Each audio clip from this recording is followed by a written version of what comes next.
Yes, everyone, welcome back after the break. So we have finished successfully our first chapter, which is going to be introduction or basics of costing. Now we are slowly moving into our real journey with the chapter number 2, which is going to be material costing. So we told costing is a systematic process of ascertaining total cost. To calculate total cost, first item that I have to understand is my material. How much is my material cost? When should I buy? How should I buy? What all is included? What all is excluded? Everything about my raw material we will be discussing in this chapter. Is this clear, everyone? Great, perfect, yes or no? Now, before we get into this, yes, during the break, some of you guys had asked me certain amount of doubt. So let me just clarify it for you guys. Now, chapter number 1. It is not on full screen. Okay, perfect. Now it is on full screen. Okay. Introduction to costing. I have explained to you guys from a practical perspective whatever is required for you guys to take this journey forward. Now, there are a lot of things in your study material which is theoretical, which right now if you study, you will not understand most of them because so many link is there in so many different chapters. Okay, so understand the examination structure.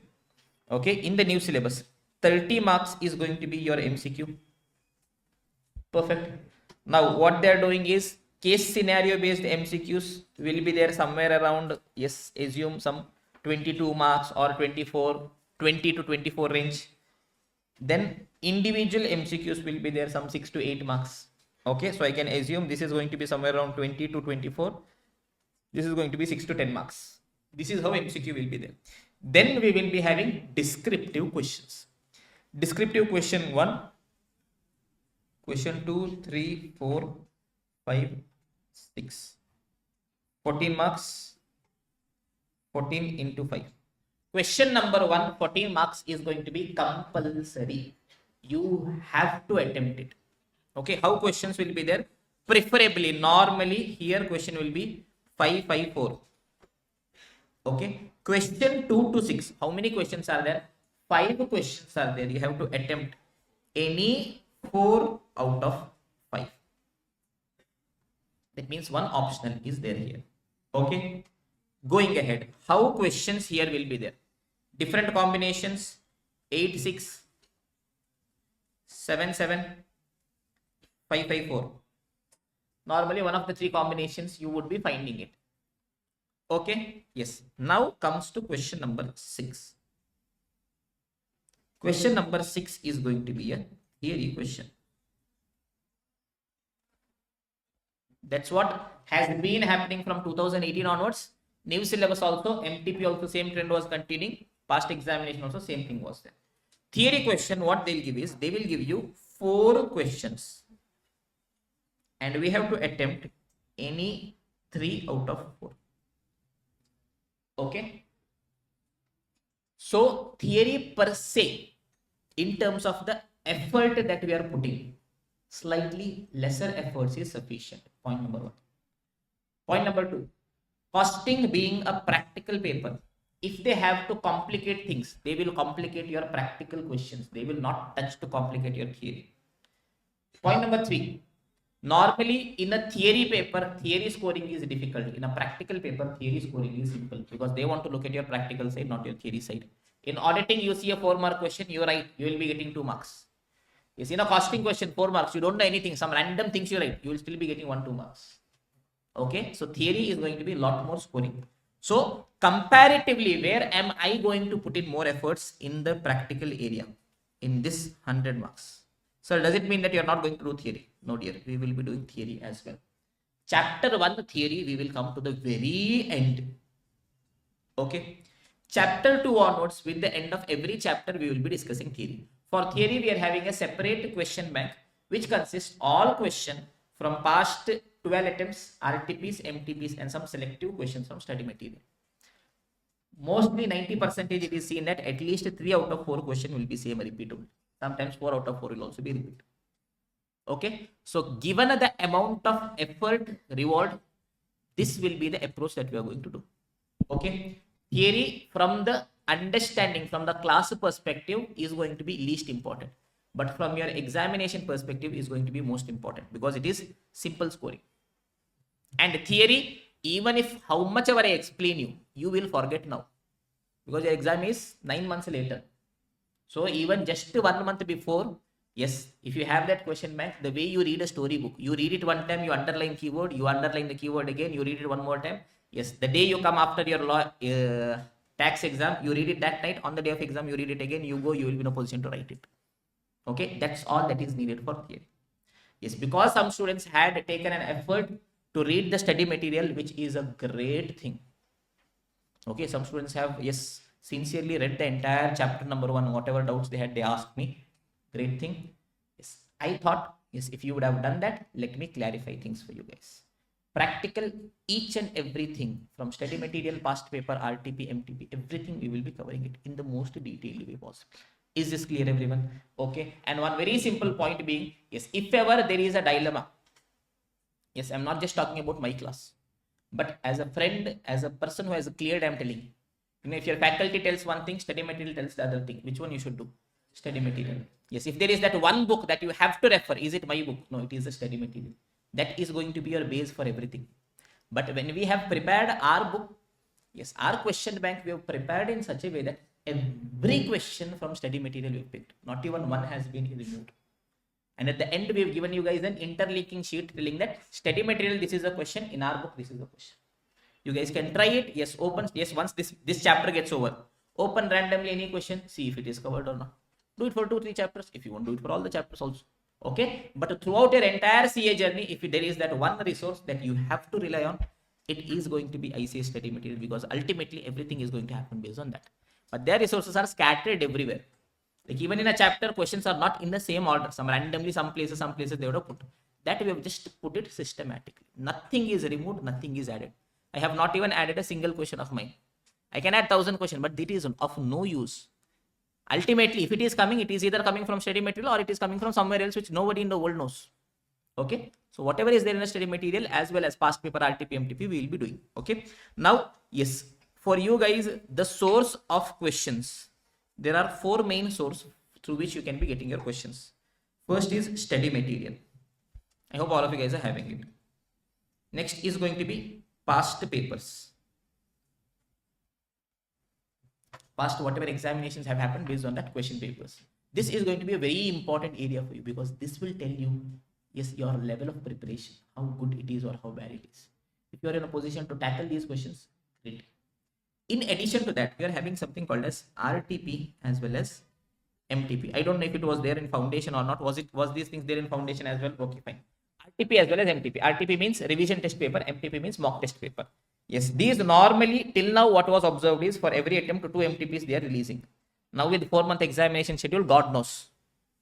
Okay, but at least one they would be releasing is what we presume. Now normally this is also a good source of picking questions, because these questions will also be examination level questions only. 3 hours they'll be giving you 100 marks, we'll have to be doing. One more source is RTP.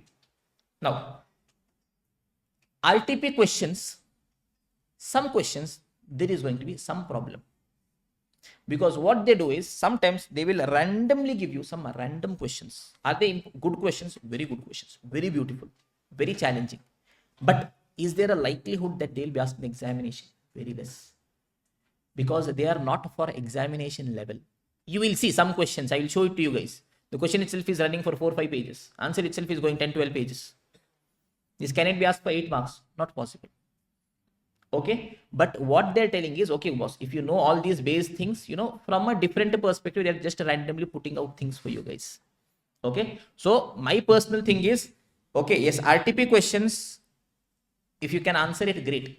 Even if you cannot answer it, it is absolutely fine, because the probability of a difficult, very difficult question coming from an RTP is very less comparatively. You can look at past papers, you will get the knowledge for yourselves only. Okay, but alternative way of thinking at it is, whenever your exam becomes difficult, now understand, yes, ICA's policy throughout has been, the examination pattern is in a group of 3 papers. Now 1 paper will be normal, 1 paper will be lengthy, questions are okay, lengthy, 1 paper will be difficult, wherein you will see more new questions. And whenever the paper is slightly difficult, now what they do is from these RTPs, they'll pick some random things and they'll put it to you. From RTP or MTP, some random thing which you would have not seen, they'll pick up and put it to you. Why? Now, ICA doesn't want to take a risk. Now, if they're giving you guys a question in the examination, if two alternative answers are possible, understand there are three different answers: the right answer, the wrong answer, and then there is the ICA's answer. Are you going to get marks for the right answer? No.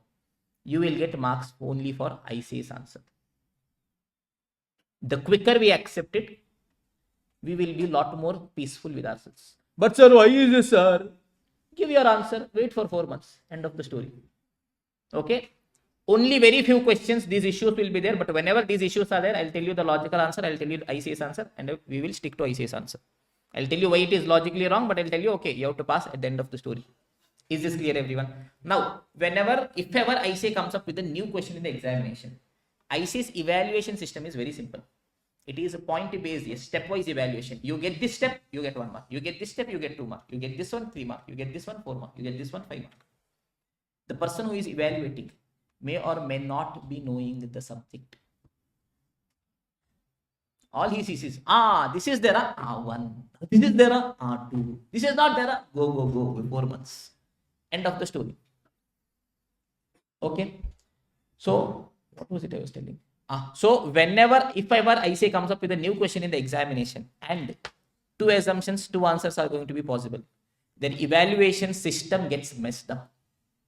Because faculties will start complaining, students will start complaining, everyone will start telling that is also right, this is also right, that should be given, this should be given. They do not have the infrastructure to allow that. So what they do is, if ever they are going to come up with a tricky question, just before they come up with the examination, they'll put it in some RTP or MTP. Telling that, boss, we had put it there. You should have seen that answer. You should have understood the assumption. You should have done it that way. So from that perspective, your RTP also becomes important. Is this clear? This is going to be the entire psychology of things.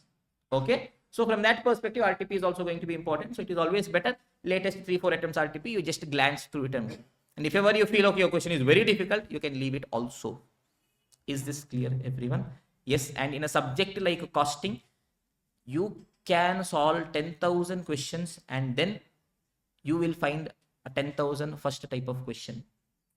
There is no start, there is no end, there is no format. It is pure logic and thought process. Okay. So that limitation is always going to be there. Costing is that paper wherein you can score 100. Simple, you can score 100 if, yes, there are no assumption based errors. Questions are more or less same. Because in a theory based paper, say for example, auditing is there, law is there. Even if you write full 100 marks properly, will you be getting 100 out of 100? Costing, there are people. I will show you their mark sheets as well. I have scored 100 out of 100 as well in costing. Okay. We will slowly go ahead with those things. But just I wanted to tell to you guys that firstly, chapter number 1, so many points we have not discussed. Just from a practical perspective, whatever is needed to take the journey forward, we have taken. Point number 2, yes, your base source should always be study material, but everything from study material we have covered it. Yes, you can test, but in the class you will have to believe me. You can go back and check. Oh, is it done or not? Oh, sir did not do this. You go check now. Okay. Yes, that's a simple point. So with this, shall we go ahead with the chapter material costing, my dear students? Yes, or also more on, yes, discussions on, okay, how to prepare all those things will keep coming up. Yes, every now and then. Okay. And if you guys are having anything you want to speak about, yes, my break time is all for you, even in the evening. Till the time you are completely satisfied, I'll not be good. But you should ask. Okay. Yes. It is ultimately your willingness to learn. Okay. As simple as that. See, in a crowd of 225, 250, it may not be possible that in the spot I can address your doubts. But once the session is over, I'll be here till the time each and every person is convinced. Only after that I'll be going. Okay, lunch break is there, tea break is there. I don't have anything else to do during these breaks. Yes, you come, I can speak to you for 1 hour also. Absolutely no issues. But you have to come. Otherwise, I will not understand. Okay. And do not have the hesitation at all. See, I am hardly 3 or 4 years elder to you. That's all. I'm 25. Some of you guys would be 20, 21. Yes, whenever I'm taking classes for final, I will be the youngest person.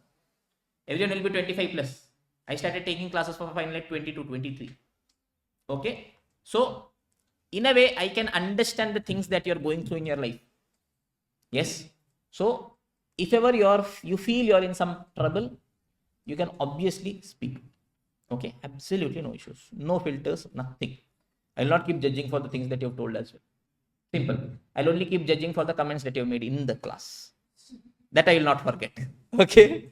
Yes. So with this point, let us go ahead with the next chapter, which is going to be material costing. Are we ready, everyone? Yes or no? Are we ready to start a new chapter to actually get into the concepts, to solve questions, to simplify things, to understand things in a very simple way? Yes or no, everyone? Yes or no, everyone? Great. So let us go ahead with the chapter material costing. We are having 5 different concepts. The first concept is EOQ and its related concept. Sir, what is EOQ, sir? EOQ means economic ordering quantity. What on earth is it, sir? Simple. I am purchasing my raw material. Understand? Yes, you guys can close your books. Okay.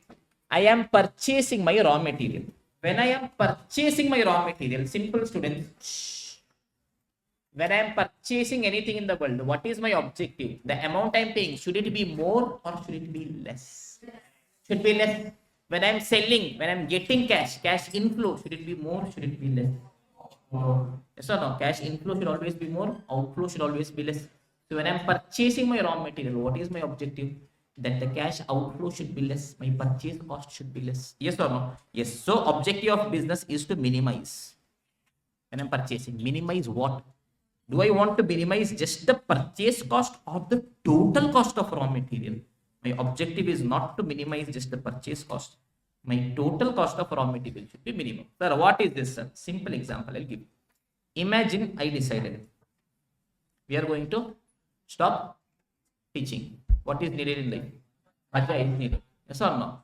Yes, there is no maja here. So we decided so much tension. Yes, so much question solving. Every time telling silence, shh, all those things needed. We stop this. Simple business I want. We decided we will start selling sugarcane juice. No tension only. Yes or no? Yes, we will get sugarcane from the market. You will put it in machine. You will put this. You give it. Take 20 rupees. Simple maja is coming. No tension. No telling shh, listen. You want, you drink. You don't want, go. Simple. Okay, for that what I have to purchase? Sugarcane I have to purchase. 2 different places sugarcane is available. Assume one slightly outside Chennai. Say for example 100 km from Chennai. Yes, sugar supplier number 1 is there. Or else I can purchase from supplier number 2 who actually grows sugarcane. In the northern parts of Karnataka, sugarcane is actually grown. From there also I can buy. Now, if I buy from supplier 1 who is in Chennai, yes, sugarcane cost is 12 lakh. If I buy directly from manufacturer, sugarcane cost is 10 lakh only. That means tell me, ideally which is better? I buy from Karnataka, 10 lakh I am getting. Yes or no, everyone? Perfect. But if I buy, I have to transport also. Yes or no? So imagine other associated cost. If I'm buying from here, it is nearby only 1 lakh I'm incurring. From there, imagine randomly I'm taking 4 lakh I'm incurring. That means what is my total cost if I buy from supplier 1? 13 lakh. But if I buy from supplier 2, yes, purchase cost is cheaper. But what is my total cost? 14 lakh. So tell me on an overall basis from whom I should buy. From supplier number 1 only I should buy. Yes or no, everyone? The objective of business is to minimize. Is it to minimize the purchase cost? No, boss. It is to minimize the total cost of raw materials. Is this clear, everyone? Okay, boss. Now, yes, what all is included when I tell total cost? 3 costs are included. Purchase cost, ordering cost, carrying cost. Yes, tell me, everyone. Total cost of raw material. Total cost of raw material. 3 things are there. What all, students? It is a purchase cost plus ordering cost plus carrying cost. Sir, what on earth is this, sir? Don't worry. We will explain. Why are we here for? Explaining now. Okay, chill. So let us go. Maja is coming. Where is it? Here it is. What happened? Huh? It came, huh? What is the problem? What do you want? Switch it on, nah? You want me to do? Yes, everyone. So let us continue our discussion. Pay attention. Shh. What is our objective? Total cost of raw material should be minimum. In total cost, what all items are there? 3 items. Purchase cost, Ordering cost, carrying cost. Sir, what on earth is this, sir? Okay, let us understand. Forget this story. Now imagine who is this? This is me. Yes, imagine this is my mom. Okay, so I'm at my home. Okay, yes, mom told me, yes, go purchase rice from the market. Now here outside I am a CA. I can tell people, get that, get this. Yes, at home, who is the boss? Mom is the boss. Can you tell anything to mom? Nothing can be done. Yes or no? So mom told, go to market, purchase rice and come. No, mom, CA na. Yes, if you tell that, what will you get? A flying chappal coming at 150 kilometer per hour, directly hitting you on your forehead. So no risk. Okay, so I told, okay, mom, how much rice you want? She told, I decided, okay, boss, we will go. So I told, okay, la la la la la. Now, Baja is coming. Firstly, I have to go till the supermarket. Yes or no? For that, I will be incurring cost. Imagine I'm not having a vehicle with me. So I call an auto. La la la la la. Driverless auto. Can you see?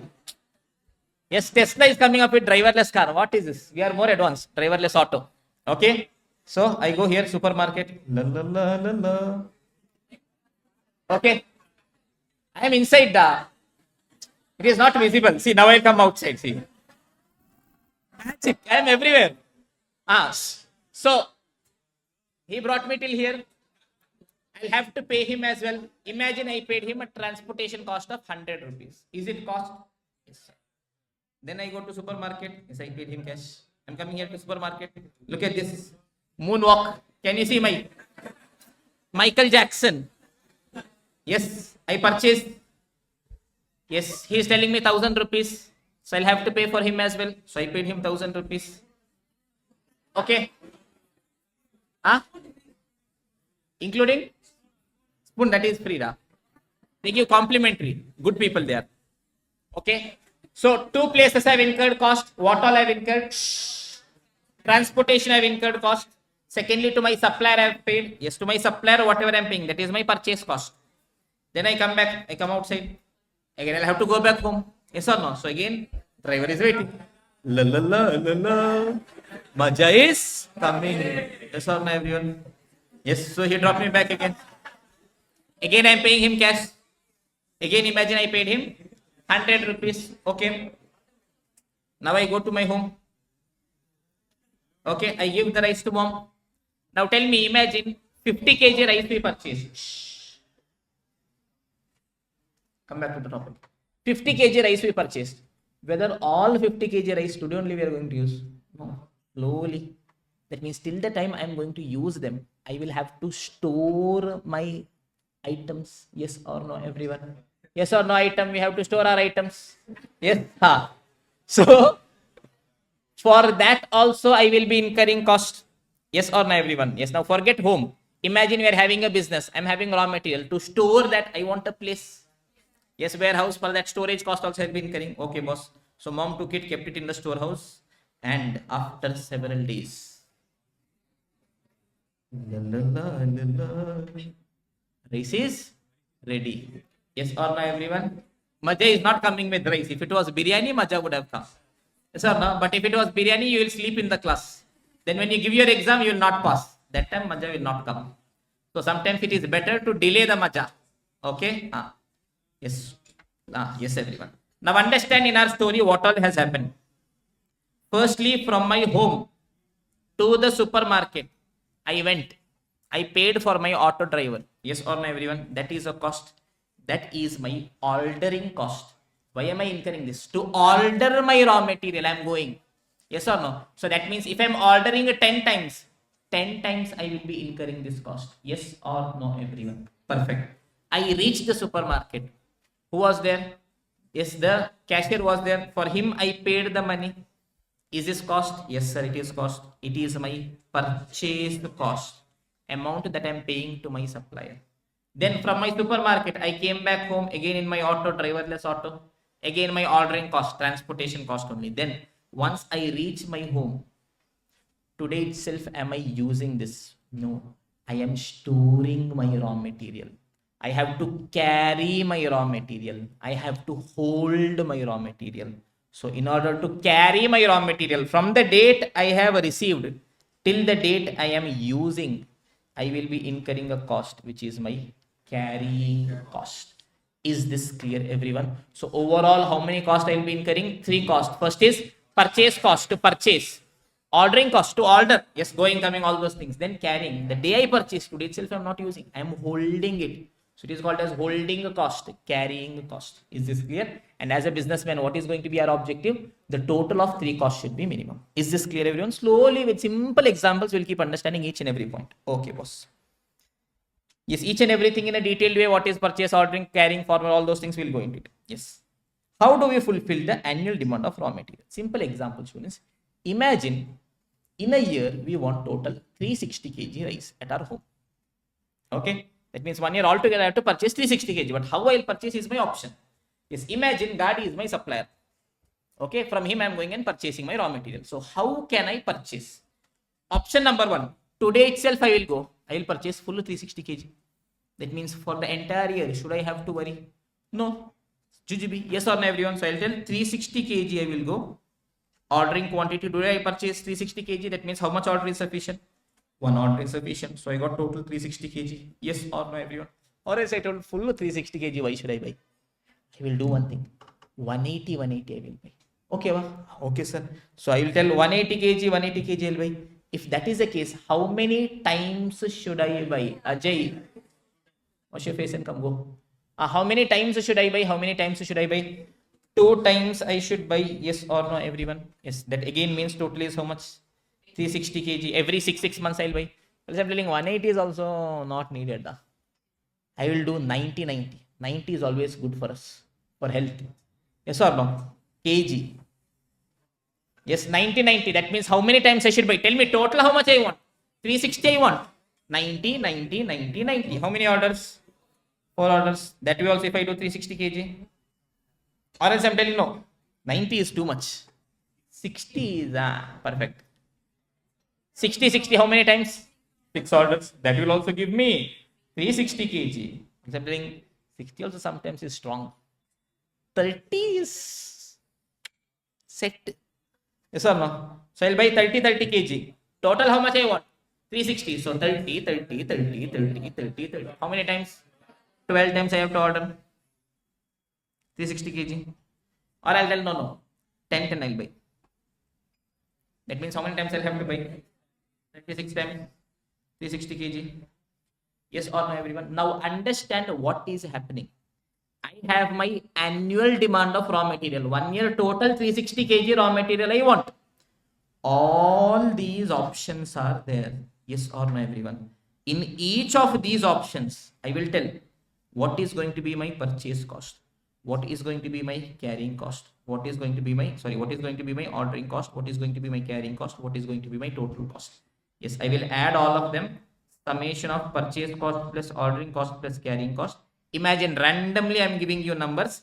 Imagine it is 110, it is 100, it is 95, it is 98, it is 102, it is 108. Tell me, what do I want ultimately? My total cost of raw material, should it be more, should it be less? Should be minimum, where my total cost of raw material is minimum. 95, when is it minimum? When I am buying 90 kgs. Yes or no, everyone? That means the most economical ordering quantity. Ordering quantity means how much quantity I am ordering. The most economical, the point at which it is the best for me. The most economical ordering quantity is how much? 90 kg. This is what my EOQ is telling. Yes or no? So what all we have discussed slowly. Firstly, I told when I am purchasing raw material, objective is cost should be minimum. Which cost should be minimum? Total cost should be minimum. In total cost, what all items are there? Purchase cost, ordering cost, carrying cost. Total of the 3 should be minimum. There are different options in which I can buy. The option at which my total cost is minimum, that ordering quantity, that option is going to be my economic ordering quantity. That means ideally, whenever I'm going to purchase rice, how much kg I should be buying? 90 kg I should be buying. Yes or no, everyone? Is this clear? Okay. Overall, one idea we got. Now, based on this, some simple formulas let us create. Look at this. First formula is, see, this into this. I'm always getting this. Yes sir, 360 kg per order into 1 order, 360 kg. 180 kg into 2 orders is 360 kg. Yes. This is ordering quantity. One time when I'm ordering, how much quantity I'm ordering into how many times I'm ordering tells me total how much I'm ordering. Yes or no, everyone? Simple. There is no need to buy hard things. Simple. Okay, boss. Every time I'm buying 90 kg. Like that, how many times I purchased? 4 times I purchased. That means total how much I purchased? 90 into 4, 360. Yes or no? So can I also write it as a formula? Look at this, everyone. Total demand of raw material. I can tell. Yes. Annual demand of raw material. Or else ordering quantity. That is one time how much I am buying into number of orders. Get the feel. How many times I am buying gives me the annual demand of raw material. Total how much I want. Yes or no, everyone? Perfect. That means if I want to calculate my number of orders, how many times should I buy? Can I create the formula, everyone? Yes or no? What is the formula going to be? It is going to be annual demand of raw material. Here it is into, if it comes here, divided by ordering quantity. Annual demand of raw material divided by ordering quantity. Yes or no, everyone? Is there a need for this formula? No, you told me answer without that also. I told you guys, I want to total 360 kg, 90 kg I'm buying. Yes or no? Simple cross multiplication. Every order 90 kg I'm buying. I want to total 360 kg. That means how many times I should buy? 360 divided by 90. Yes, it is annual demand of raw material divided by ordering quantity. Without formula also we can do. The entire subject, yes, every formula we will just get the feel. On feel we will do. No need to by heart a single thing. Is this clear, everyone? If you keep by hearting, there is going to be no end. Yes or no? Total how much I want divided by one time how much I am buying tells me how many times I should buy. Simple. Jujube. Is this clear, everyone? Till here, is this clear, everyone? Okay, sir. Now, objective of business is to find out that ordering quantity at which the total raw material cost is minimum. That ordering quantity is called as my economic ordering quantity. Till here, things are fine. Yes or no, everyone? Perfect. Let me summarize whatever I have told. Pay attention. We'll keep going slowly only. No issues. When I'm purchasing raw material,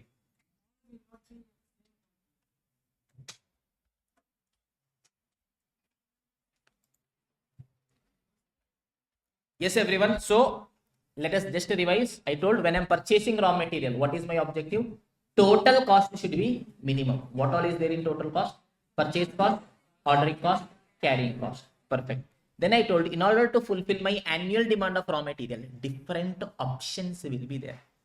At which option my total cost is minimum? That option, that ordering quantity is my most economic ordering quantity, EOQ.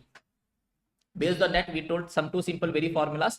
First is ordering quantity into number of orders. One time how much I'm buying into how many times I'm buying gives me total how much I'm buying. Yes or no, everyone? That means if I have to calculate number of orders, how many times I'm buying? Simple. It is annual demand divided by ordering quantity. Total how much I want divided by one time how much I'm buying. Is this clear, everyone? Okay, sir. Now each of these costs in a detailed way, let us try understanding. Purchase cost. What is purchase cost? It is the amount paid to the supplier for purchase of raw material. How much amount I am paying to supplier? That is my purchase cost. Is this clear? Okay, simple. QQB.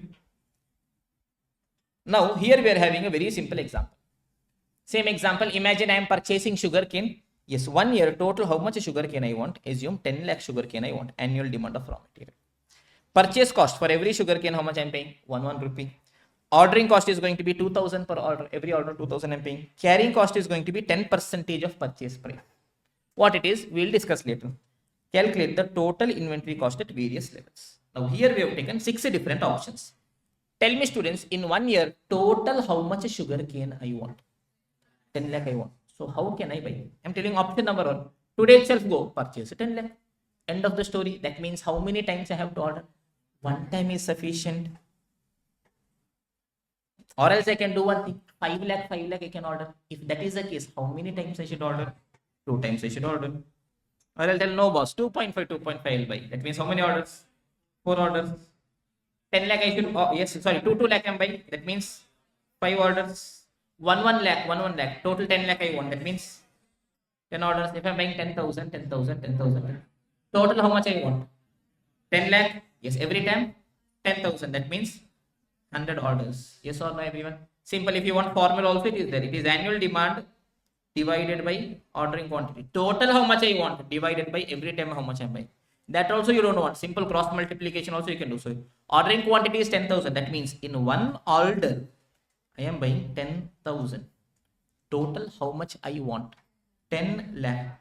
That means how many orders? 10 lakh by 10,000. 100 orders. Yes, I've told you. Yes, cross multiplication can give you answer for literally anything if you know how to create it. As simple as that. The entire costing FM inter final, you can finish it off just by knowing cross multiplication. Okay. Yes, till here is this clear, everyone? Now, based on that, I have to calculate my purchase cost. Now, understand all my calculation I will do for 1 year. Pay attention, very simple. Imagine Gadi is my supplier. Option number 1. How much quantity I want? 10 lakh I want. Today only I will go, I will purchase 10 lakh. For every item, how much I am paying? 1 rupee I am paying, yes or no, everyone? That means for 10 lakh units, total how much I should pay? 10 lakh rupees I should pay, yes or no, everyone? So I pay 10 lakh to, yes, Gadi gives me sugar cane. End of the story, yes or no, everyone? Perfect. Third bench, black color. Yes, I would hope that the people sitting here do not sleep. You want to sleep, you go back, you sleep. Yes, for my eyes, I should not be able to see you guys sleep, even if it is at the end. At the end, I can see your head only, so no problem. I cannot see your face. Okay? Or try sleeping in a way that I do not understand. Okay, like this. So I think, you're studying. Okay? Come up with some, yes, good techniques. Don't really, what is this? Okay, pay attention, everyone. Yes, if you guys are feeling sleepy, yes, you can always, yes, drink water, sprinkle water on your face, go outside, slap your friend left, right, do anything. I don't want to see you sleep in front of me. Or do one thing, very best option. Yes, just remove your, this thing, go down, sit down and sleep. I will not see you sleep. What is the problem? Okay, no problem. I should not see you sleep. Simple. Okay. Shh. Silence. Shh. Silence. Item, don't make noise. I can see from here. Is this clear, everyone? Okay, now second option. How am I purchasing, students? I am buying 5 lakh, 5 lakh. That means look at this. Today I will go purchase 5 lakh kg from Gadi. After 6 months, again I will go purchase 5 lakh. Tell me for every unit, how much I have to pay? 1 rupee. That means today I have purchased 5 lakh. How much I should pay? 5 lakh. After 6 months, again I purchased 5 lakh. How much I should pay? Again 5 lakh I should pay. That means totally in 1 year, how much I am paying? 10 lakh. Can I tell simple boss? Total how much you want? 10 lakh. For every item, how much you are paying? 1. That means 10 lakh only. Yes or no, everyone? Perfect. In this case also, total for 1 year, 10 lakh I am paying. Third option, I am buying 2.5, 2.5, 2.5, 2.5. Today I purchased 2.5. How much I am paying? 2.5. After 3 months, again I purchased 2.5. 2.5. Again 2.5. Again 2.5. Total again how much I paid? 10 lakh I paid. So can I tell in a very simple way? Doesn't matter how you are buying. Ultimately, total how much you are buying in 1 year? 10 lakh I am buying. Yes. For every unit, how much it is? 1 rupee. That means in all my options, what will be my total cost? 10 lakh. Yes or no, everyone? So can I tell it is my purchase price per unit? For 1 unit, how much? Into total how much units I am buying, which is nothing but my annual demand of raw material. Yes or no? Yes or no? Yes or no? Perfect. So I will tell the formula of my purchase price is, yes, purchase cost. Simple, just to get the feel. Yes, it is for 1 unit how much? That is my purchase price per unit into total how much units I want, which is nothing but my annual demand of raw material. Is this clear, everyone? Perfect. That is point number 1. Point number 2 being, yes, if a supplier doesn't give any discount,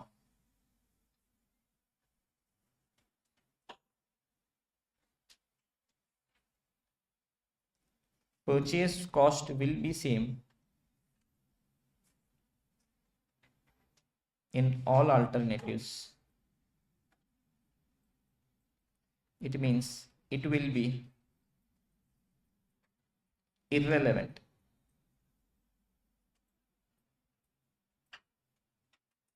for decision making. Understand, if an item is same for all option, that item is irrelevant for decision making. Okay, I'm talking costing now. What are you guys thinking? Yes, simple point being, look at this, students. I'm telling you guys have cleared your CA foundation. You guys are taking a decision. Where should I go for CA inter class? Okay, and assume faculties are same, quality is same, infrastructure is same, everything else is same. So the only factor based on which you are going to take a decision is price. I'm assuming. Okay, which all institutes are there in and around Chennai? Tell me. JK Shah class is there. RRR. What is that? Movia. RRR. Then case. Then we are having our own academy. Maja Academy. Huh? Enough. Shh. Yes. Now, shh, pay attention, everyone. One cost that you are going to pay is going to be the coaching fees. Yes or no, everyone? Yes. Randomly, I'm telling. Imagine 50,000, 60,000, 70,000, 40,000. Randomly, I'm telling. Okay. Now, along with that, shh, silence. You are paying coaching fees. Along with that, CA Inter exam you should write. It means you have to enroll for CA Inter. Yes or no? Yes. For that, how much you are paying? 18 or 20? I will take a round figure 20. Yes. ICAI registration fees. Now tell me, you go to JK Shah, you go to RR, you go to RRR, you go to Bahubali, whichever institute you go. This 20,000 you have to pay. You have to pay. Is there any difference? Is there any reduction? Nothing. It's the same only. Yes or no? 20, 20, 20, 20. That means, can you guys tell me the total cost in each of the options? 70, 80, 90, 60. Tell me, where do you want to purchase? Assuming quality, everything else is same. The point at which your total cost is minimum. Tell me where your total cost is. Yes. Yes. 60. Yes or no, everyone? This is going to be the first best. I'm randomly telling you numbers. Okay. Which is going to be second best. 70. Second best. Third best. Fourth best.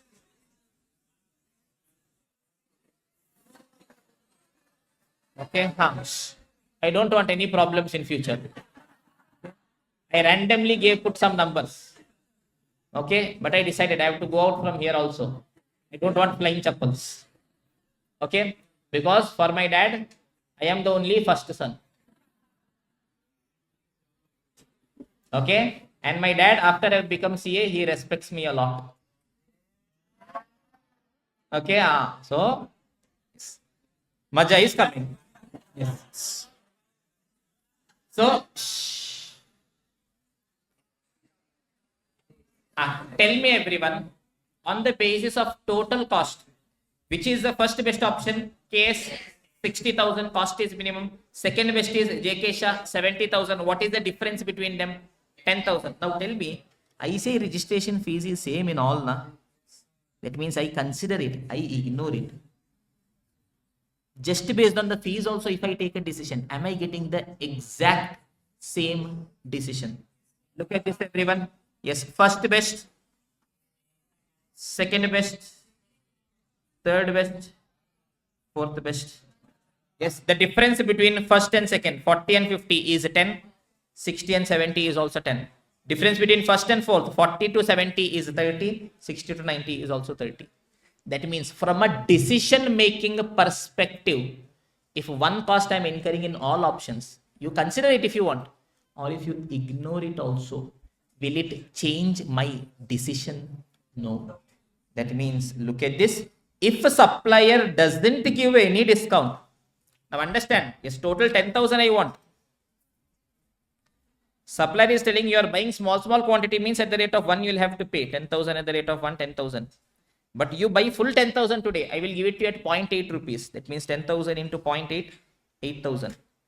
Yes, supplier is giving me discount, means my purchase cost is changing. In that case, is this cost relevant? Yes, boss, it is changing.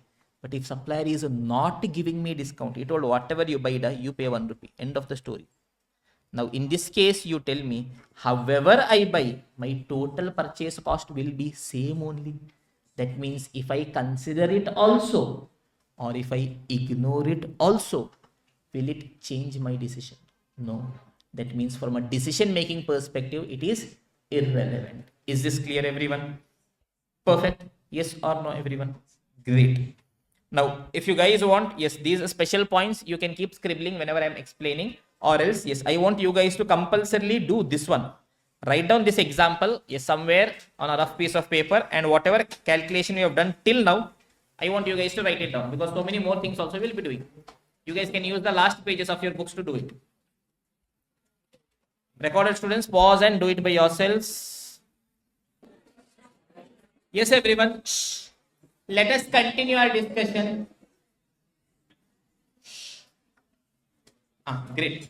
Next cost that we are going to discuss is going to be ordering cost. What is ordering cost? Silence. Say, when we are enjoying, we are enjoying. When we are coming back, we'll have to come back. Okay. Yes. What is ordering cost? Can you guys read it for me? It is the cost associated with ordering the raw materials, and it is incurred every time an order is placed. Just to give you simple examples, imagine I ordered my raw materials. Okay, so if I, or else I'll give you a very simple story. Have you guys watched KGF 2? Yes, sir. How many of you have not watched KGF 2? Go have a life for yourselves. Go watch and come back. Just kidding. Okay, now, so KGF 2, there is a scene where Rocky is badly hit. So he decides to go to Dubai. Why? To purchase Kalashnikov. Yes or no, everyone? Now, he is purchasing Kalashnikov from Dubai. I own my town. What is the song? Whatever it is. Now, pay attention. So, first thing is, to the supplier, he has to make the payment. To Inayat Khalil, he has to make the payment. Purchase cost. Second thing, he has to go purchase and come. For that, what all cost is incurring? Firstly, from here to Dubai. Yes. Traveling cost. Yes or no, everyone? Perfect. Why is he doing the travel? In order to order. Yes or no, everyone? Yes. Imagine he went to Dubai. He is staying there as well. So imagine, yes, restaurant's cost he is incurring. Why is he incurring? In order to order the raw material. Then he came back again. Again a travel cost. Why? Because he went to order that entire cycle. Now he came back. What should also come? Kalashnikov should also come. Yes or no? I'm incurring the transportation cost. Now there is a difference in a transport and travel. Travel is people. Transport is goods. Yes or no? Goods are getting transported. Now, when goods are getting transported, yes, Rocky Bhai had a fear. What if something happens in between? Yes, some fire occurs, something happens. So he takes a transit insurance. Yes, why? In order to order the goods, he is incurring this. Yes or no? And he has purchased the goods. Here, he has to load the goods into the truck. Here, once it reaches, unload the goods. Yes or no? That means understand. Yes, forget this travel cost. Okay, all other items. Okay, travel just for the sake of example I have told. All other items. Every time I am ordering, I am incurring this. Imagine 10 times I ordered. 10 times transportation. 10 times loading, unloading. 10 times transit insurance. Yes or no, everyone? This is my ordering cost. For ordering, what am I incurring? Okay. Yes. So look at this simple example. In my ordering cost, what all will be there? transportation cost, loading, unloading, transit insurance. Now other things can also come. Yes, in order to select supplier, sometimes you may pay commission, all those things may come. Okay, but for example perspective, this is more than sufficient. Is this clear, everyone? Okay, va? Okay, sir. Now let us go ahead, everyone. Pay attention. Shh. Silence. Yes, coming back to our example, sugarcane.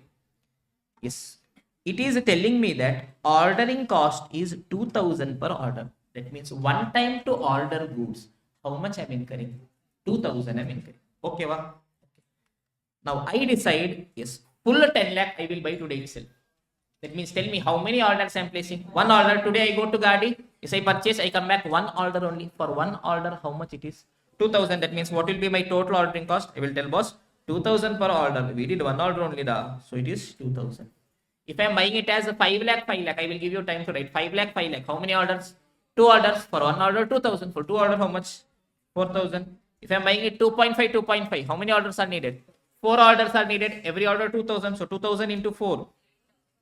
8000 rupees is my cost. Yes or no? If I am buying it as 2 lakh, 2 lakh, 2 lakh, 2 lakh, 2 lakh. 5 orders. Every order is 2000. So 2 into 5, 10,000. Yes. If I am buying 1 lakh, 1 lakh, 10 orders. So 2000 into 10, 20,000. If I am buying 10,000, 10,000. Yes. 100 orders I should place. For every order, how much? 2000 per order into 100 orders. Is it going to be 2 lakh rupees? Yes or no? Now, if I have to give it a formula, simple. What is formula? Just a logical understanding. Yes. It is ordering cost per order. For one order, how much? Into number of orders. How many times I ordered? Yes or no, everyone? Simple cross multiplication also you can do. Look at this. For one order, it is 2000 rupees, boss. If you are buying it as 1 lakh, 1 lakh, 10 orders I should place. That means how much? Sorry, I wrote it as 20,000. 2000 into 10. End of the story. There is nothing a cross multiplication cannot give you if you know to use it. Is this clear, everyone? Perfect. First, write it down. Yes, write it down. Then we will continue our discussion. Recorded students, please pause and write it down.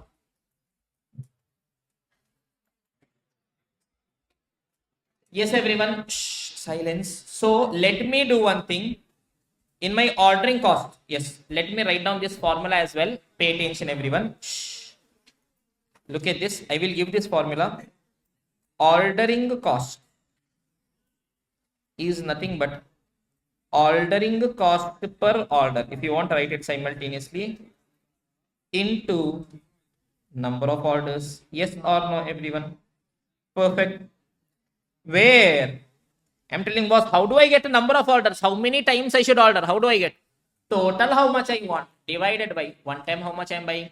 Annual demand divided by ordering quantity. Yes or no, everyone? Perfect. Where number of orders is nothing but annual demand of raw material divided by ordering quantity. Yes or no, everyone? Perfect. Is this clear, everyone? If you guys are writing, I want you guys to write it down quickly. Now, writing is one thing. I want you guys to make it fast. Okay. Explanation, we'll do it slowly. We'll keep repeating everything we'll do. Okay. And know that from your examination perspective, the most important thing now with MCQs being introduced is going to be your writing speed. May 24 examination, 90% students are telling that they are not in a position to finish. Understand what used to be happening. Imagine previously costing 20 mark question was there.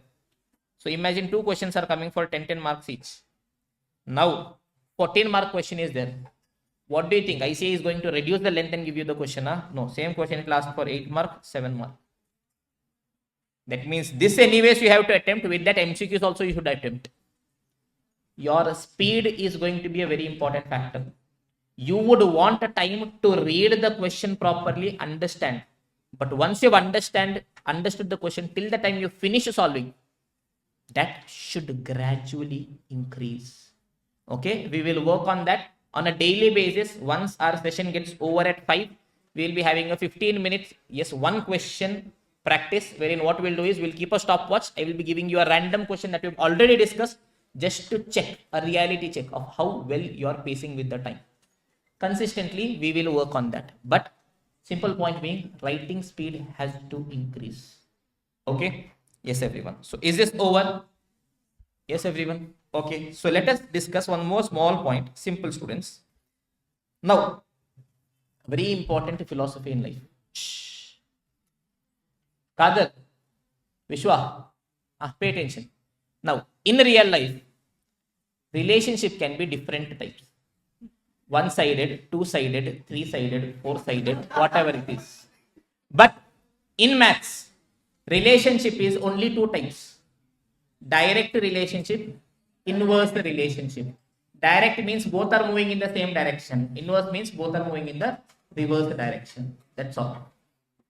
Yes, relationship, maths. Okay, everyone. Now tell me, I want to check the relationship between ordering quantity and ordering cost. Why, sir? Chumma. I don't have anything else in life to do. So I want to check the relationship between these two people. What all? Ordering quantity and ordering cost. Now look at this. You have the values here. You have the values here. Yes, I want you guys, your foundation, yes, knowledge. Tell me what kind of relationship it is. Is it a direct relationship or inverse relationship? Inverse relationship, great. Look at this, everyone. When my ordering quantity is increasing from 10,000 to 1 lakh, yes, ordering cost is decreasing from 2 lakh to 20,000. Oh. One is increasing, one is decreasing. From 1 lakh to 2 lakh, it is increasing. From 20,000 to 10,000, it is decreasing. Oh.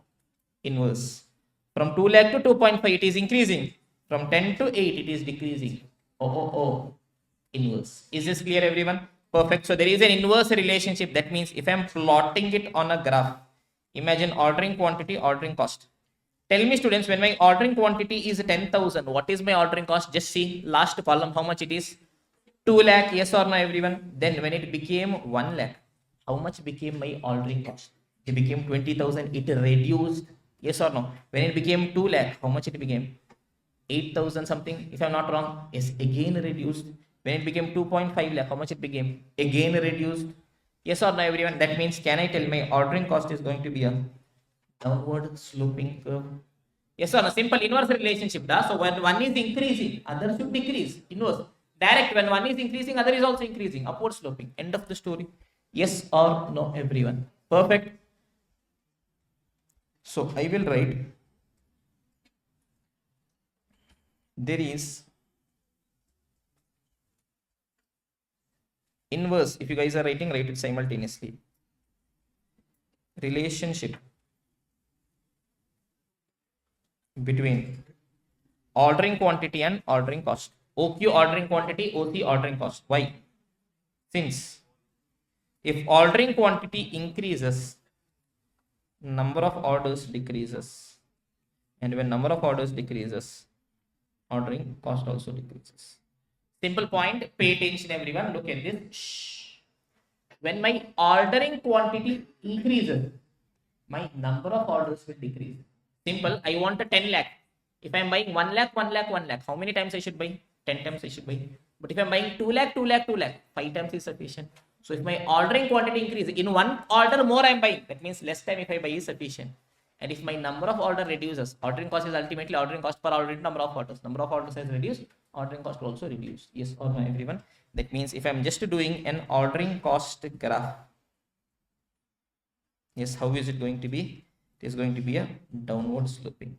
This is ordering quantity. It's going to be a very small graph is going to be sufficient. Don't pick scale, pencil, all those things. Just in short, if you scribble, it is going to be sufficient. Is this clear, everyone? Yes or no? Finish it off quickly, whoever is writing.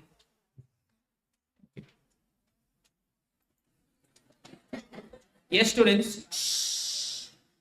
Silence.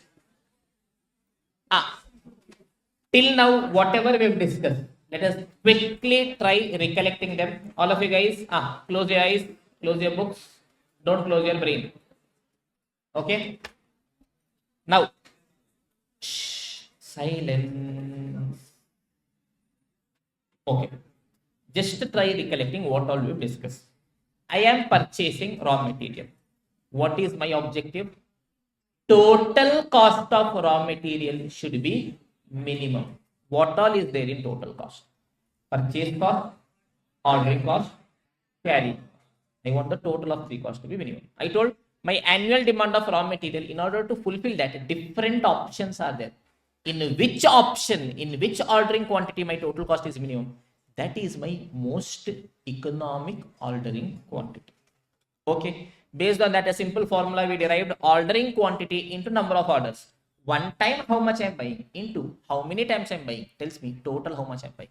Simple feel. Ordering quantity into number of orders gives me annual demand.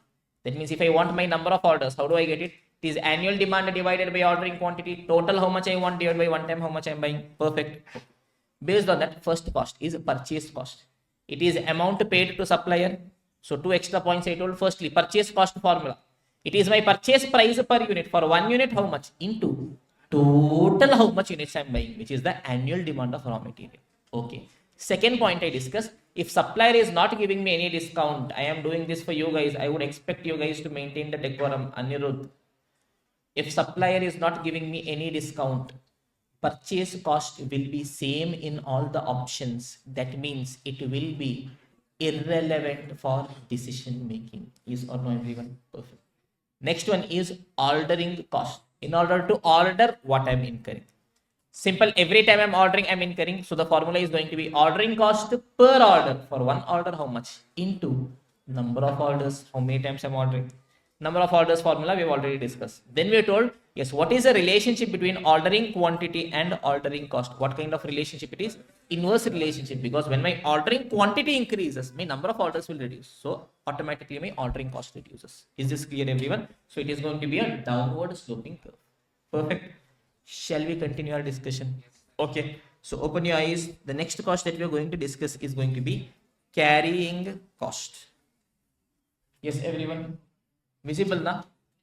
Yeah. Shall we discuss carrying cost? Perfect. Beautiful point, students. Beautiful point. Maja is coming. Okay. What is carrying cost? It is the cost of holding the inventory in stock. Now understand, I purchased my raw material. Pay attention. Purchased my raw material. Yes, for that, to my supplier, I paid purchase cost. To go and come, to ensure that my goods reach till go down, I incurred my ordering cost. Now, once the goods have reached go down, imagine I received my goods. Yes, they are lying here in go down. Full raw material today itself am I using? No, I will be using after a point. Yes, this is the date of receipt of goods. And there is a date when I am issuing my raw material. Yes, in between that, there is a period. Yes, till that period, I should hold my raw material. I should store my raw material. I should carry my raw material. So for that, what cost I have been carrying? That is my carrying cost. Is this clear, everyone? I received goods. Yes, today itself I am not using. Today itself I was using, it was not needed. But I am holding it. Because of that, I am incurring. That is going to be my carrying cost. What all items will normally be there in carrying cost? 4 main items will be there, students. First is going to be storage cost. Yes, sugar cane 10. Yes, 10 lakh, full 10 lakh I purchased today. Today itself am I using? No. That means till the time I'm using, what I should do? I should store. So for that I'm incurring storage cost. Is this clear? Okay. Next is going to be my insurance cost. Now understand. Yes, imagine I am purchasing sugar cane daily. Daily 100 I am purchasing. Today I will purchase. Today itself I will use. Do I need to store? No. Do I need to take any insurance? No, no tension. Today itself I am using. But I am purchasing full 10 lakh today. So I am holding it for 1 year. So I am having a fear. If in case fire comes, thief comes. So for that purpose I am taking an insurance. Why am I taking an insurance? Because I am holding my goods. Yes or no, everyone? So this is also going to be forming part of my carrying cost. Is this clear? Fourth one is going to be my obsolescence cost. What is obsolescence? You would have heard foundation, wear and tear. Yes, becoming outdated. Yes or no? Now understand. Imagine I am buying 100 sugarcane daily. Daily itself I am preparing juice. No tension. Is there a chance for goods? Yes, sugarcane to become obsolete? No. Today fresh I purchase. Today itself I am using. Or option 2, 10 lakh I purchase. Full 1 year I am storing. That means when I am storing for a long period, is there a risk that some goods may become a defective? Some goods a rat will eat or something will happen? Yes or no, everyone? Obsolescence. Why is obsolescence happening? Because I am holding my goods for a long period. Is this clear, everyone? That means my obsolescence cost is also going to form part of my carrying cost. Is this clear? Logic is clear, everyone? Yes or no? The final item is interest cost. Sir, why interest is carrying, sir? Because interest is carrying. Yes, what is it? Let us try understanding. Simple example, students. Imagine I am telling same sugarcane example. Okay. Imagine I do not have money with me today. I have to purchase sugarcane. Two options are there. Either full 10 lakh sugarcane I will buy today, or else daily 100 sugarcane I will buy. Okay, wa? Okay. First option, full 10 lakh sugarcane I purchase. Imagine I do not have cash with me. So where will I go? I will go to a bank. I will tell them, bank, give me loan. They ask how much. I tell 10 lakh I want because I have to purchase 10 lakh sugarcane. Is this clear? Okay, they told, okay, I will give you loan 10 lakh. Imagine 10%, 1 lakh per annum you have to pay interest. I told, okay, fine. Second example, my business model is daily I will purchase 100 sugarcane. That means today I will purchase 100 sugarcane. I will make juice out of it. I will sell. I will recover my cash. Tomorrow again I will purchase sugarcane. In this case, tell me, today to purchase a sugarcane, how much cash is needed? 100 rupees is sufficient. That means from bank, how much loan is sufficient? 100 rupees loan, I will ask it 10%, 10 rupees. But sir, tomorrow again you'll have to purchase now. But wait, this 100 sugarcane that you purchased today, will you sell? Yes, that means will you recover your cost? Forget your profit. Have you recovered your material cost? You've recovered. That means tomorrow when you are buying, do you apply for a loan again? You recovered. So tomorrow you will again buy 100 rupees, again you sell. Tomorrow again you buy 100 rupees, again you sell. Again buy, again sell. That means basically understand, why am I incurring interest cost? Because I am buying more and I am holding it. Yes or no, everyone? The day I issue my raw material, the day I sell, I recover my cost. End of the story, boss. So today only I buy, today only I sell. No tension only. But because I am buying and I am holding, I have to incur my interest cost. Is this clear, everyone? But sir, if I have money with me, then no need of loan now. There is opportunity cost. Imagine I'm having 1 lakh with me. Yes, in the first case, what I will do? Can I use 1 lakh? Sorry, I'm having 10 lakh with me. Can I use a 10 lakh the way I want? No, I cannot use because my money is stuck in raw material. Second case, 10 lakh cash is there with me. Only 100 is sufficient. That means 9,90,000, whatever amount is there, I can invest somewhere and I can get some 10% return. Yes or no? Opportunity cost. That is my interest cost. Is it clear why interest is coming under my carrying cost? Yes or no? Now, interest could be the actual cost of, yes, amount borrowed if you are borrowing, or else it could be the opportunity cost. Yes, the earnings that you have sacrificed. One of the two it can be. Now, when I am buying more and holding, my money is stuck, but I am not getting it back. So, because of that, the more I am holding, the more is the cost. That is why it is coming under my carrying or holding cost. Is this clear, everyone? The end of the day, simple, interest is carrying cost. End of the discussion. Is this clear? Perfect, sir.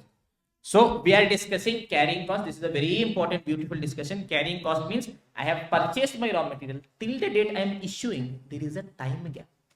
So in that period, to hold my goods, to carry my goods, what I am incurring is my carrying cost. Perfect. Perfect. 4 items in my carrying cost. What are those 4 items? Can you guys tell me? Storage cost, insurance cost, interest cost, obsolescence. Perfect. Perfect. Now, carrying cost is dependent on 2 factors. What are those 2 factors? It is the number of units as well as the time period for which goods is held. Simple example I'll give you. Assume storage cost. Yes, my sugarcane that I'm purchasing, I have to store it somewhere. Yes or no? On what factor it is dependent? Firstly, on number of units.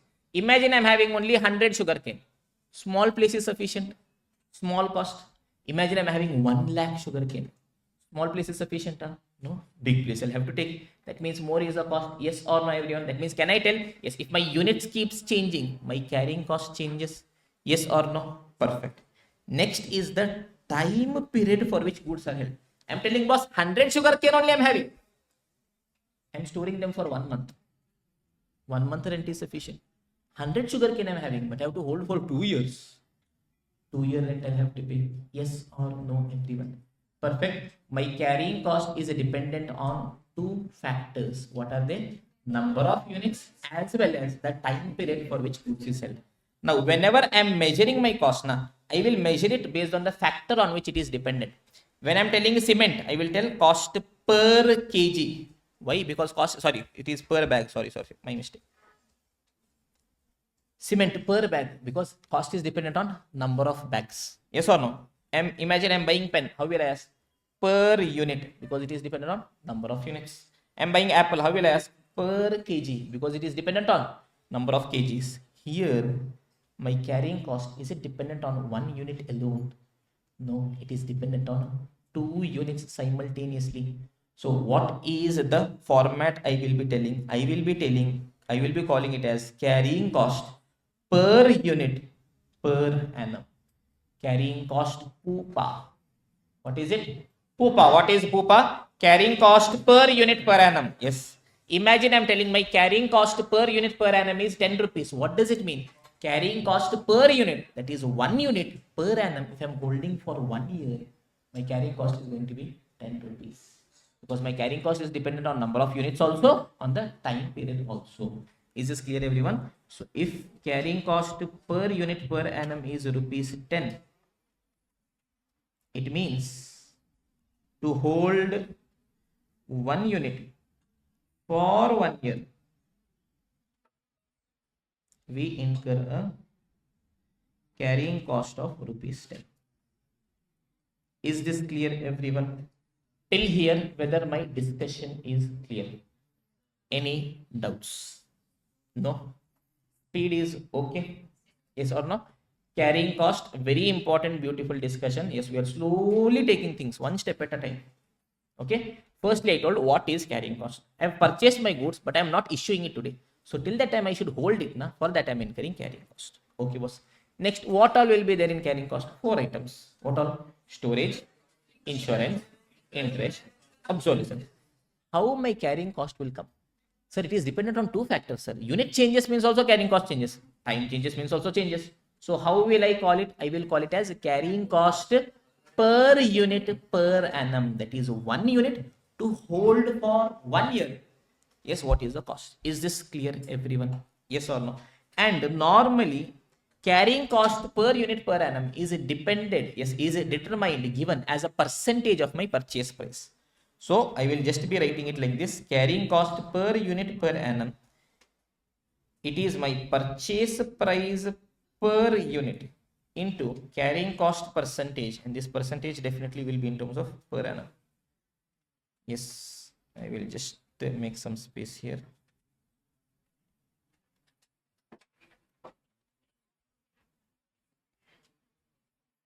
Yes, carrying cost per unit per annum is normally given as a percentage of purchase price. Now, normally this is how it happens, students. Pay attention. Shh. I want to know, to hold 1 unit for 1 year, how much is the cost? Imagine I'm telling, I have manufactured this bottle. Yes, or I have purchased this bottle. 1000 rupees is the cost. So for one bottle, how much is the cost? 1000 is the cost. I am telling I have purchased this, but I could not sell for 1 year. So for 1 year, how much percentage cost I should incur to hold this? Suppose question is telling me 10% of the cost I'm incurring to hold this. So what I will tell? Okay, boss, to purchase 1 unit, 1000. To hold for 1 year, I'm incurring 10% of cost. That means what is going to be my carrying cost? 100 rupees to hold 1 unit for 1 year. Is this clear, everyone? So normally we calculate it as a percentage of my purchase price. Is this clear, everyone? Simple. Okay, boss. Yes. Do you guys want to write any of these things? Yes. You guys want to write it down? Yeah, quickly write it down. Recorded students, pause and write it down.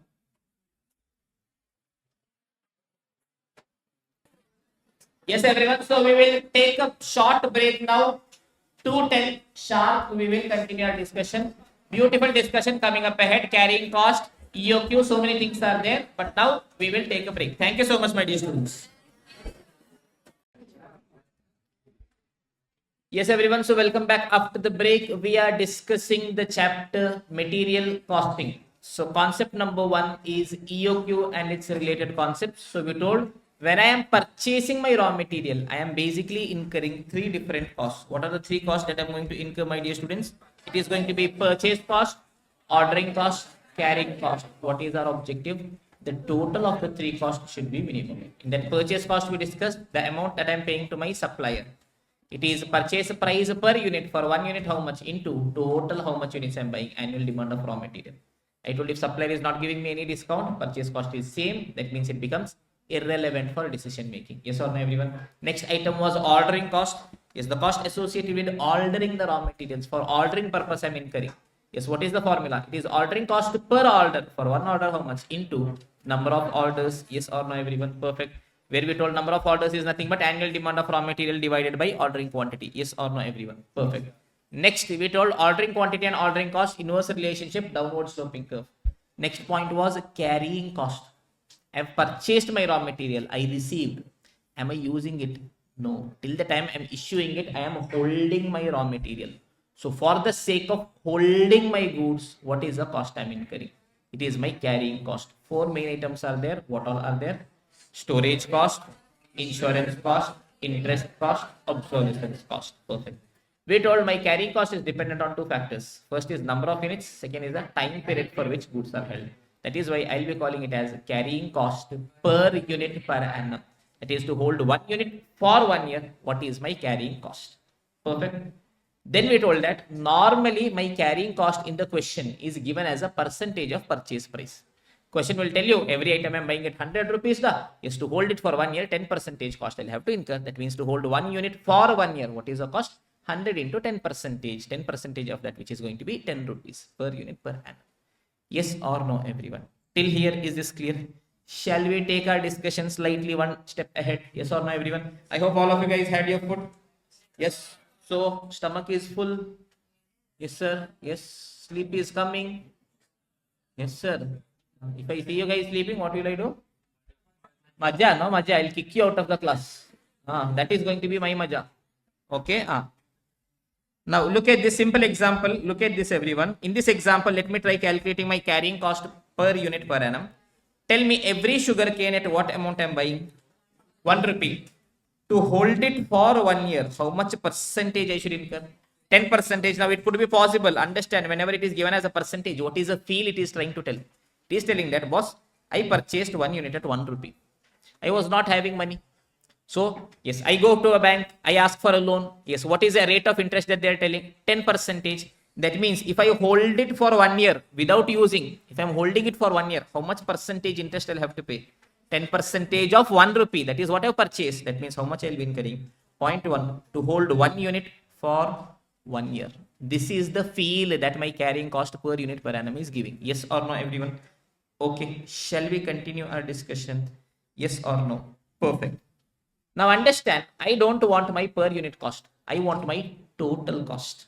That means I don't want my carrying cost per unit per annum. I want my total carrying cost. Now, to give you out the formula, yes, it's just a simple formula, carrying cost per unit per annum into average inventory. But if you want to understand that, I will be taking 15 minutes. If you want the formula, I will tell you the formula, carrying cost per unit per annum into average inventory, end of the story. Yes, you by heart, you end it off. But if you have to understand, it will take a bit of time. Okay, I hope you guys are ready. So look at this simple example. Annual demand of raw material is 10 lakh. Same sugar cane. 1 year total, how much sugar cane I want? 10 lakh I want. Carrying cost, randomly assume it is 10 rupee per unit per annum. That is 1 unit. If I am holding till 1 year, 10 rupees I want. Ordering quantity is 1 lakh per order. So how am I buying? 1 lakh I am buying. Is this clear? That means how many times I should buy? 10 times I should buy. Imagine this is my go down, the place where my raw material is stored. Gadi is my supplier. 1 year total, how much I want? 10 lakh I want. How am I buying? 1 lakh. So today I go to Gadi. I tell Gadi I want 1 lakh units of raw material. He sends me 1 lakh units of raw material in his Gadi. Yes or no? So how much I have received? 1 lakh unit. So tell me. Today I am not having anything. Yes, first time I am receiving. How much quantity I am receiving? 1 lakh I am receiving. So now I have 1 lakh units in my go down. Is this clear, everyone? Perfect. I have received. Now slowly I am preparing sugarcane juice. So as and when I am preparing sugarcane juice, I am using my raw material. Yes or no? So 1 lakh that I had, I am slowly consuming. So my sugarcane is slowly reducing. Yes or no, everyone? Perfect. So 1 lakh I had, then it became 90, 80, 70, 60, 50, 40, 30, 20, 10, 0. By the time it becomes 0, what I want? I want more sugarcane. How much quantity I'm ordering? 1 lakh. Again I'm ordering. 1 lakh sugarcane has come. Again I'll use gone.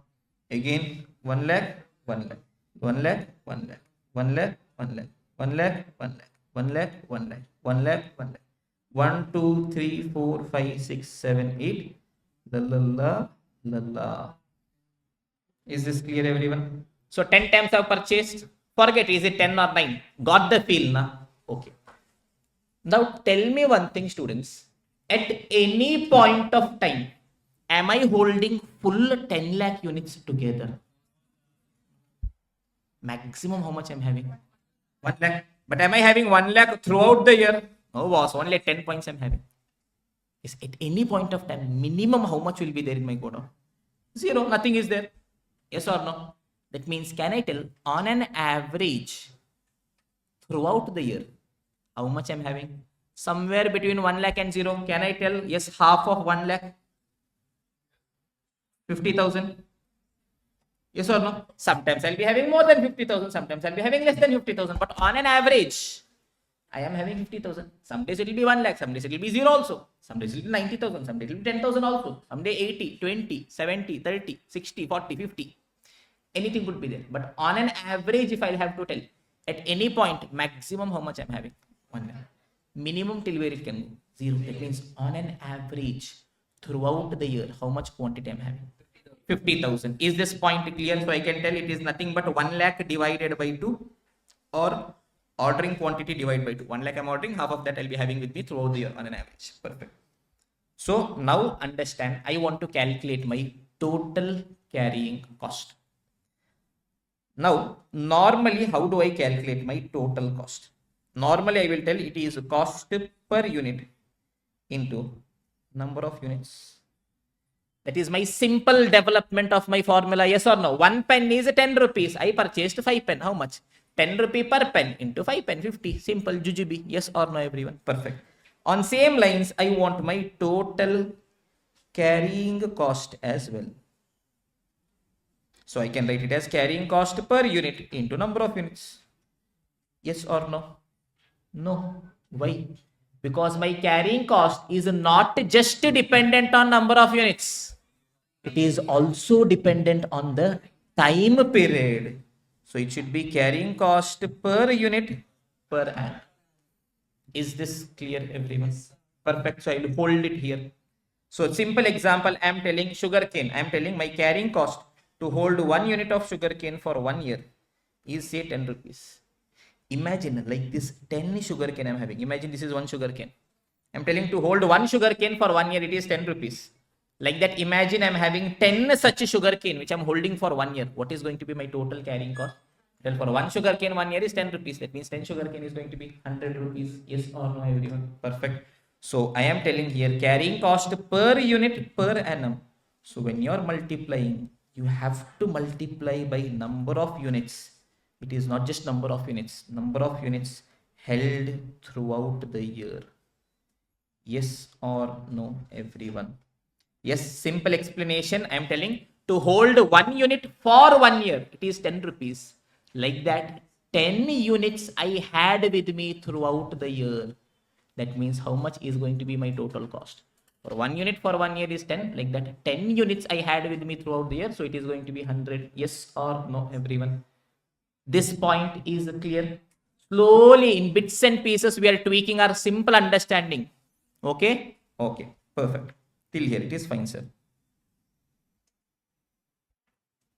Okay. So I will just tweak it and tell me carrying cost per unit per annum into number of units held throughout the year. Come back to this example.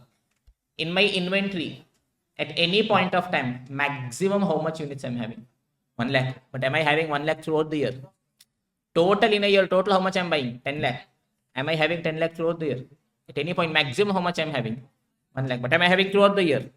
Minimum how much I'm having? Am I having it throughout the year? On an average, how much units I am holding throughout the year? 50,000. That means I will tell it is my carrying cost per unit per annum into the number of units held throughout the year, which is nothing but my average inventory.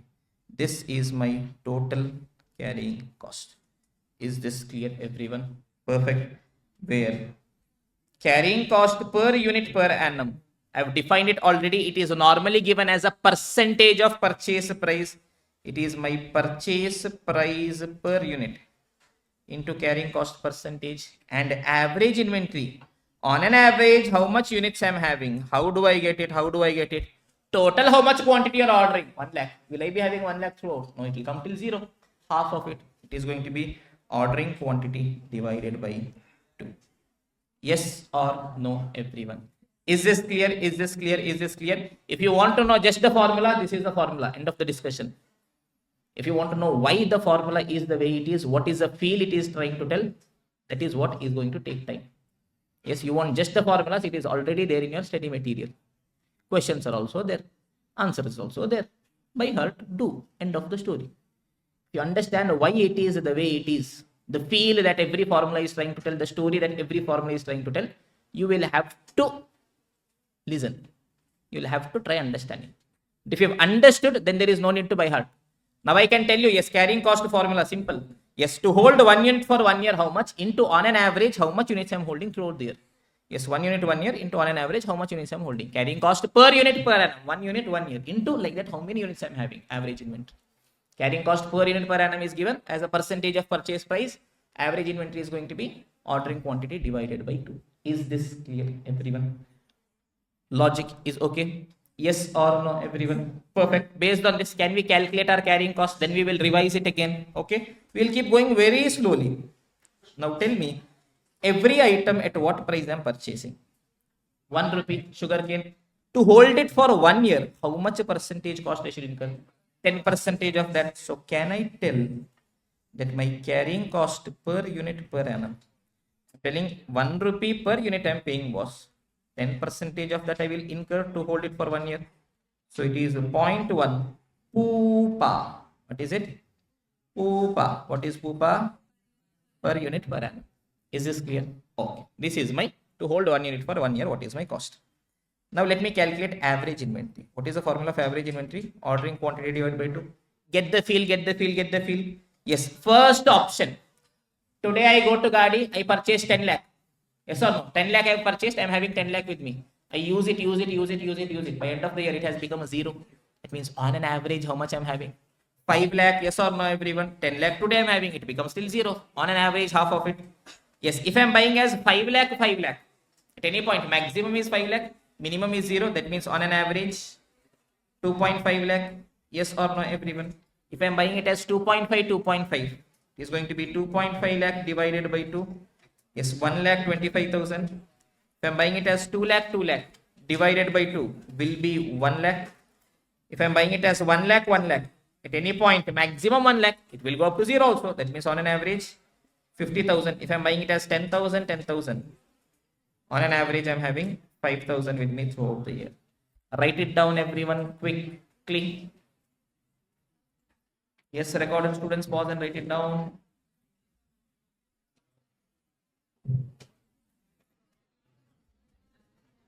Yes, everyone. So now let us finish off the calculation of carrying cost. Pay attention. We have put in a lot of efforts. So let us try finishing this story. Look at this carrying cost. Tell me what is the formula that we have derived and kept. It is carrying cost per unit per annum. That is to hold 1 unit for 1 year. How much? Into average inventory. On an average, how much units I am holding throughout the year.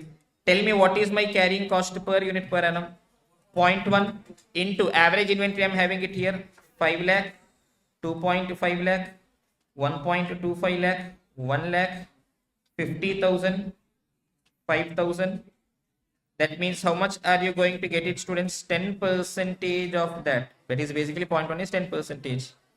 You will be getting 50,000, 25,000, 12.5 thousand, 10,000, 5,000, 500. Yes or no, everyone?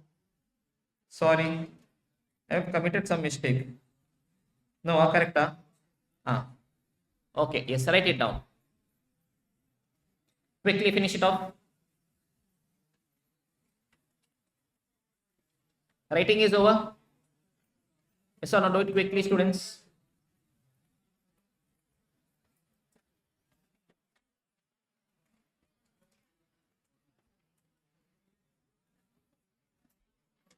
Over.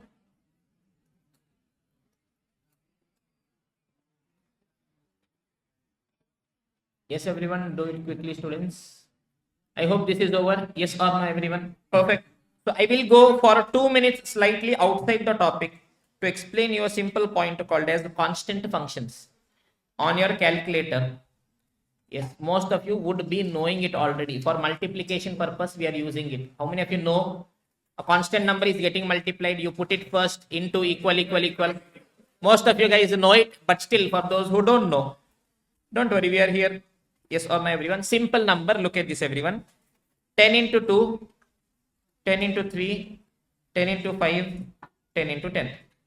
Yes, what is the values? Can you guys tell me? 10 into 2 is 20, 30, 50, 100.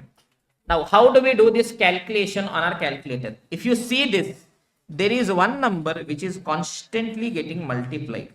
Yes or no, everyone? I will call it as my constant number. Along with that, there is one more number. I will call it as other number. Okay. So how we are supposed to do the calculation? Yes, everyone. Yes, all of you guys on your calculator. Press AC. Yes. 10. First, we will be writing the constant number into 2 equals. Oh my God. What is it? Invention? Magic? No, wait. Shh. This is over. You got 20. Do not press anything. Do not press anything. Directly press 3 equals 30. Yes or no, everyone? 5 equals. Wow, oh my God. 5 equals. Shh, silence. How much are you getting? 15. 10 equals 100. So most of you guys will be getting this, but some of you may not be getting. In some Casio calculators, you will not be getting. Yes, anyone who is not getting?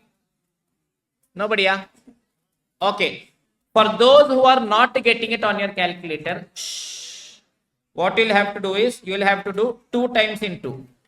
That is 10 into 2 equals. Then it's going to be the same only. 3 equals, 5 equals, 10 equals. Okay. Yes, everyone. I hope all of you guys have understood this simple point. If you know this, in your examination, you can save a minimum of 5 minutes. A minimum. And you can avoid your errors in the examination center. You can mainly use it when you're multiplying a number or when you are having ratios.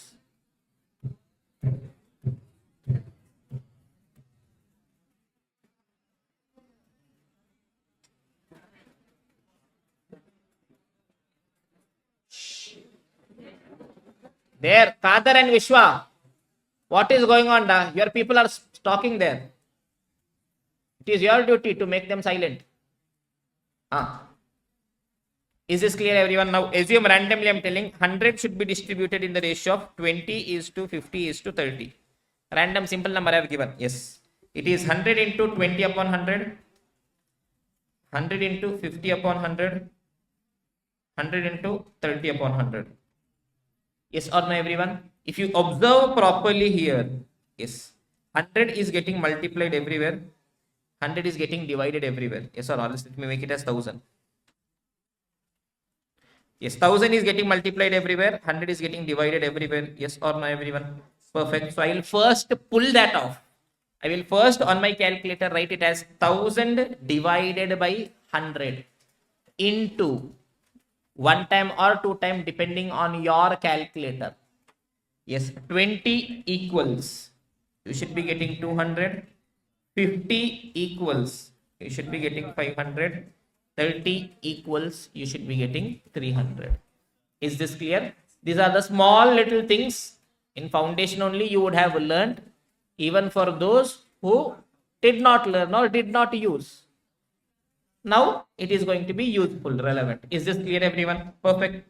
So come back here, come back here, come back here. Yes, even while you guys are doing this calculation, for this calculation, calculator per se is not required. But still, if you are using, there is no need to do 0.1 into 5 lakh equals AC, 0.1 into 2 lakh 50,000 equals AC, no need to do, because this is going to be your constant. So you can just in a single shot do 0.1 into 5 lakh equals 2.5 lakh equals 1 lakh 25,000 equals 1 lakh equals 50,000 equals 5,000 equals. You will keep getting your answers. Is this clear, everyone? Okay. Yes. That means we have now calculated our purchase cost, ordering cost, carrying cost. Yes or no, everyone? Perfect. If I add, I will be getting my total cost. Yes or no? Before that, one more small point. What is important in life? Relationship is important. Yes or no? In a real life, Kadar, what all kind of relationship can be there? One-sided, two-sided, three-sided, four-sided. Yes or no? Straight, all those things could be there. Okay. So many things are there. Yes. But in maths, now in US there are 1,000 different categories. Maths has not evolved. Maths is still old only. Maths is only telling only two categories. What? Direct, inverse. Okay. Both are going in same direction. Direct. Opposite direction, inverse. Now I want to take the relationship between ordering quantity as well as carrying cost. Tell me. 10,000 to 1 lakh, when it is increasing, 500 to 5,000, it is increasing. 1 to 2, when it is increasing, 5,000 to 10,000, it is increasing. That means what kind of relationship it is? It is a direct relationship. Yes or no, everyone? Simple. Yes. If you are plotting it on a graph also, you will get to know. Look at this, everyone. Tell me, when my ordering quantity is 10,000, what is my ordering cost? It is some 500 rupees if I am not wrong. Yes or no, everyone? You are having that see and tell. When my ordering quantity is 1 lakh, how much is it? 5,000. When it is 2 lakh, 10,000, 2.5 lakh, 12,500. So it is upward sloping. Yes or no, everyone? Perfect. Simple logic, boss. Pay attention. My carrying cost is nothing but carrying cost per unit per annum into average inventory. How do I get average inventory? Ordering quantity divided by 2. So if my ordering quantity increases, average inventory increases. And when my average inventory increases, carrying cost increases. End of the discussion. Yes or no, everyone? Perfect. So if I want, I will write it somewhere here. If you guys want, you guys can also write simultaneously. There is a direct relationship between ordering quantity and carrying cost. Okay. Since if ordering quantity increases, average inventory increases, and when average inventory increases, carrying cost also increases. Is this clear, everyone? Writing is over. And in short, I can show a simple graph as well. Is going to be upward sloping. Yes or no, everyone?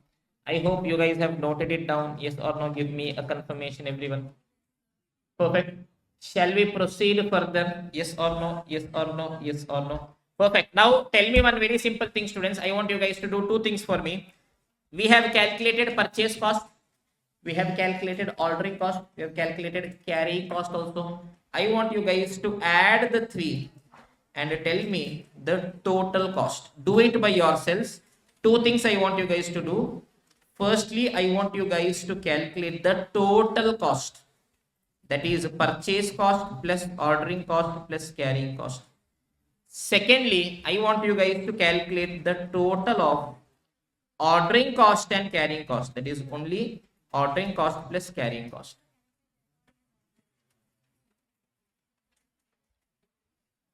Yeah. Okay, dear. Yes, please do it for me. Recorded students, pause and do it.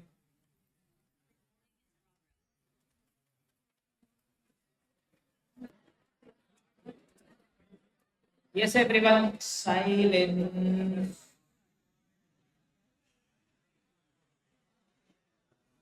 Okay. We are almost at the verge of completing the concept. Pay attention, everyone. Yes, one phase of the concept. In each of these options, tell me first option. Purchase cost is how much? 10 lakh. Ordering is 2000. Carrying is 50. So can I tell total is 10.52 lakhs? Yes or no? If I exclude my purchase, only ordering and carrying, if I take, it is 52,000. Second option, can you guys tell me how much it is? 10 plus 4 plus 25. 10 lakh 29,000. This is 29,000.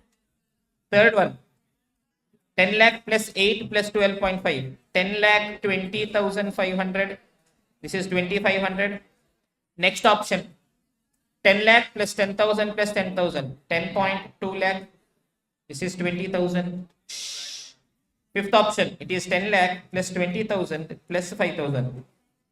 10 lakh 25,000. 25,000. Last option, 10 plus 2, 12 lakh 500. 12 lakh 500, or this is 2 lakh 500. Tell me what is it that we want in life? Our objective is that the total cost of raw material should be minimum. In which option is it minimum? Option number 4. When I am buying 2 lakh units. Yes or no, everyone? Perfect. That means my most economic ordering quantity is going to be 2 lakh units. Perfect. Same option can I also take by just considering ordering and carrying cost? Yes, sir, because purchase is same only and everywhere it is 10 lakh. Yes or no, everywhere? Perfect. So below that, I will be writing a decision. Write down decision. Total raw material cost is minimum at rupees 10.2 lakh when ordering quantity is 2 lakh units. Therefore, the most economic ordering quantity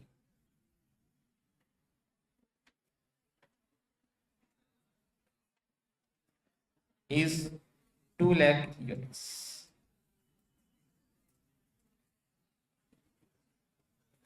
Highlight.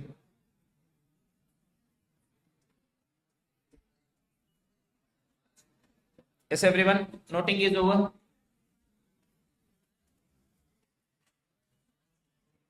Yes or no? Yes or no? Yes or no? No, write it down quickly now.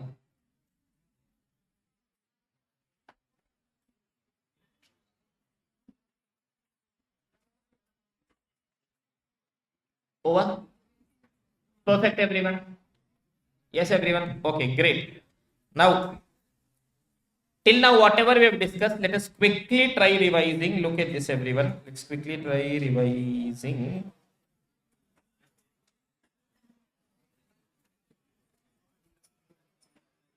Yes. Shh. Silence. Okay. I am purchasing my raw material. What is my objective?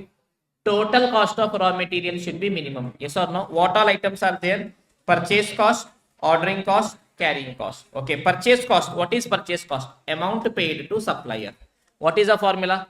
It is my purchase price per unit. For 1 unit, how much? Into total how much units I purchased, which is nothing but my annual demand of raw material. Perfect. I told if supplier doesn't give me any discount, total cost will be same only. That means it is going to be irrelevant for decision. Is this clear? Next is ordering the cost. Why am I incurring? It is a cost incurred to order my raw materials. Okay. What is going to be the formula? It is ordering cost per order into number of orders. And how do I get my number of orders? It is my annual demand of raw material divided by ordering quantity. Yes, if I'm plotting an ordering cost on a graph, it is going to be a downward sloping curve because there is an inverse relationship. Third is the carrying cost. Yes, the goods that I've purchased, I have to hold it. For that, I'm incurring. Four main items are there. Which all items are there? Yes, storage cost, insurance cost, interest cost, obsolescence cost. Yes, I've told carrying cost is dependent on two factors, number of units as well as the time period. That is why I'll be calling it as carrying cost per unit per annum. That is to hold one unit for 1 year. What is my cost? How is it normally given? Normally it is given as a percentage of purchase price. Is this clear? But I want my total carrying cost. Yes or no, everyone? So what is going to be the formula? It is carrying cost per unit per annum. To hold one unit for 1 year, how much it is, into on an average how much units I have held throughout the year, which is nothing but my average inventory. So the formula is carrying cost per unit per annum into average inventory. Is this clear? Where my carrying cost per unit per annum is normally given as a percentage of purchase price. Average inventory is ordering quantity divided by 2. Carrying cost is going to be an upward sloping curve. Is this clear, everyone? Till here, any doubts? Shall we take our discussion slightly ahead? Yes or no? Perfect, sir. Now,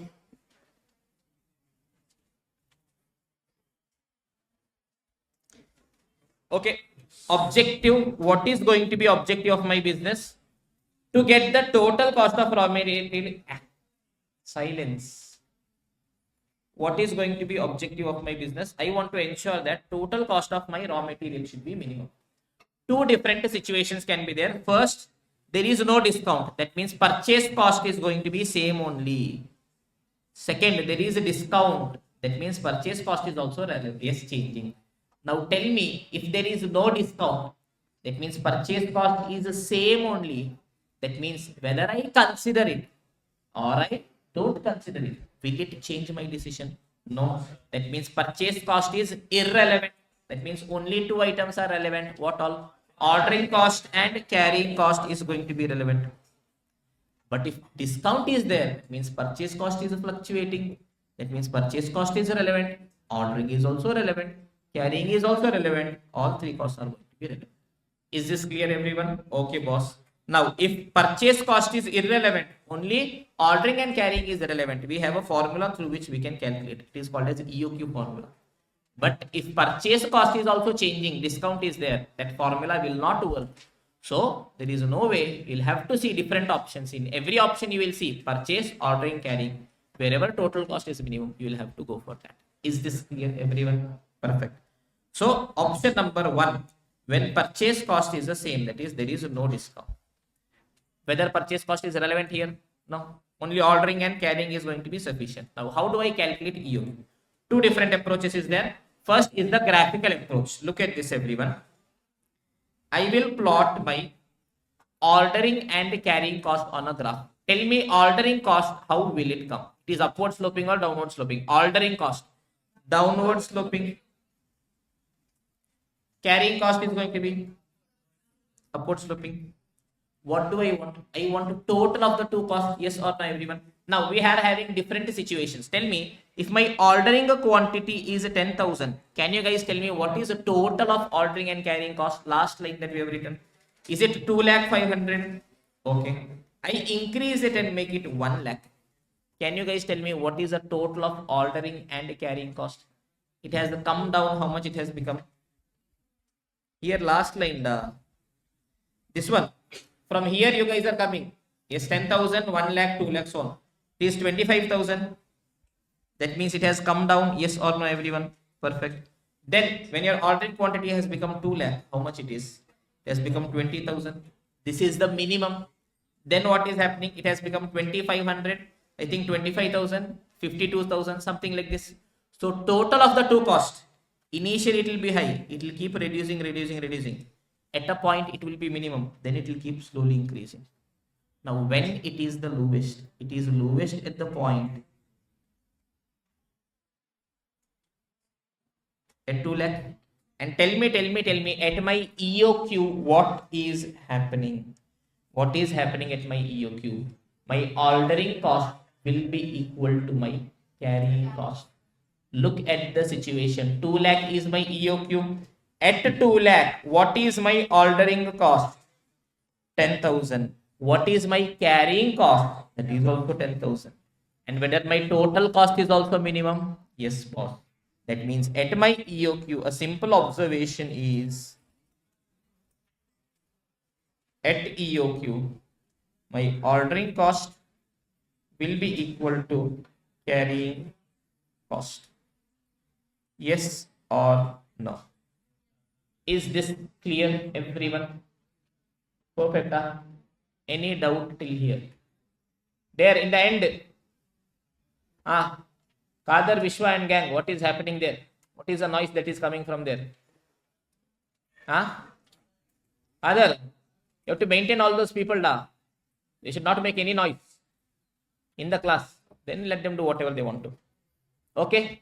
Shall we continue? Is this point clear? One simple observation. What is happening in my EOQ? Ordering. Yes, ordering is downward sloping. Carrying is upward sloping. The point at which both meet. That is the point at which total cost is minimum. That is my EOQ. Is this clear, everyone? Okay, boss. Based on that one simple observation, you guys can also write it. Yes, give the heading observation. At EOQ, ordering cost will be equal to carrying cost. Write it down, everyone.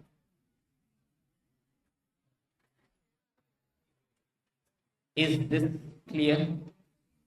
Yes or no? Perfect. Shall we continue our discussion a bit more? Okay. Now, using a graph, we understood. But in the examination, we cannot keep drawing a graph, right? We want a formula. So, what is the formula? Yes. EOQ. Yes, the formula method for deriving EOQ. The formula is given by Mr. Wilson. So, it's also called as Wilson's formula. Write down the formula, everyone.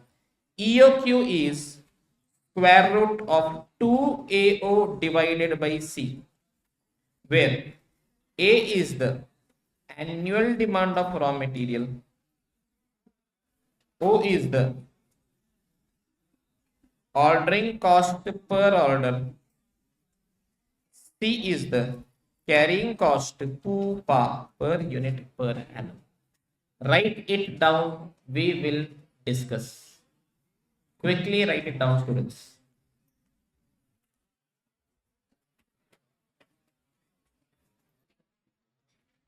So look at this, my dear students. What is going to be the formula of EOQ? I want all of you guys to tell what is EOQ. EOQ is square root 2AO divided by C, where A is the annual demand of raw material, O is the ordering cost per order, C is the carrying cost per unit per annum. What is the formula of EOQ? EOQ is square root of 2AO divided by C, where A is the annual demand of raw material, O is the ordering cost per order, C is the carrying cost per unit per annum. Is this clear? Sir, what on earth is this, sir? If someone tells the formula, should we accept her? No. We have in our example calculated our EOQ. We got EOQ as a 2 lakh only. So let me try putting that data here and see firstly if I am getting the same answer. To know if the formula is right or wrong. Then we will think how it came, all those things. We'll think later on. Yes or no, everyone? So first let me check if it is correct or not. Okay, boss. In my example, in 1 year, total how much sugar cane I wanted? Can you guys tell me? 10 lakh. So can I tell annual demand of raw material is 10 lakh? Perfect. Ordering cost per order. For every order, how much I was paying? Check the question. 2000 rupees. Great. So it is 2000 per order. Carrying cost per unit per annum. Every sugar cane at what price I am purchasing? 1 rupee. To hold it for 1 year, 10% of that, which is 0.1 per unit per annum I was incurring. Yes or no, everyone? So am I having my data? Yes, sir. We are having our data, sir. Based on that, can I calculate using the formula? Yes, sir. We can calculate. So it is the square root of 2AO divided by C, which is the square root of 2 into A is 10 lakh, O is 2000 divided by C is 0.1. Now while you are doing your calculation, simple point, 2 into 10 lakh into 2000 divided by 0.1 equals, then put a square root. If you just do divide by 0.1 square root, it will give you a square root of 0.1 alone. Okay. How much are you getting?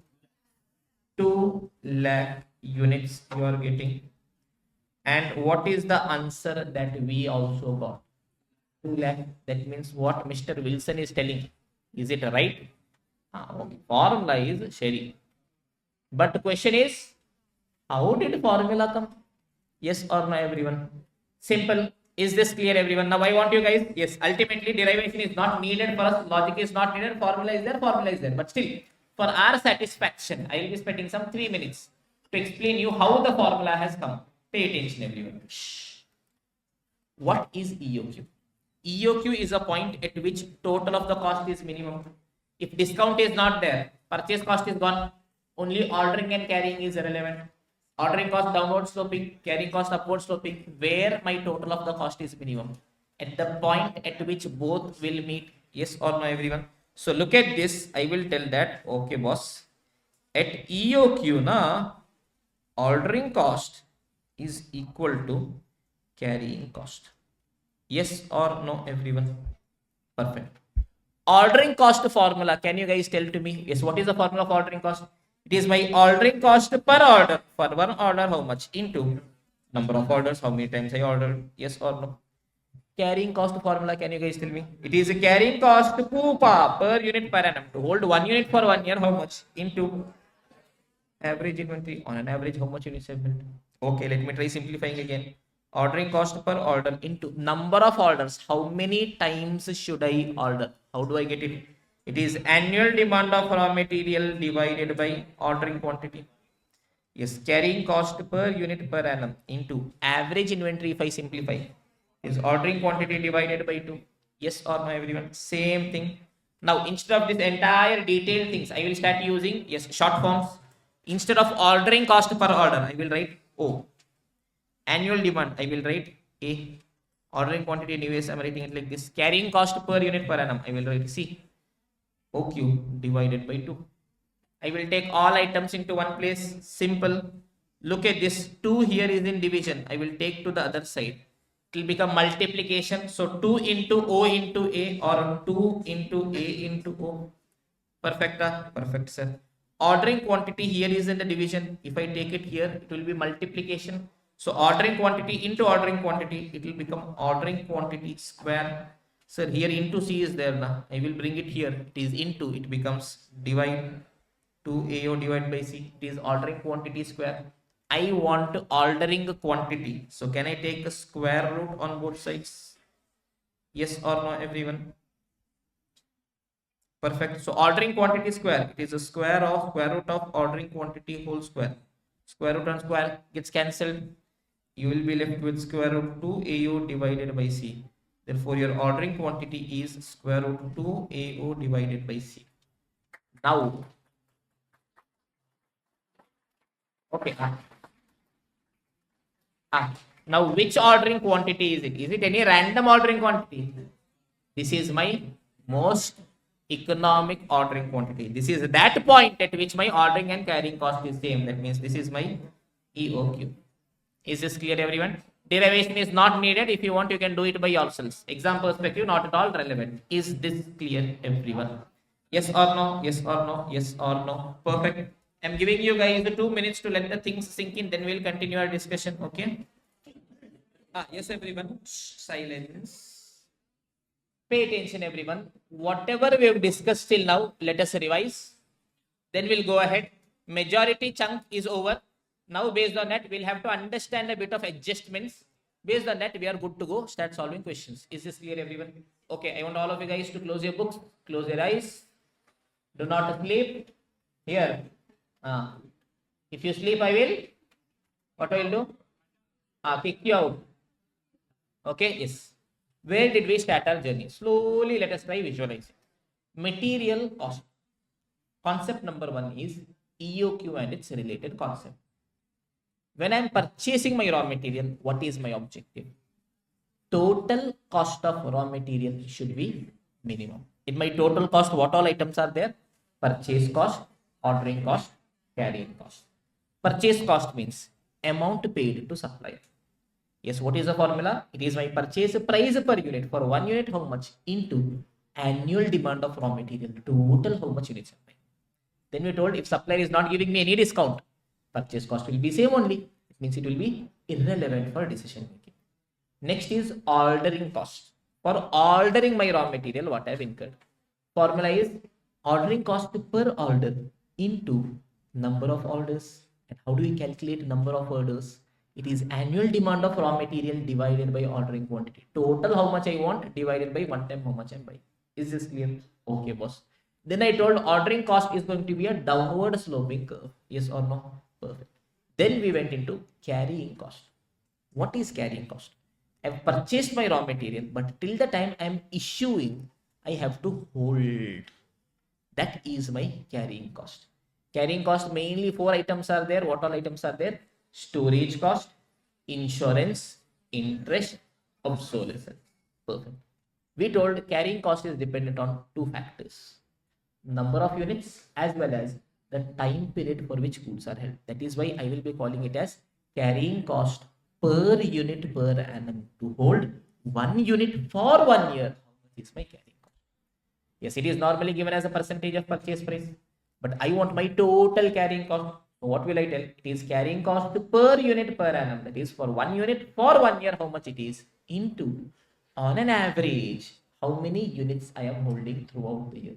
It is nothing but my average inventory. So my final version of formula is carrying cost per unit per annum into average inventory, where carrying cost per unit per annum is normally given as a percentage of purchase price.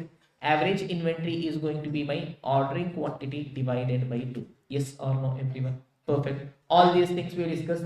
Based on that, we told, yes, different options we told. EOQ, graphical method. Ordering cost downward sloping, carrying cost upward sloping. The point at which both meet is going to be my EOQ. At EOQ, ordering cost equal to carrying cost. Based on that, we derived the formula. EOQ is square root of 2AO divided by C, where A is the annual demand of raw material, O is the ordering cost per order, C is the carrying cost per unit per annum. This was the discussion till now. Is this clear? Shall we go ahead? The concept is over. Now just we are having an additional segment called as blast from the past. So where what we will be doing is, in the past examination, if ever any tricky adjustment has come or any extra item has come, we will be discussing that. You guys can open your eyes, Tarun. You keep it open only, okay? Yes, you keep it like this if you want, like this if you keep, but do not close. Okay? Shall we continue our discussion, everyone? Yes, sir. First is carrying cost per unit per annum calculation. Look at this, everyone. My purchase cost is 100 rupees. Random examples we have kept. Every raw material I am purchasing at 100 rupees. Okay? Okay, sir.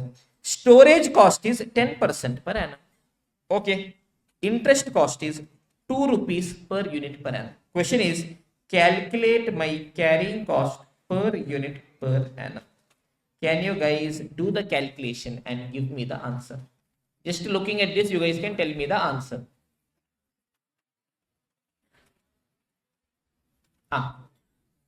Think and give me the answer.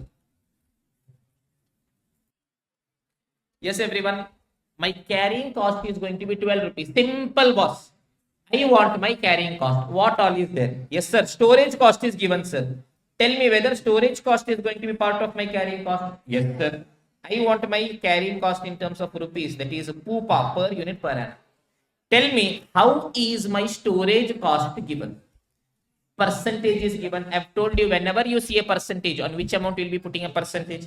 Purchase price. It is 100 rupees per unit into 10 percentage. How much it is going to be?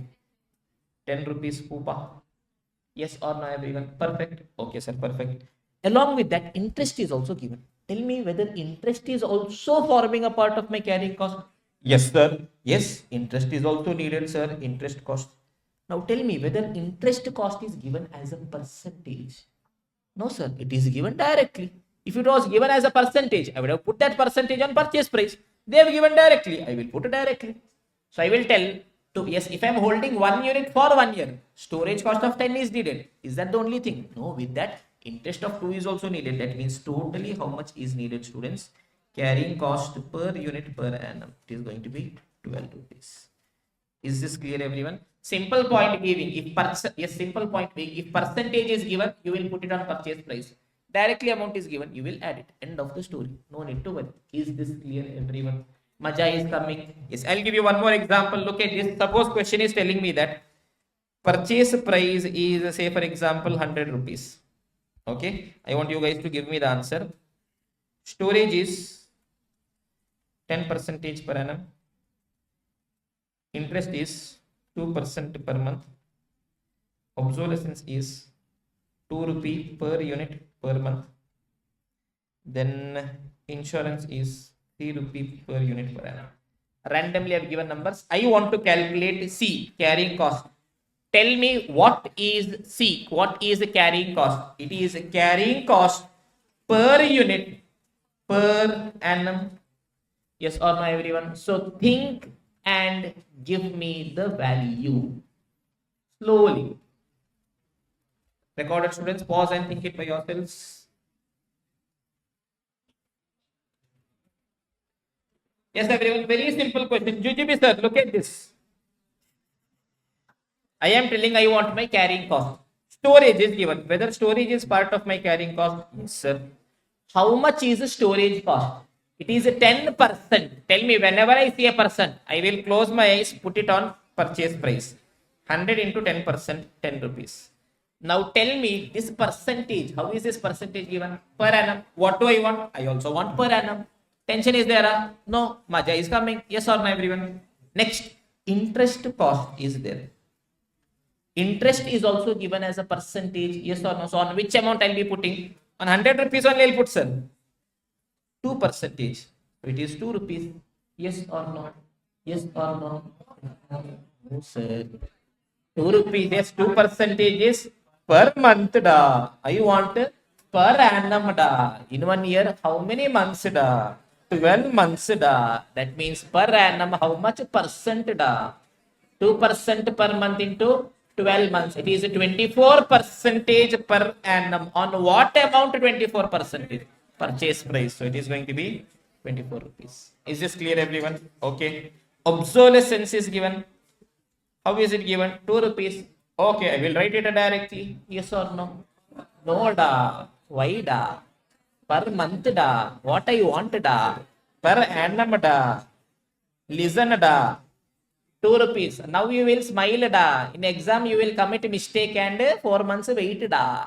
Okay? 2 rupees is per unit per month. For 1 month, it is 2. I want per annum, boss, into 12 months. It is going to be 24. Yes or no? And insurance. How is it given? 3 rupee pupa per unit per annum. I want also pupa. I will directly put, if I add 24, 48, 58, 61 pupa. This is going to be my carrying cost. Is this clear, everyone? Simple point. All these varieties can come. Percentage is given on purchase price. Which percentage? Per annum, because I want per annum. Yes, directly given, directly add. But how do I want? Per annum I want. Is this clear? End of the story, end of the discussion. Yes or no, everyone? Perfect. Now, next point being, if demand for your finished goods is given. Simple example, I want to calculate my EOQ. Tell me what is EOQ? Square root 2AO divided by C, where A is the annual demand of raw material. Oh. But what is given for me? Demand of finished goods. Simple example, look at this. Nothing new, just that in the examination, sometimes you get confused. That is why we are putting all those things together. Question is telling me that, boss, 1 year, now I am producing 5 lakh unit of finished goods. Great. Question is telling me to produce every finished good, raw material per unit of finished goods, 2 units I want. That means, can we calculate for 1 unit total how much raw material I want? Simple. Yes, cross multiplication. Finished goods, raw material. For 1 unit of finished goods, I want 2 unit raw material. It means for 5 lakh unit finished goods, how much I want? Is 5 lakh into 2, 10 lakh. Yes or no, everyone? Yes. So, yes, if demand for finished goods is given, calculate the annual demand of raw material. I want annual demand of raw material. So how can I do? I can tell demand of raw material is equal to demand of finished goods into raw material required per unit of finished goods. Yes or no, everyone? Is this formula needed? No. Do I know this formula? No. Here in front of you guys, I randomly scribbled it because I can see it is 5 lakh into 2. What is 5 lakh? Demand of finished goods. What is 2? For 1 unit, how much is needed? I created formula. Simple. I don't know how many formulas are there. I do not even by heart a single formula. In front of you, I'll tell you a story. I will write. As simple as that. Okay. So I'm telling, okay, was 5 lakh finished goods is needed. For every finished goods, 2 raw material is needed. That means total how much is needed? 10 lakh units is needed. Is this clear? Yes. These are not things to be by hearted, just simple adjustments to be understood and kept. Do not go back and keep revising 10. Demand of raw material, don't do that. Understand the logic, you will never go wrong. Is this clear, everyone? Yes or no? Yes or no? Yes or no? Perfect.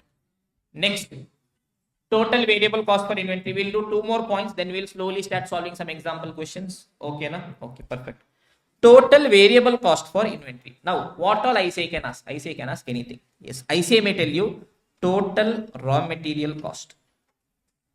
Or ICA can tell you total inventory cost. Or ICA can tell you total variable cost of raw material. Whatever ICA tells you, simple point is it is a total cost. And in my total cost, what all is there? Is nothing but total of purchase cost plus ordering cost plus carrying cost. End of the discussion. Is this clear, everyone? Whatever I say tells, yes. Meaning is simple. Purchase, ordering, carrying. Add, end of the story. Is this clear, everyone? One more point we will discuss and then we'll start solving questions. Is this fine, everyone? Yes, sir. Cost savings in EOQ. Now tell me one thing, students. Why am I going for EOQ?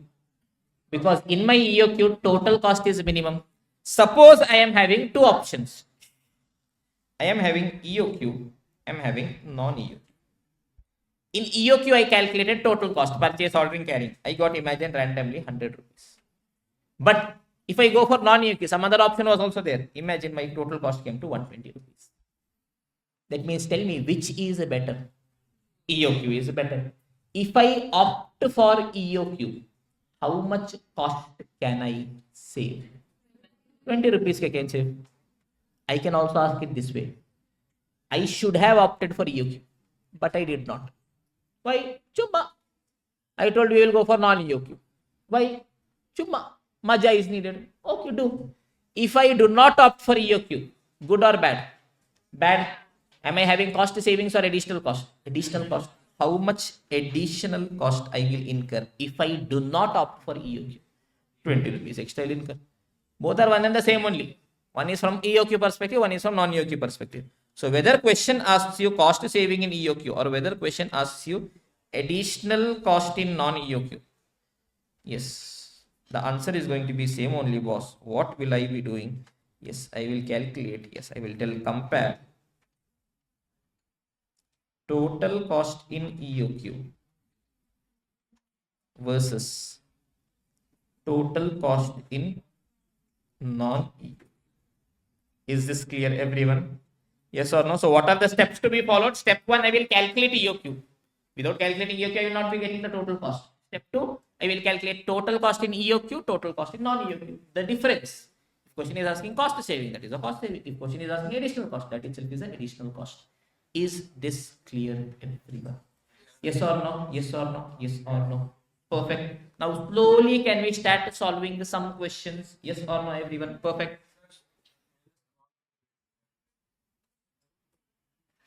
This one, okay, perfect.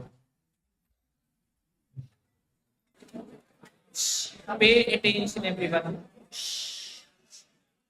Silence, silence, silence.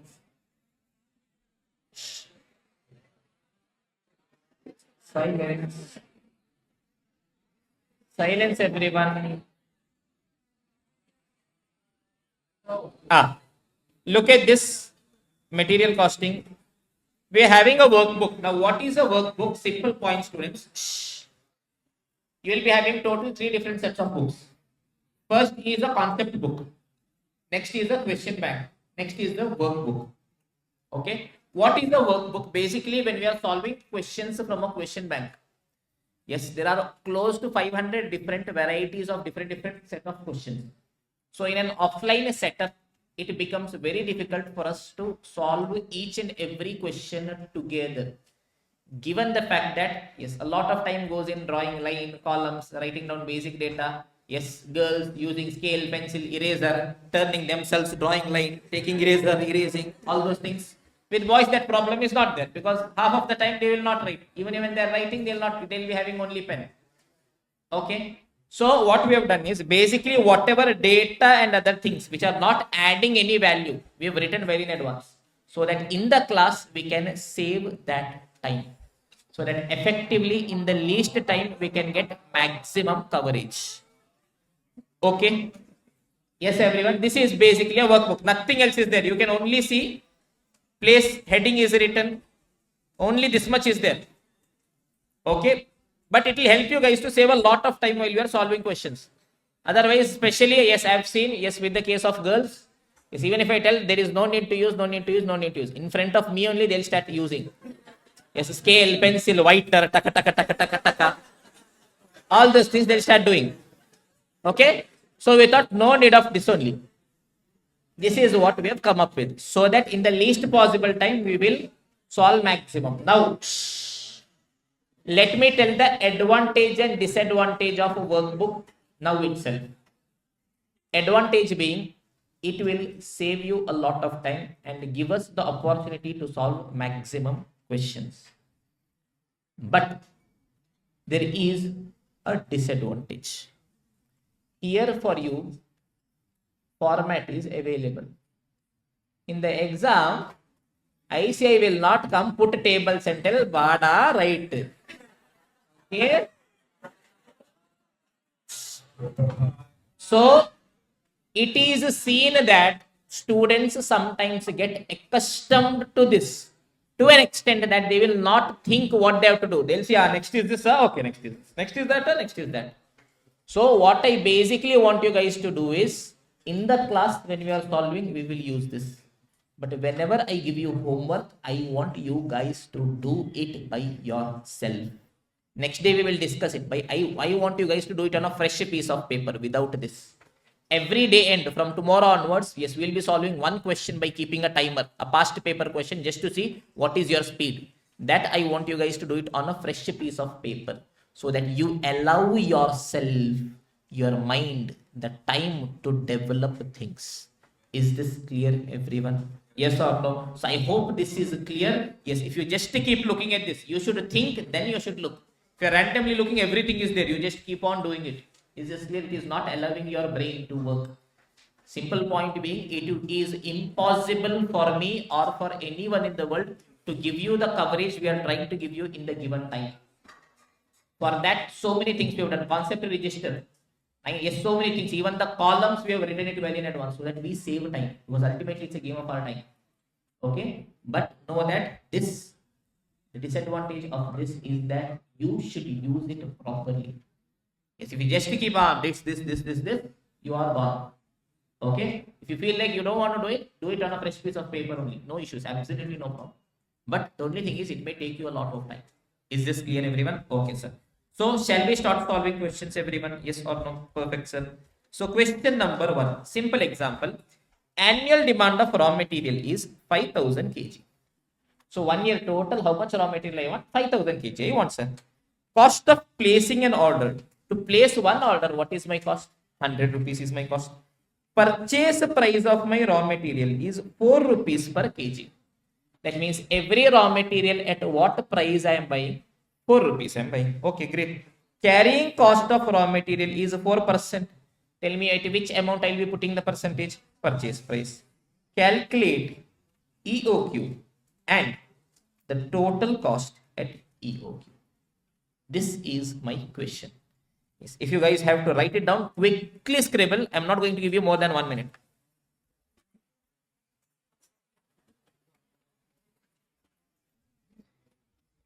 Yes, everyone. So let us try solving the question. Pay attention. Step 1. What is the first requirement? I have to calculate EOQ. Now understand how our presentation should be. First, I'll give the heading calculation of EOQ.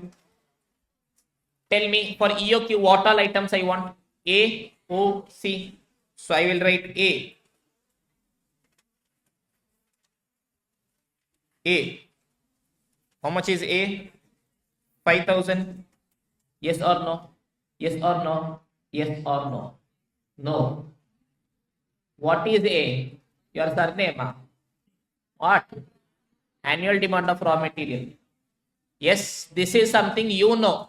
It is our duty to let the examiner know what is the acronyms that we have used throughout. Okay, this is the acronym ICA has used, but still it becomes our responsibility because different places, different set of formulas are there. So always whenever you are using an annotation, A means what? It is annual demand of raw material, which is how much? Which is 5,000 kgs. Yes or no, everyone? Perfect. Next is what? Next I want my O. O is nothing but my ordering cost per order. Tell me to place one order, how much I am incurring? 100 rupees. Then I want C. What is C? It is my carrying cost per unit per annum. Now tell me, how do I calculate? Tell me every raw material at what price I am purchasing? 4 rupees per unit or per kg into to hold for 1 year. How much I am incurring? 4% per annum. That means, is it going to be 0.16 pupa? Yes or no, everyone? Perfect. Yes, sir, should we write the formula? Not necessary. But sir, we want to write the formula. Okay, what is 4 rupees? It is purchase price. Into what is 4%? It is carrying cost percent. Simple. Is this clear, everyone? I hope you have written it down. Yes or no, everyone? Perfect. Now can we calculate our EOQ? Yes, sir. EOQ is square root of 2AO divided by C. I have already told what my annotation means. It is 2 into annual demand is 5,000 into ordering cost is 100 divided by carrying cost is 0.16. How much are you guys getting? 2,500. So my EOQ is 2,500. Yes or no? Yes or no? Yes or no? No. What 2,500? 2,500 chappala. What? Units are. See the data. How is my raw material given? 1 year I want 10,000 kg. That means every time I am buying 2,500 kg I should be buying. This is a presentation. Your presentation is not handwriting. It is not using scale and pencil. Yes, your presentation is very simple things. Now, yes, you have calculated carrying cost. You put it inside a simple box with the same pen that you have used. Shh. You have calculated your carrying cost. It was a calculation. That means more often or not, there will be a stepwise marking for this. Understand one very simple thing. It is not examiner's duty to read your answer paper. It is your duty to make examiner read the important things that you want to make him read. Your entire preparation of 8 months, 9 months, 10 months, whatever you have struggled, whatever you have sacrificed, whatever was your sleepless night, how much torture you have gone through, yes, what all classes you listened, how much knowledge you know, that you know. Examiner doesn't know. What examiner knows? Your examiner will roughly hold your paper for 10 minutes, maximum 15 minutes. He doesn't know your story. He doesn't know your sacrifice. He doesn't know your sleepless nights. All he knows is what you show him in those 15 minutes. So the point is, do you want to show him or her that I know how to draw a line using scale and pencil, or do you want to highlight your answers? Simple point. Your handwriting does not matter much, so long as it is reasonable. If this handwriting can fetch me an all India rank 10, most of your handwriting is going to be surely better than that.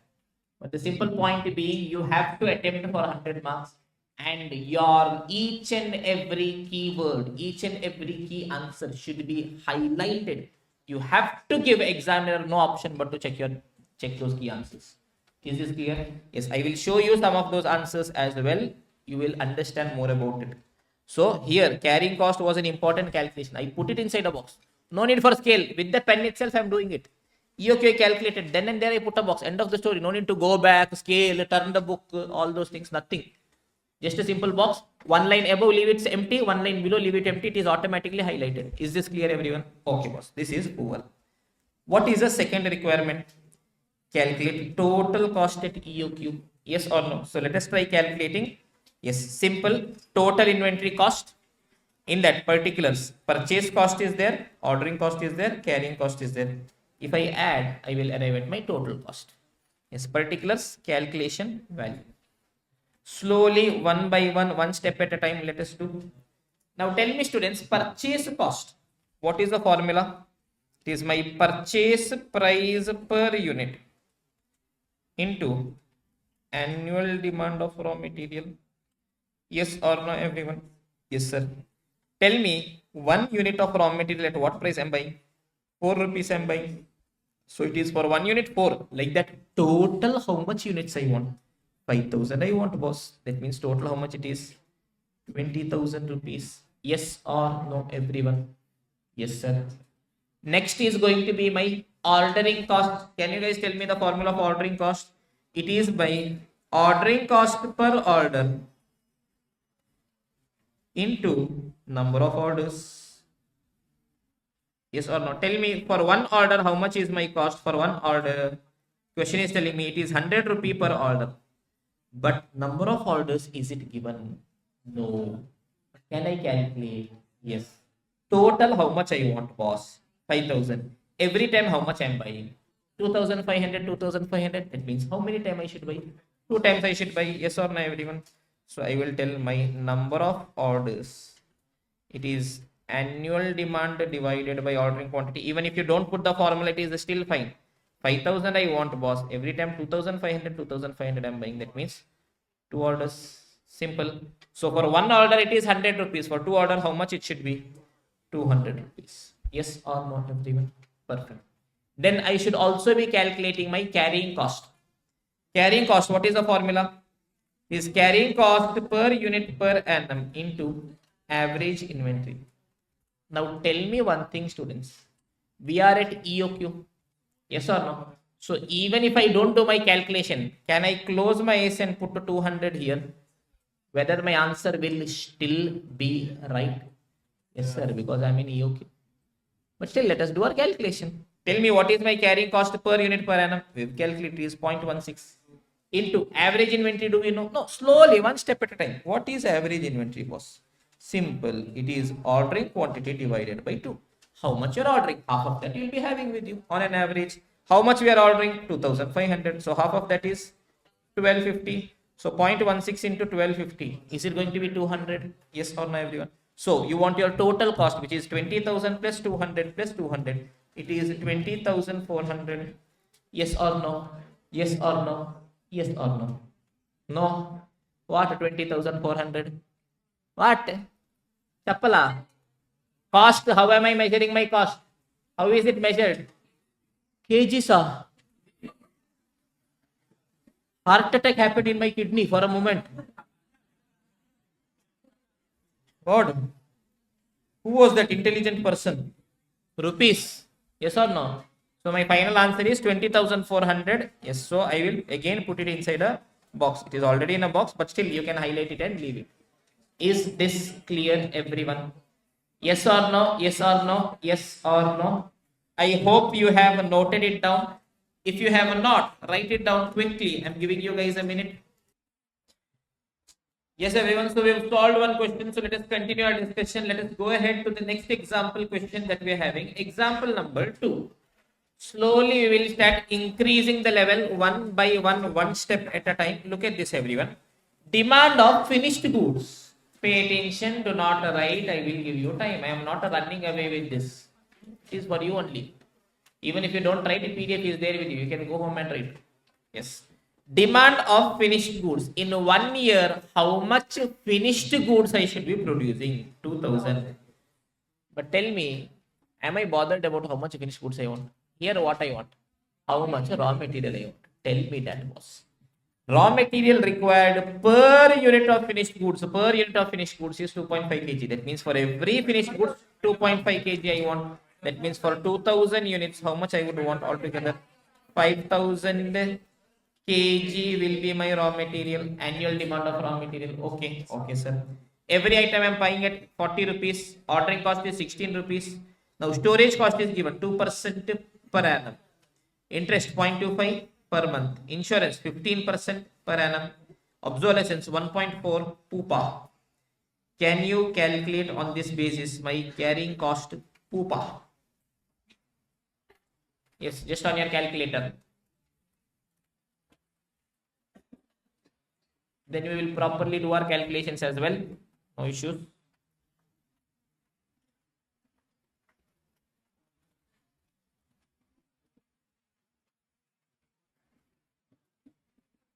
How much are you guys getting? Anyone? 9,000.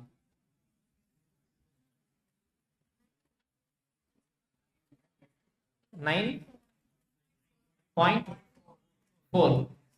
Is this okay? Let us check if it is correct or not. Yes. So this is my data. Based on this, what all we'll have to calculate? Calculate EOQ, number of orders, time gap between two orders, as well as total raw material cost POQ. Some points we have not discussed. That with this point we will discuss. Is this clear, everyone? Yes. So shall we start solving the question, everyone? Yes. Do you want to quickly scribble it down, or are you guys having the PDF of this? Will you refer to the PDF now? What do you want? You will refer to the PDF. Yes or no, everyone? Okay. Don't worry. Whenever data is needed, I will keep showing you guys the data. No issues. You can leave sufficient space for this. Now, first one is a calculation of EOQ. Okay. To calculate EOQ, what all I want? A, O, C. First is going to be A. What is A? Annual demand of raw material. How do I calculate that? Tell me, students. Simple. What is my question telling? How much finished goods I want to produce? 2000 units of finished goods I should be producing. For every finished goods, how much raw material I want? 2.5 kg I want. It means total how much raw material is needed? 2000 into 2.5, 5000 kg. Yes or no? Or else a very simple cross multiplication. Yes. Finished goods, raw material. Tell me for 1 unit finished goods, what is question telling? 2.5 kg. But I want to produce a 2000 unit, boss. It means how much kg I want? It is 2000 into 2.5. It is going to be 5000 what kgs. It's an important calculation that I have done. So I will be putting it inside a box. Yes or no, everyone? Perfect. I hope you guys are writing simultaneously. Yes or no, everyone? Okay. Next thing is going to be O. What is O? It is my ordering cost per order. Tell me, is it directly available in the question? Yes, sir. It is directly available, sir. How much is my ordering cost? It is 16 rupees, sir. So is there any tension in this? No, sir. Jujubi, sir. Data is available. Yes or no, everyone? Okay. Then what I'll have to calculate? Sir, we will have to calculate C. What is C? It is a calculation of carrying cost. How do I want my carrying cost? Pupa, pupa, pupa. Do not forget what? Pupa. What is pupa? Per unit, per annum. Everything I want for 1 unit. Now, if it is given in terms of kg, per kg, obviously we'll keep using the standard term only. For 1 year, that means every data has to be converted for 1 year. Is this clear, everyone? Okay. Simple, everyone. Look at this. Absolutely no need to complicate. I want every item. How I want? Pupa. Firstly, tell me what is given? Storage cost is given. Whether storage is a part of carrying cost. How much is storage? 2% per annum. How I also want per annum. Whenever I see percentage, in which price I will put on my purchase price. What is my unit purchase price? 40. So I will tell, okay, boss, storage is going to be 40 per unit into 2% per annum. How much is it going to be? 0.8. Yes or no, everyone? Is this clear? Okay, sir. Next item. What is the next item? What is the next item? Interest. So I will write interest. Firstly, tell me one very simple thing. How much is interest? Interest is 0.25%, but per month, per month, per month. How do I want? I want per annum. That means I will be doing into 12. Tell me for 1 month it is 0.25 percentage. That means for 1 year it is how much percentage? 0.25 into 12. It is going to be 3% per annum. Percentage I will be applying on which amount? Purchase price only. Yes or no, everyone? So in simple terms, I will tell, look at this, boss. It is 40 rupees per unit into 0.25 percentage per month. But I don't want per month, boss. I want per annum into 12 months. How much are you getting? Can you guys give me a confirmation? 1.2 Pupa. Yes or no, everyone? Is this clear? Okay, boss. What is the next item that we are having? Insurance. Insurance.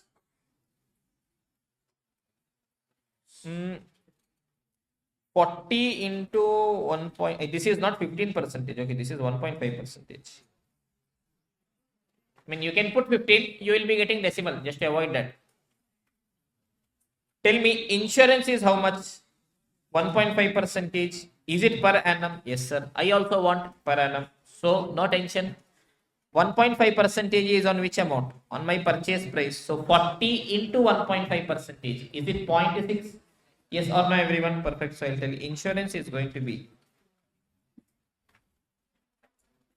40 per unit into 1.5% per annum. Is it going to be 0.6 Pupa?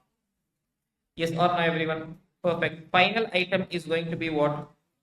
Obsolescence, which is how much? 1.4 per unit per annum. How I also want per unit per annum. How it is also given per unit per annum. That means, do I need to do anything? Nothing, boss. Write it down. That's all. 1.4 Pupa. That means if I add all these things, will I be getting my carrying cost? Pupa. Yes or no, everyone? How much is it? Is it going to be 4 rupees per unit per annum? Is this clear?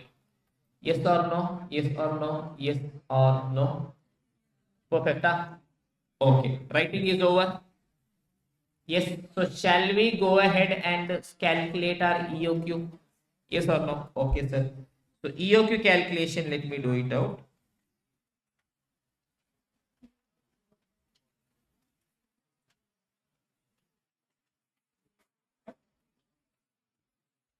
Yes, tell me everyone, what is the formula of EOQ? All of you guys, what is the formula of EOQ? It is the square root of 2AO divided by C, which is 2 into A is how much? 5000 into O is how much? 16 divided by C is how much? 4. Can you guys tell me what is my EOQ? 200, 200, 200, 200, what 200? Kgs, because my raw material is in terms of kgs. So every time I should be buying 200 kgs. Yes or no, everyone? Is this clear? Perfect.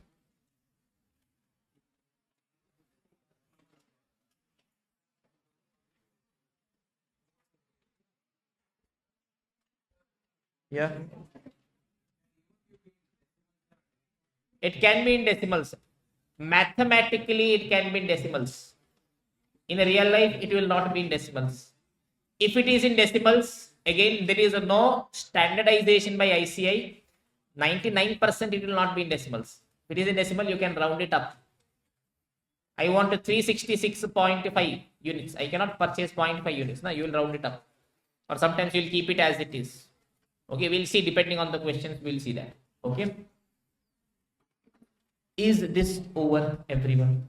Yes or no? Yes or no? Yes or no? Perfect. Can we go to the next requirement? Yes, sir. What is the second requirement, students? Calculate the number of orders. How many times should I order? Okay, boss. Tell me total how much I want. 5,000 I want. Every time how much I am buying? 200 I'm buying. That means how much time I should buy? 25. Simple. Jujube. What is it? Jujube. Number of orders is nothing but my annual demand of raw material divided by ordering quantity. Total 5,000 I want, boss. Every time 200 I am buying. That means 25 times I should buy 25 orders. Is this clear? Writing is over. Shall we continue? Yes or no? Perfect. Those of them who are only seeing, sitting and watching as though it is a movie, trust me, in the end you will not be having anything. Yes, start scribbling. Beautiful, not beautiful, it's fine. Start writing. Okay, the more you write, yes, the more your hands are also getting exercised. Your muscle memory is slowly getting developed. Okay. Next point is the time gap between two orders. This is something we have not discussed. So we will discuss and then we'll come to that. Till then, we'll do one thing. Let us calculate total raw material cost. This is something we have discussed, yes or no? So let us do this. Simple, sir. What all cost is there, sir? Purchase is there, sir. Okay. Ordering is also there, sir. Okay. Carrying is also there, sir. Okay. Add it. You will get total. Can we do the calculation slowly one by one? Yes, sir. Purchase cost. It is nothing but my purchase price per unit. For 1 unit, how much? Into annual demand of raw material, total how much I want. Tell me, students, what is the purchase price per unit? Can you guys tell me?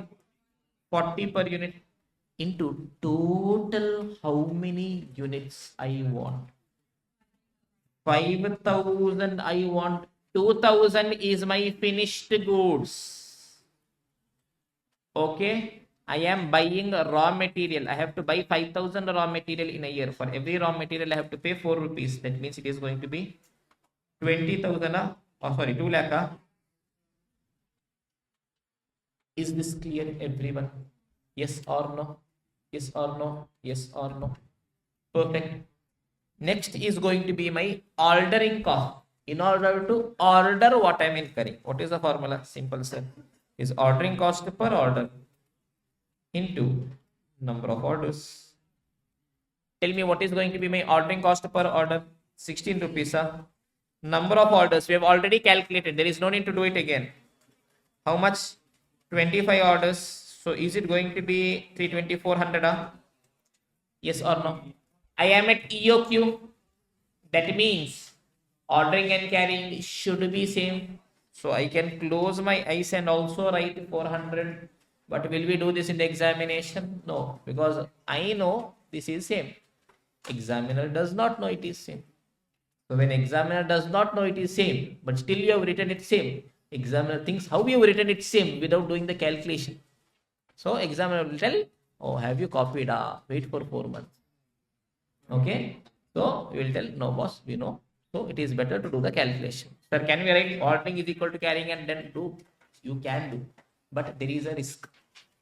Okay. Yes, our simple point should be that examiner doesn't know anything. So we'll have to write each and everything, even the smallest of the things we'll have to write. That is our preparation should be. Is this clear? So let me calculate carrying cost. It is carrying cost pupa into average inventory. What is my carrying cost pupa? 4 rupees pupa. Average inventory is not available. Average inventory is nothing but ordering quantity divided by 2. Yes, my EOQ was, I guess, 200 if I'm not wrong. Yes or no? Or 250. 200 I'm purchasing. That means half of it.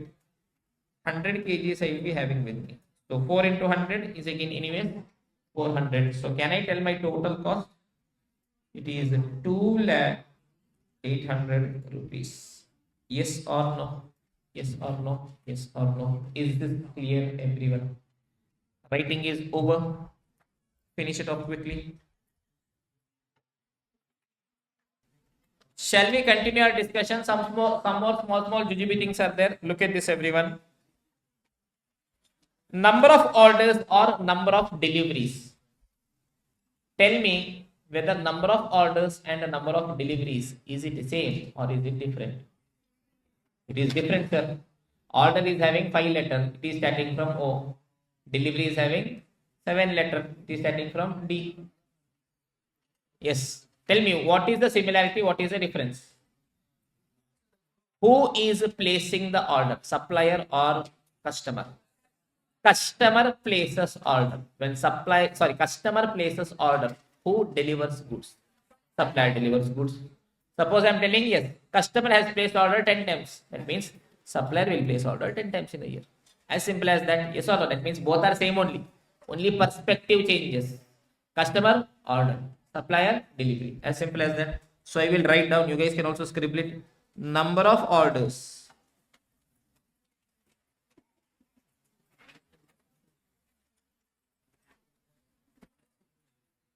is equal to number of deliveries.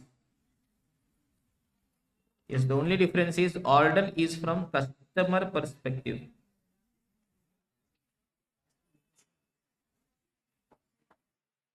Yes, delivery is going to be from a supplier perspective. And do we know the formula of number of orders? Do we know the formula for number of orders? Yes, sir. Total how much I want? Annual demand of raw material. Divided by every time how much I am buying? Ordering quantity. Yes or no, everyone? Finish it off quickly.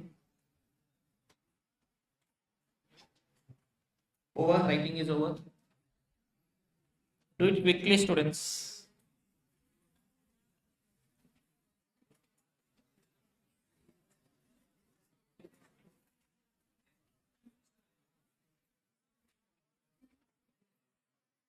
Over, everyone. Yes or no? Yes or no? Yes or no? Okay, sir. Now comes the next point, which is going to be time gap between two orders. What is the time gap between two orders? What on earth is this, sir? Look at this simple example I'm telling. Annual demand of raw material is 10,000 units. That means in 1 year, total how much raw material I want? 10,000 I want. How am I buying it? Ordering what? 1,000 each. That means tell me how many times am I buying in a year? 10,000 I want, sir. 1,000 I am buying. That means 10 times I am buying. Yes or no, everyone? So first let me calculate the number of orders. Yes, I'll give you time to write. It is annual demand of raw material divided by ordering quantity. 10,000 I want. 1,000 I'm buying. That means 10 orders I'm placing. Yes or no, everyone? Simple. That means I will tell, okay, boss. In 1 year, how much order I am placing? 10 order I am placing. 1 year is how many days? 365 days. Any doubt in this? No, sir. That means can I also tell in 365 days, 10 times I'm ordering? I want to know one order is how much days. Can I do a cross multiplication? I will be getting 365 divided by 12. Sorry, divided by 10. 36.5, or I can tell it as 37 days. Yes or no, everyone? That means a simple point being, if I have placed the order today, next order when should I place? After 36.5 or 37 days. Time gap between two orders. If I place today, next when should I do? After 36.5 days. Is this clear, everyone? If I have to write it down as a formula, simple. What did I do? Tell me. Yes, creation of formula is very simple. What was there in my numerator? 365 days divided by what is the 10? Number of orders. It is going to be number of orders. So it is going to be 365 days divided by number of orders. Perfect. But sir, I want in terms of months. Okay, how many months in a year? 12 months divided by number of orders. No, sir, I want in terms of weeks. How many weeks in a year? 52 weeks divided by number of orders. No, sir, I want in terms of quarters. How many quarters in a year? 4. No doubt in that. Yes, sir. However you want, you can do it. As simple as that. Simple cross multiplication. There is nothing to be by hearted. So I can write time gap between two orders.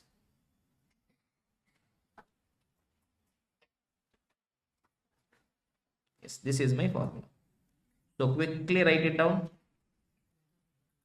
Recorded students, pause and write it.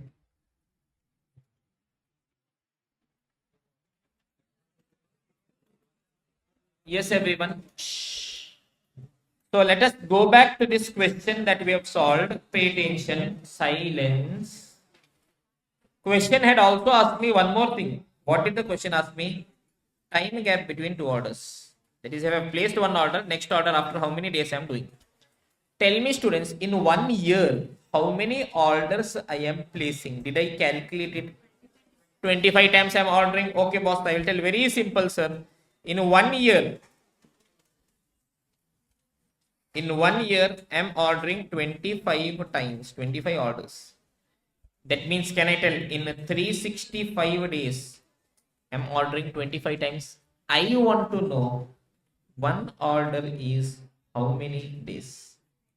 So it is going to be 365 divided by 25. It is going to be 14.6 or 15 days.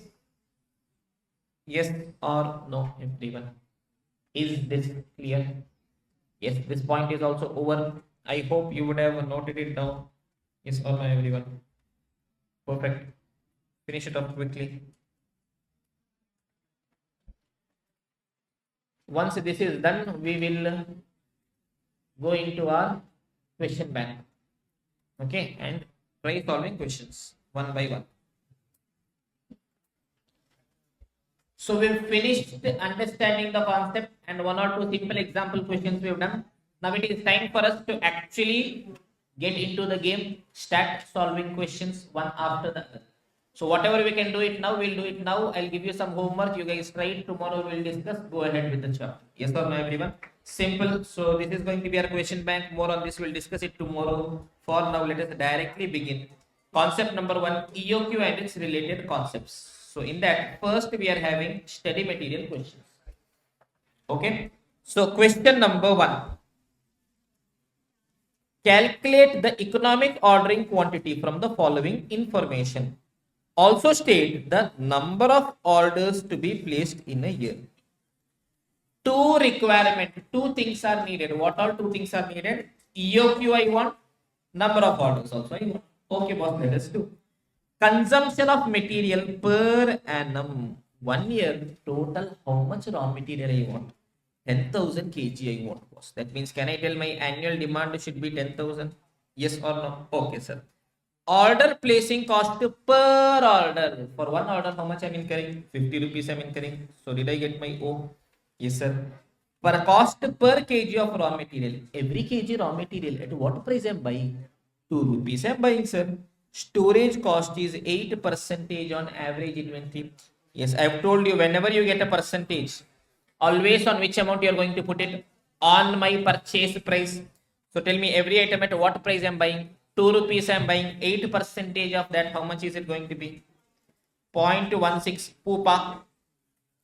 Can I calculate EOQ? Yes, sir, I can calculate. Can I calculate number of orders? Yes, sir, I can calculate that also. Quickly write it down. I'm giving you guys 2 minutes to solve. Quickly do it, then we'll be solving it.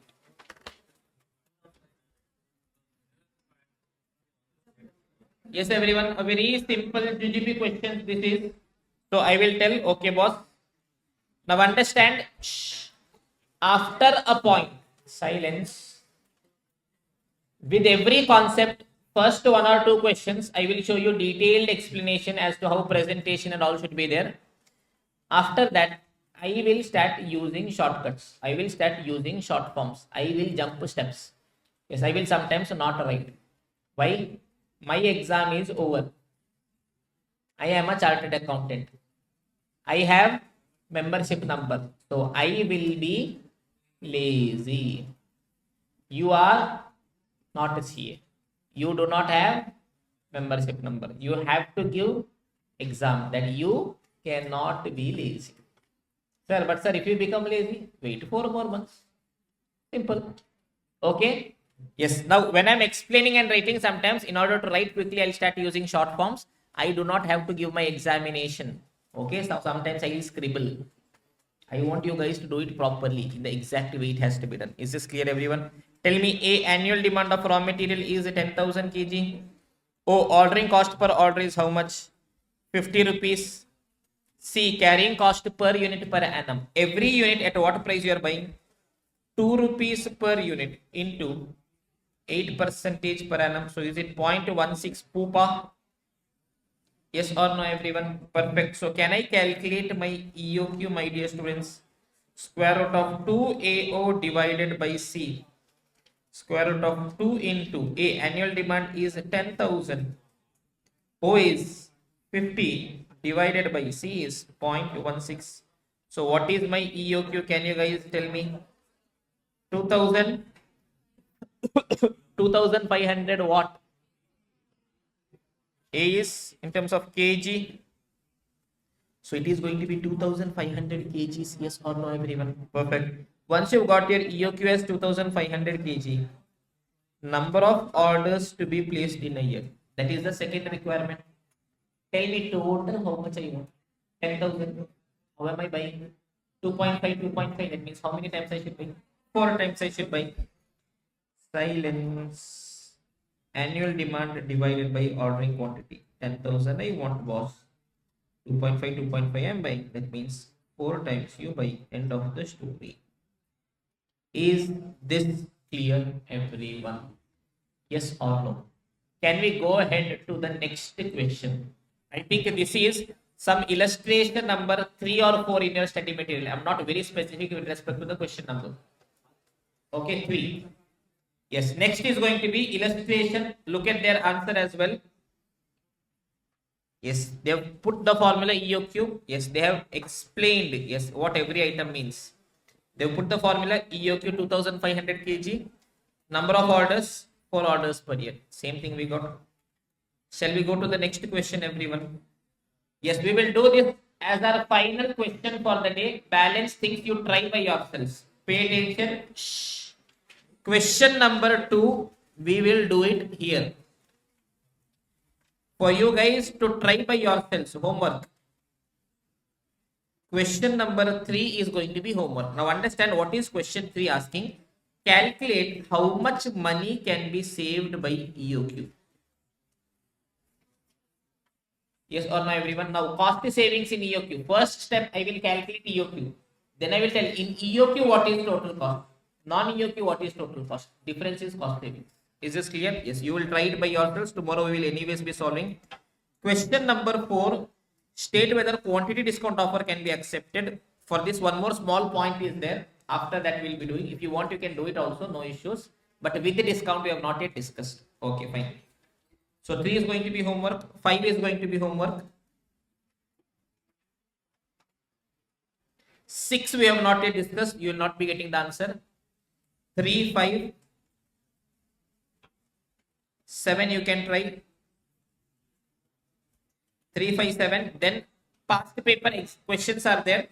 Now in this, if you see, some points will be from this concept, some points will be from next concept. This question, how much cost can be saved by opting for EOQ? You can try.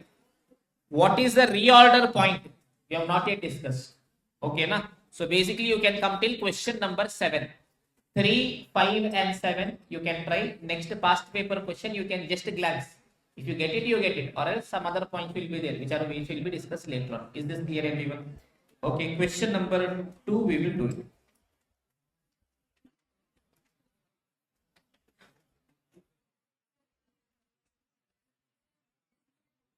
Huh? This PDF is not shared. Concept PDF is shared. Some 150 pages. In that, after 50 pages, you see this will be there. Okay, in the same PDF it will be there. Or else, if it is not there, simple. Which illustration it was? Illustration 3, right? Illustration 3 and 4. At the end of the chapter, practical question will be there. Practical question number 1, 2 is that past this thing. Then I think some 5, 6, 7, something like that it will be there. Okay. Look at this, everyone. What is question asking? Compute EOQ. Okay, sir. We will see that. Compute EOQ. Okay, sir. And total variable cost. Oh.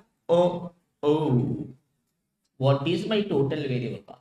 Same only total cost purchase, ordering, carrying. Okay. Annual demand is 5,000. Okay, boss. Unit price, every unit I'm buying at 20. Good. Ordering cost is 16. Okay, fine. Storage is 2%. Interest is 12%. Obsolescence is 6%. Everything is per annum. Yes or no, everyone? So can we do the calculations quickly? Illustration number 4 for those who are referring to the study material. So look at this, everyone. Let's quickly try solving. First thing is calculation of EOQ.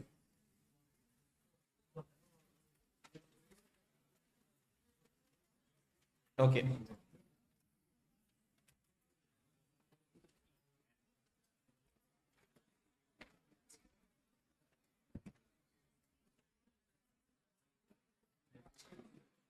Yes, everyone. Silence. Or else let me do it there only so that I can keep showing as well. Tell me, everyone, calculation of EOQ.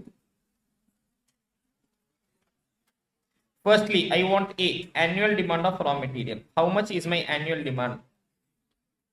What is my annual demand, students? 5,000 units.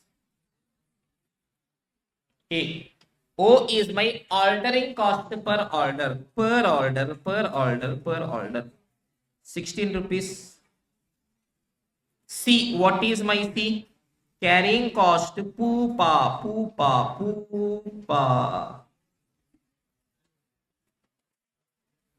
Yes, what all is given? Storage is given. How much is the storage, students? 2%. So I will tell storage is needed, boss. 2%. 2% of what? 40 rupees. Sorry, what is my purchase price? 20 rupees is my purchase price. Every unit I am purchasing at 20 rupees into 2% per annum. So is it 4 rupees? Yes, then what more is there? Interest is there. Interest is how much percent? 12%. On which amount? 20 rupees. 20 into 12%, how much is it? 2.4. Then I'm having obsolescence. How much percent? 6% per annum only, no tension. 20 per unit into 6%.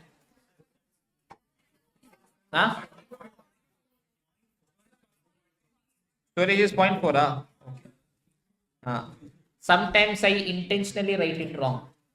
Just to see if you are randomly writing what I am writing or you are thinking and writing. Okay, how difficult it is to first think it right in your brain and then intentionally write it wrong and then wait so that you guys can rectify the wrong and make it right. How difficult is my life? Yes, everyone. Tell me how much is this? 1.2. Is it 4 rupees, Poopa? Yes or no, everyone? Perfect. Now, there is one more way I can calculate it. This is all a percentage of purchase price. Every percentage is per annum. Tell me how much is storage? 2%. How much is interest? 12%. How much is obsolescence? 6%. That means total is how much? 2 plus 12 plus 6, 20% of what? Of 20, which is going to be 4 rupees per unit per annum. Oh my God. Am I getting the same answer? What is this? Magica? No da. Logic da. Yes or no? Yes or no? Silence. Is this over? Silence. Can we calculate EOQ? Yes or no, everyone? Perfect. So let us calculate EOQ. EOQ is square root of 2AO divided by C, which is square root of 2 into silence everyone, or else I'll solve two more questions and only then stop. How much is my EOQ? Can you guys tell me the value? 200. What 200? kg? kg? Units. Is this clear, everyone? Okay, boss. So first requirement was calculate EOQ. I calculated. Second requirement, silent.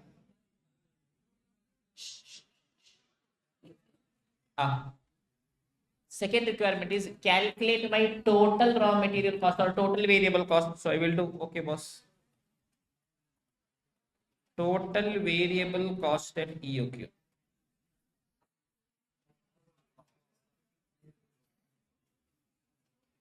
What all items are there? Purchase cost is there, ordering cost is there, carrying cost is there.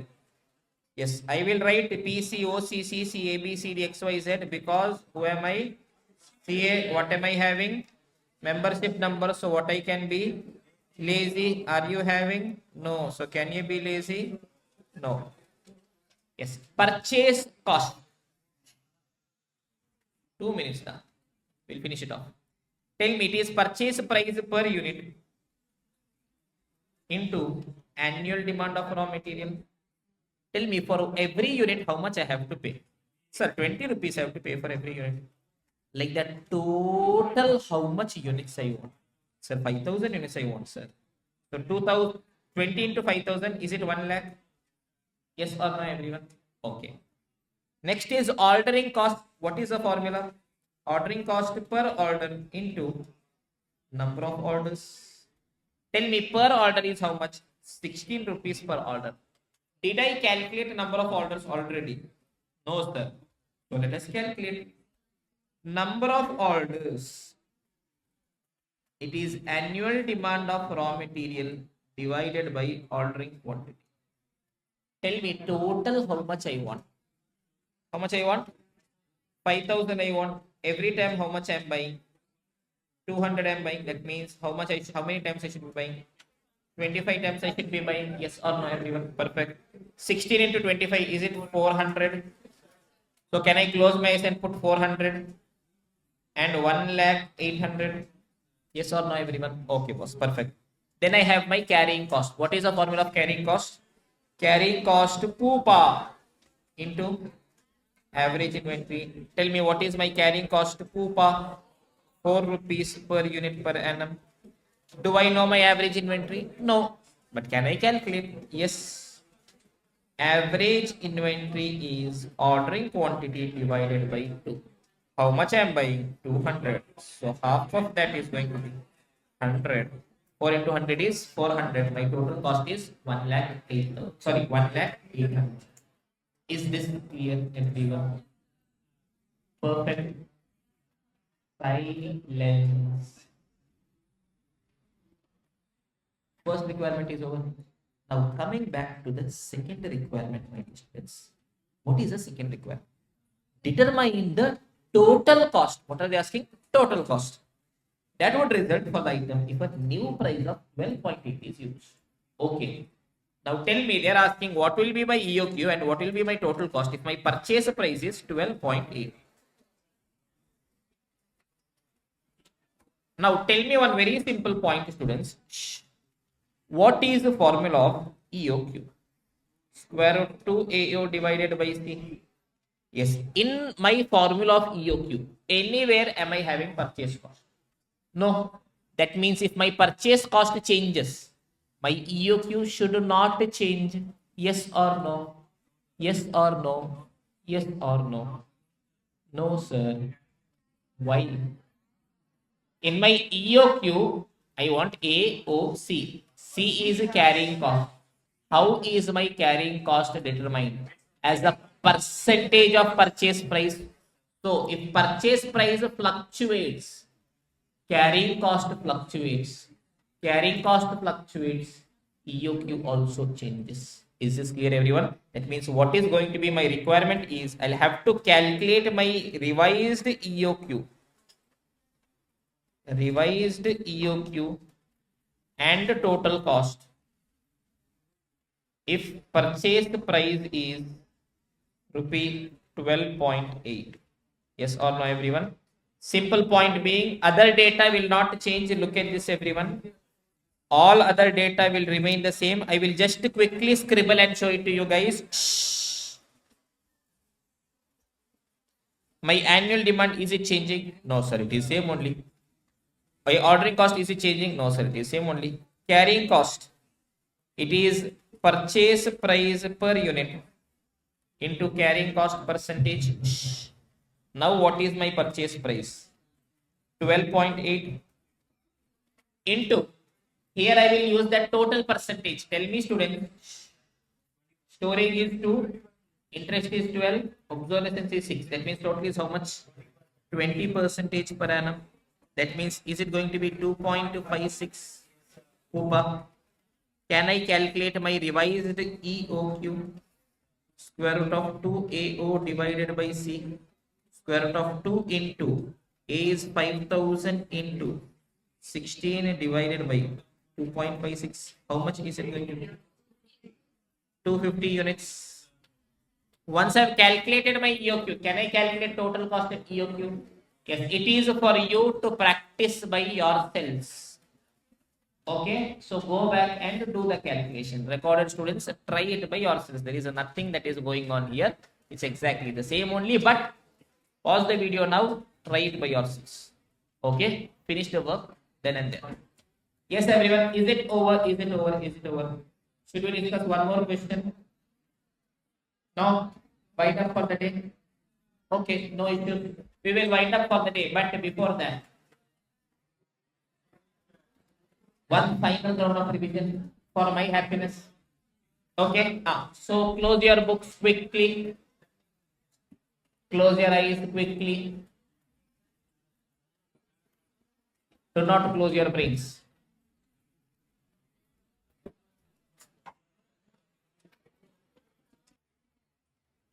Yes, everyone. So for one final time, slowly, I want to drop silence. Okay. Shh. Let us start from the beginning. We started with the chapter material costing, concept number 1, EOQ and its related concepts. Try closing your eyes and try visualizing how much you are trying to remember sufficient, or else you can go back, revise, do it one or two times by yourselves. Okay, EOQ and its related concept. We told what is the objective of business. When I'm purchasing raw material, what is my objective, students? Total cost of raw material should be minimum. In my total cost, what all items will be there? Purchase cost, ordering cost, carrying cost. Great.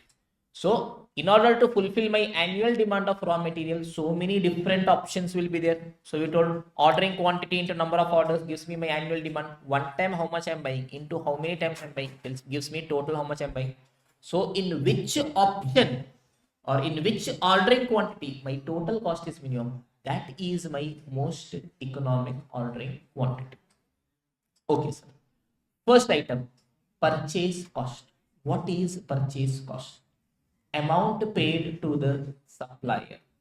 Other amount paid to supplier, what is the formula? It is my purchase price per unit. For 1 unit, how much? Into annual demand of raw material, total how much units I'm buying. Yes or no?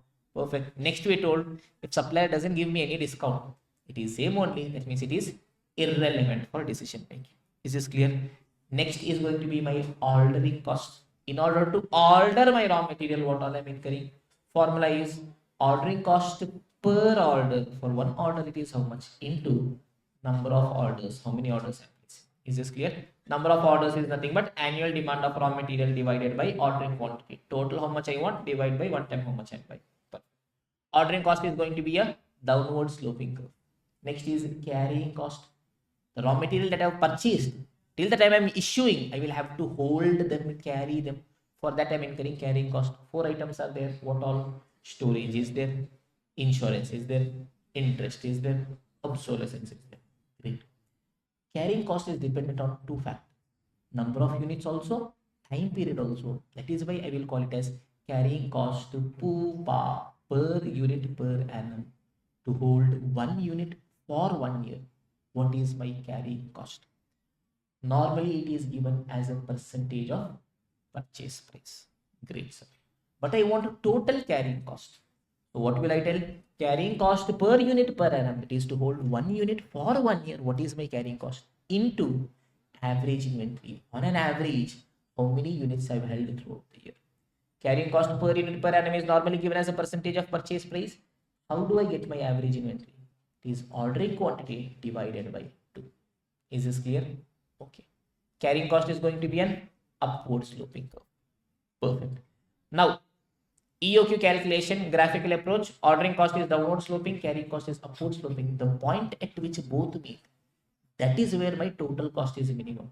That is my EOQ. So at EOQ, always my ordering cost will be equal to carrying cost. Based on this simple point, we derive the formula.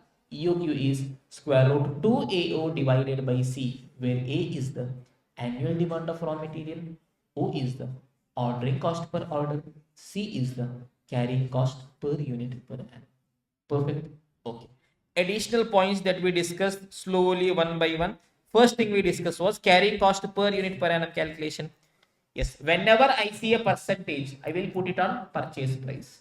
Per month is given, per quarter is given, everything has to be converted into per annum. If amount is given directly 1 rupee per unit per annum, I will include it directly. Is this clear? Okay, sir. Then demand of finished goods is given. What I'll have to convert it into? I'll have to convert it into annual demand of raw material. Okay, boss. Cross multiplication. Then question asks you total variable cost, total raw material cost, total inventory cost. Anything. It's the same only. Purchase, ordering, carrying. Okay, boss. Cost savings in EOQ or additional cost in non-EOQ. We have just discussed. Question we will be doing it tomorrow. Yes. What I'll have to do? Step 1, I will calculate EOQ. Step 2, in EOQ, what is total cost? In non-EOQ, what is total cost? Its difference will be the cost savings or additional cost. Is this clear? Okay, boss. Next point being number of orders or number of deliveries. Both are one and the same. Customer will order, supplier will deliver. It is total how much I want divided by one time how much I'm buying. Annual demand divided by ordering quantity. Then we told the time gap between two orders. It is 365 days or 12 months or 52 weeks divided by number of orders. This is what we have discussed today. So I want you guys to go back. Yes, revise it one time by yourselves. Yes, prepare a short summary note by yourselves. Whatever questions are there, try doing it by yourselves. Yes, I will reasonably expect that once the session is over, you devote at least 1 hour, maximum 2 hours for the subject. Not more than that is needed. Yes, understand one very simple point, students. You are having close to how many months left for your examination? 7 at least months are left. What matters now is your consistency, not the intent. You need not sacrifice your sleep. You need not sacrifice your food. You need not sacrifice everything and sit and study. You will have a time for that. You will be having last 3 months for that. Okay, now the only point is keep very simple principle. Whatever is happening in class, I will learn with that 1 hour or maximum 2 hours. Sufficient. But properly utilize that time. Because if you try pushing yourselves now, there is a limit for a person to push. What is seen in students is, yes, it is needed that you have to work hard. But if you unnecessarily exert more pressure now, yes, this is not just a small sprint. You have to have that intent for 9 months. By 3 months, you will get exhausted, shut down. At the end of it, you will be like, let it go. I don't want that to happen to you. So personal suggestion is do not sacrifice on your sleep. At least 6.5 to 7 hours, you should sleep. I have been sleeping for 7 hours at least throughout all my life. even before exam as well, during my preparation as well. Okay, proper food you should be having. Ensure 1 to 2 hours per day you pull off for your preparation. Maximum things we are doing here. You will have to prepare your summary notes. Question you will have to do it. Is this clear, everyone? That's all for today. Thank you so much, my dear students. See you guys tomorrow.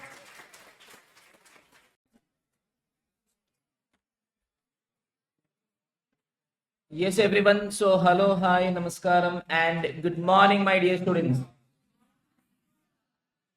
I hope you guys are doing really, really well. So, what is it that we were discussing?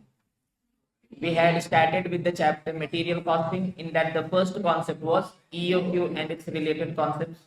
So, at the very outset, let's quickly revise whatever we have discussed.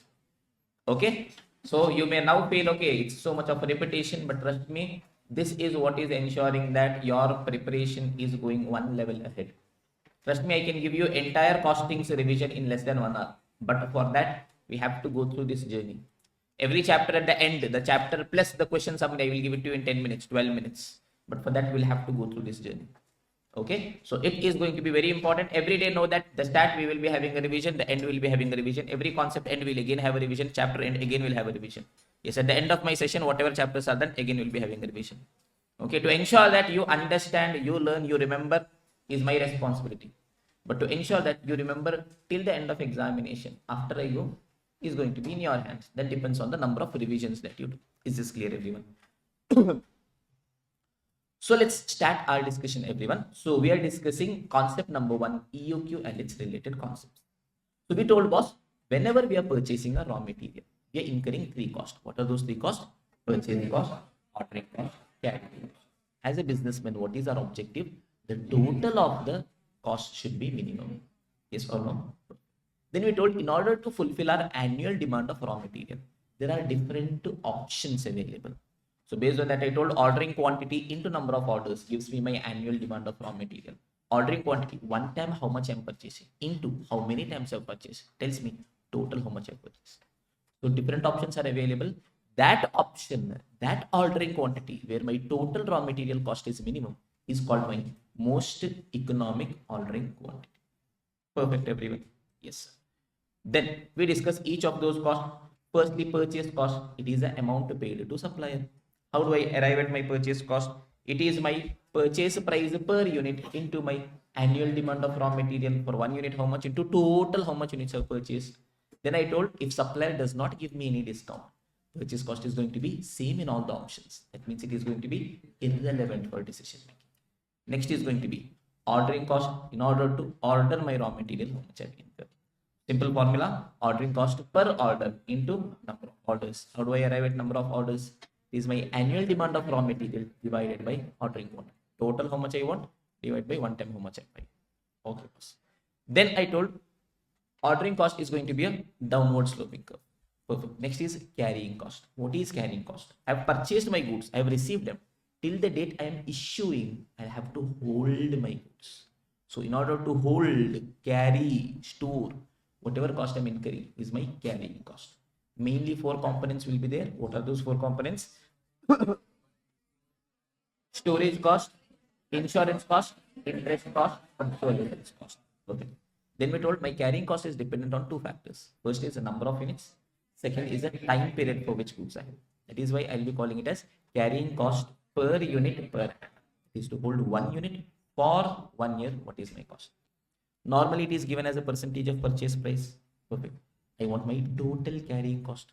So what is going to be the formula of total carrying cost? It is carrying cost per unit per annum into average units. It is to hold 1 unit for 1 year. How much is the cost? Like that, on an average, how much units I am holding throughout my year. Carrying cost per unit per annum is normally given as a percentage of purchase price, and average inventory is going to be ordering quantity divided by 2. Perfect. Carrying cost is going to be an upward sloping curve. Perfect. Okay. Then we told ordering cost is downward sloping, carrying cost is upward sloping. The point at which both meet, that is the point at which the total of the cost is minimum. Okay. Now based on that, we derived the formula that, okay boss, EOQ is going to be square root of 2 AO divided by C, where A is the annual demand of raw material, O is the Ordering cost per order C is going to be the carrying cost per unit per annum. Okay, great. Now, based on that, additional points we have discussed. Firstly, carrying cost per unit per annum. We've told, yes, I want it per unit per annum. Whenever percentage is given, percentage is always on purchase price. Percentage should be per annum percentage. Second, if our amount is given directly, I will add it, but ensure it is also per unit per annum. Perfect. Okay, sir. Next, finished goods demand is given. I want demand of raw material. I will convert it into raw material. Simple. Yes, demand of finished goods into raw material required per unit, cross multiplication. Then question asks you cost savings in EOQ or additional cost in non-EOQ. Step 1, you will calculate EOQ. Based on that, step 2, in EOQ, what is your total cost? Non-EOQ, what is your total cost? Difference is going to be your cost savings or additional cost. Perfect. Okay, boss. Number of orders or number of deliveries, both are same. Who will order? Customer will order. Who will deliver? Supplier will deliver. What is going to be the formula? It is annual demand of raw material divided by ordering quantity. Okay, boss. Then we've discussed time gap between two orders. It is 365 days or 12 months or 52 weeks divided by number of orders. Till here we had discussed. Based on that, I guess two example questions, two questions from the study material also we had done. Yes or no, everyone? And I think I had given you guys some questions to try by yourselves as homework. Yeah. How many of you have tried? Give me a genuine answer. Okay, great.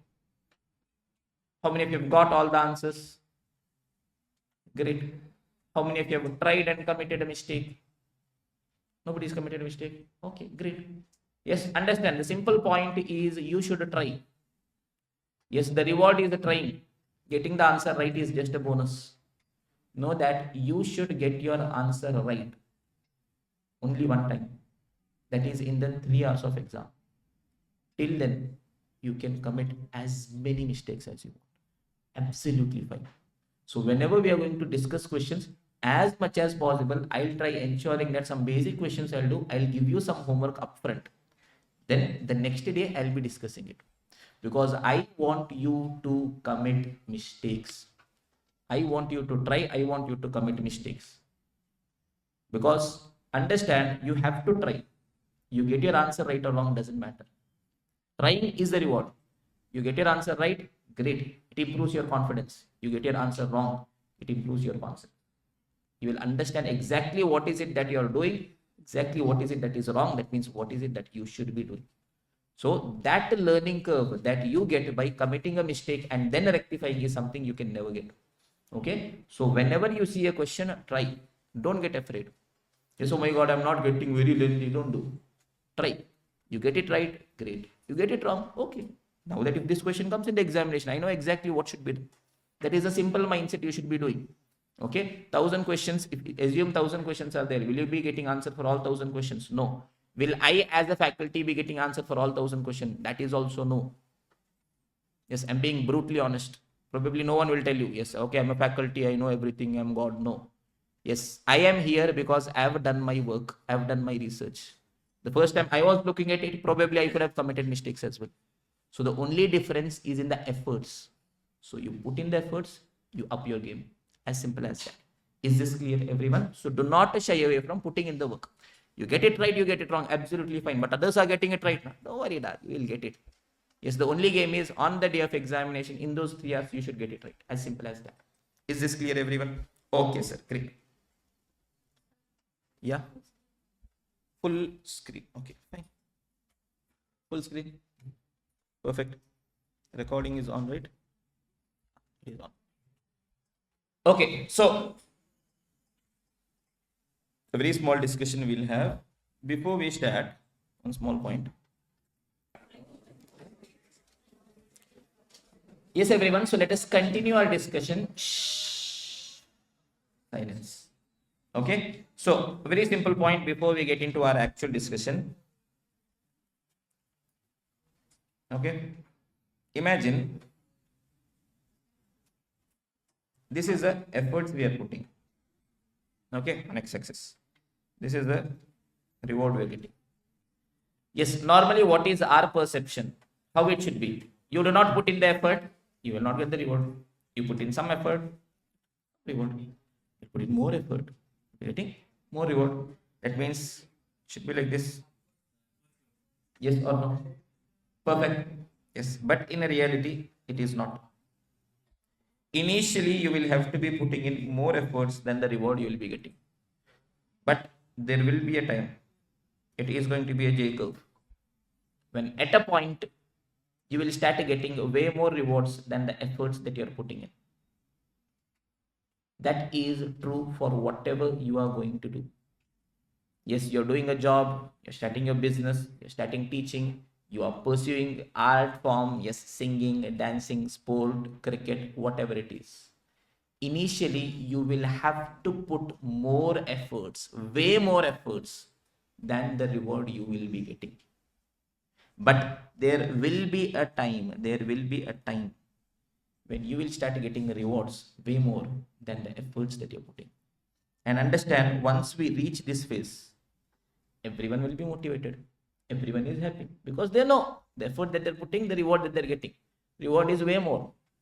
But the hardest thing is to convince your own mind in this phase that your time will come.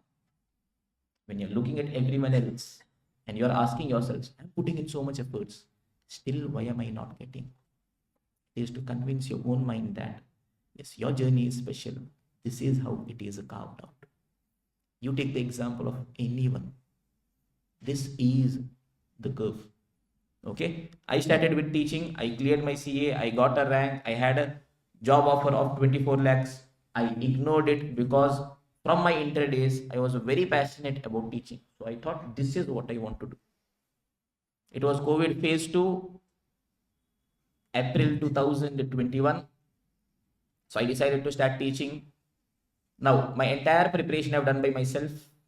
I'm an introvert, not much connections, no touch of any institute, nothing. So I thought, okay, if your concept is good, you teach well, people will call you. I was wrong. So initial 2-3 months, I did not get any institutes. Okay, because it was COVID phase 2. Now assume it is offline classes. Say KS is having 4 different classes for CA Inter, so 4 different faculties. But online, the entire batch is being handled by one faculty. So existing 3 faculties are only without any work. So where will someone give opportunity for a new faculty? More than that, absolutely zero connections. So I thought, okay, probably we'll start something online. Yes, we'll give a revision. Yes, if quality is good, students should definitely be there, na? Is what was the perception. Now I announced my first free revision for CA Inter for July 21 attempt. Due to COVID, it was July 21. It was on the chapter standard costing. Standard costing is considered to be the most difficult chapter. For the free session, 3 people were there. And that one was me only. Okay, so effectively 2 people. That is where it began. And from there, slowly, yes, some institute called me for a regular batch. Yes, it was through online because of COVID. So I took a regular batch of costing for 2 months. It is daily 3 hours, 150 plus hours. And I got 30,000 for that. So 2 months, match is very strong. 60 days, 30,000. That means one day, 500 rupees. Yes. If I go for Kuli Pani, you know Kuli Pani? What is Kuli Pani? Huh? Putting the stone, all those things, I would probably earn more than that.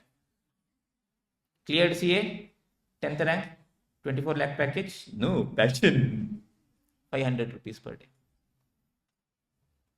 Okay. But slowly, your time will come. If you are consistent, if your hard work is real, if you're being genuine to yourself, your time will come. Okay. Take the example of Virat Kohli, 2011 World Cup. For those who are following cricket, 2011 World Cup final. Yes, I think the second wicket, Sachin gets out. Sachin is coming back. Kohli is entering the field. There is absolute silence because Sachin is out. The god of cricket is out. There is not even one person who is cheering for Kohli.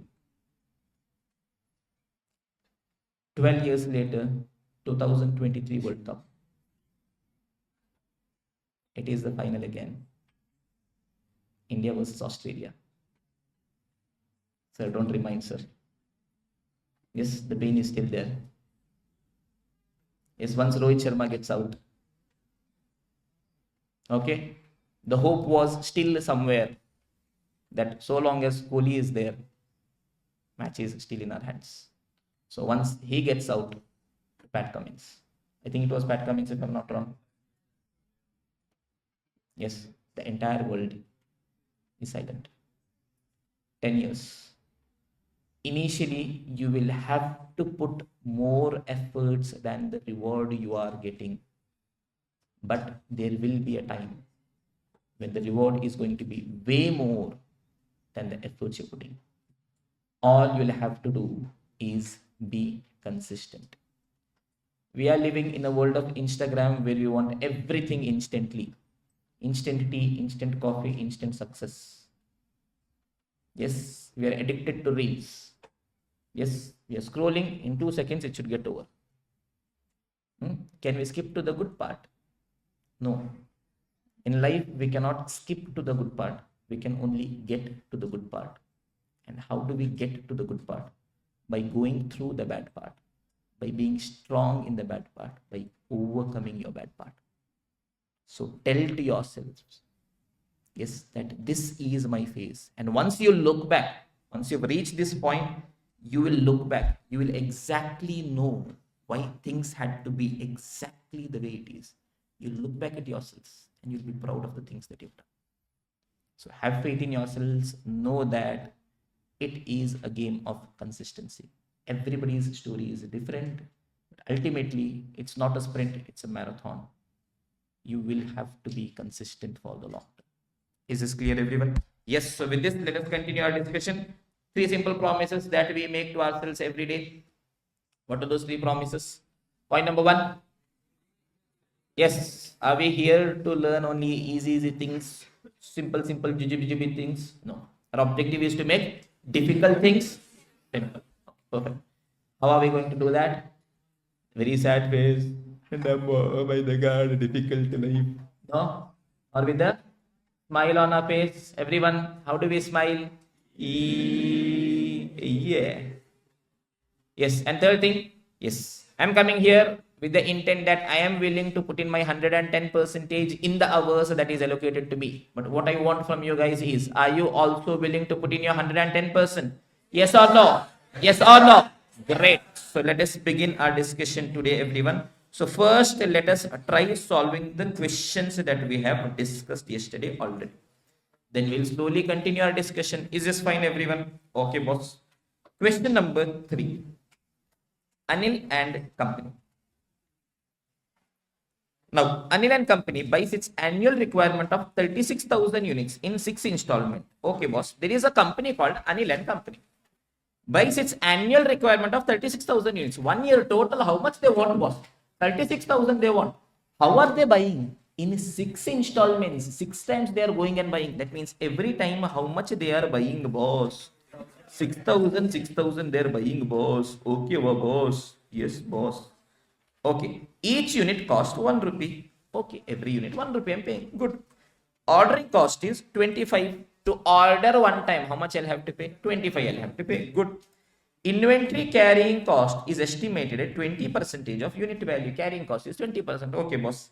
Find out the total annual cost of existing inventory policy. Existing inventory policy. What is my existing policy? How am I buying? 6,000. In that, what is my total cost? Purchase, ordering, carrying. Okay, boss.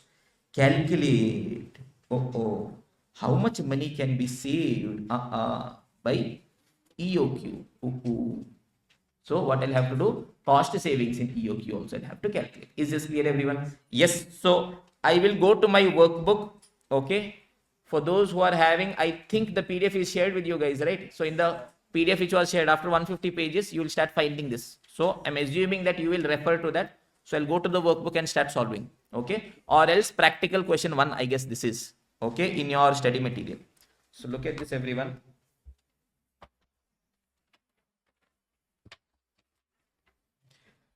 Now, whenever I will give you guys a homework and then I will be solving, it is on the assumption that you would have tried. So my solution is going to be slightly faster. Okay, so I'll not be giving you more time. Yes, write it down, all those things. With that, if you'll have to write, you'll have to write it down, as simple as that. Okay, perfect. Now tell me, there are two different options. What is my existing policy right now? What am I doing? I'm buying, yes, 6,000 units I'm buying. Yes, like that. How much orders I am placing? 6 orders I'm placing. Yes or no? Or else alternatively, I can go for my EOQ also. So first, let me try calculating EOQ. Okay, boss, what is EOQ? EOQ is square root 2AO divided by C. For that, I want AOC. Tell me A, annual demand of raw material. 36,000 units. Okay. Oh, ordering cost per order. 25. Okay.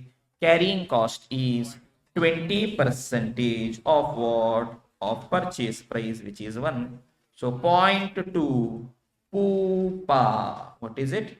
Pupa. So EOQ is square root of 2AU divided by C, which is a square root of 2 into 36,000 into 25 divided by 0.2. How much is my EOQ? 3,600 units. Yes or no, everyone? Okay, boss. 3,000 units, huh? Okay, fine. I was just checking. See how difficult it is. Perfect, huh? Okay. Now that means either 6,000 I can buy, or else I can also buy 3,000. If I'm buying 3,000, total how much I want in a year? 36,000 only I want. That means how many times I should buy? 12 times I should be buying. Yes or no? Hello?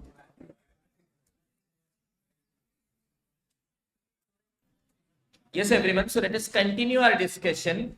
So one option is 6,000 I can buy. If I'm buying like that, how many times I should buy? 6 times I should buy.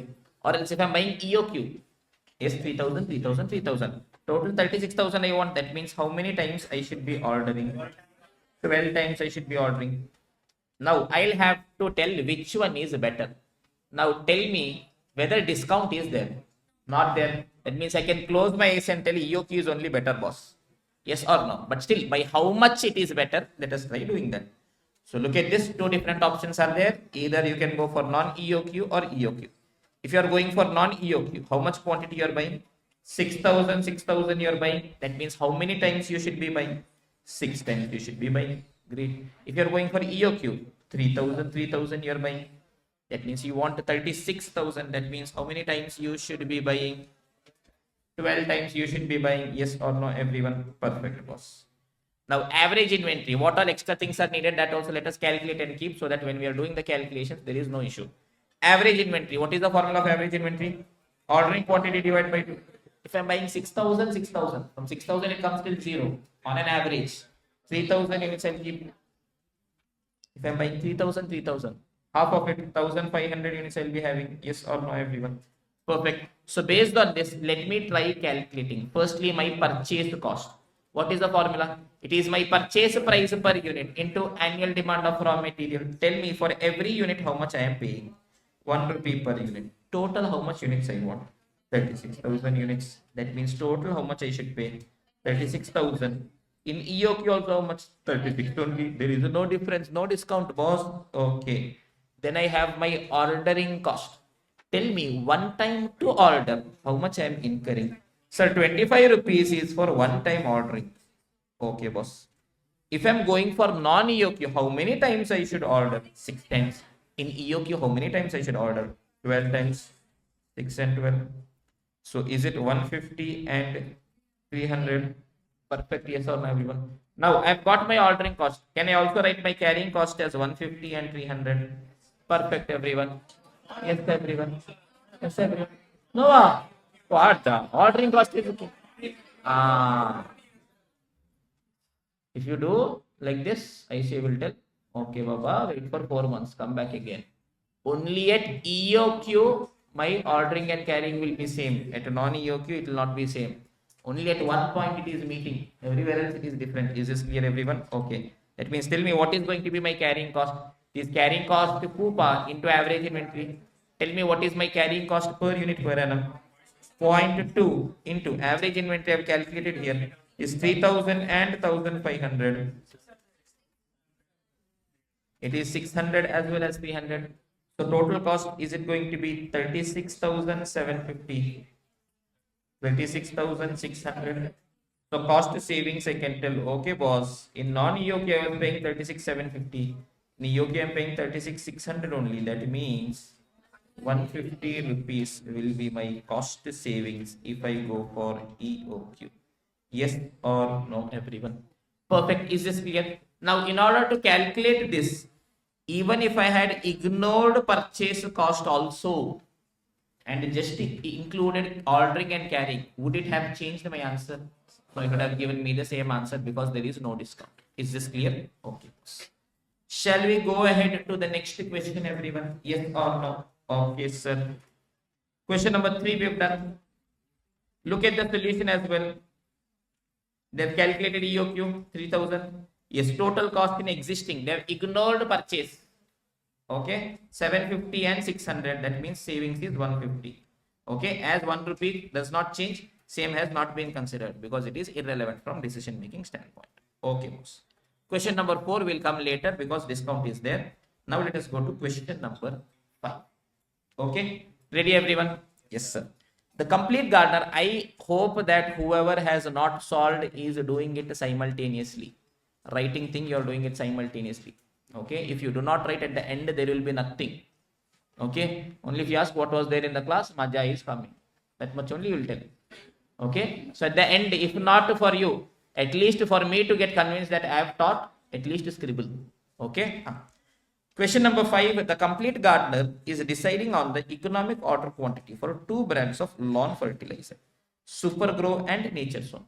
2 different products we are producing. Okay, following information is collected. Look at this, everyone. Yes, 2 different items are there. Okay, boss. Annual demand is given. Super Grow is 2000 bag. Nature Zone is also given. Relevant ordering cost per order is given. Okay. Carrying cost is also given. Annual carrying cost per bag.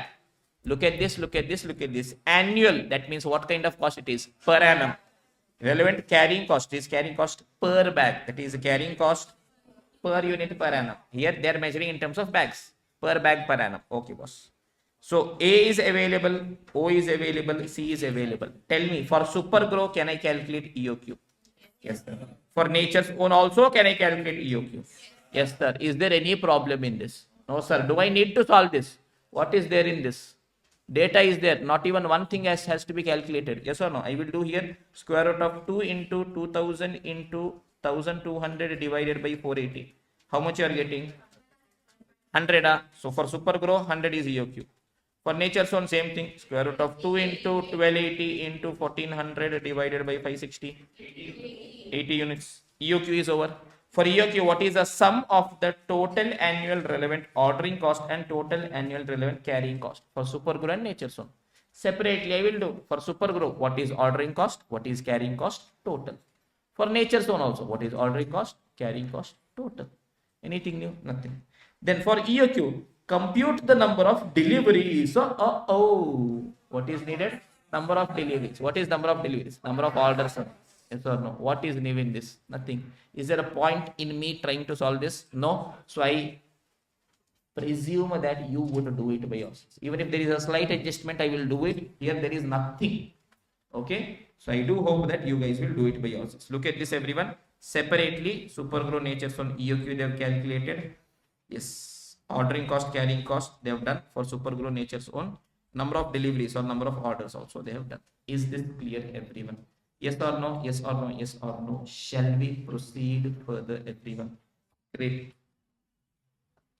Okay. Yes. Which is the next question that we have to be solving? Question number 7. Beautiful question. Maja is coming. Maja is coming. So let us have a look at the question. G Limited produces a product whose monthly demand is 4,000 units. Oh. What is given? Monthly demand. What I want? Demand. So what I'll have to do? Into wait. Monthly demand is of what? Product. The product means what? Finished good. What I want? Raw material. That means I have to convert it into raw material. Okay, still here is fine. The product requires the component X. Everyone wants X. No, you don't want X, huh? Because you have Y now with you, sitting behind you. Ajay, that is there. Okay. Yes, component is raw material. I want all details for raw material. I do not care about finished goods in this chapter. I want my raw material data. Okay, which is purchased at 20 rupees. Okay, good boss.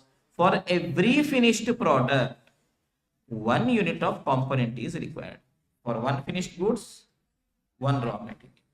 Okay, perfect. Ordering cost is 120 per order.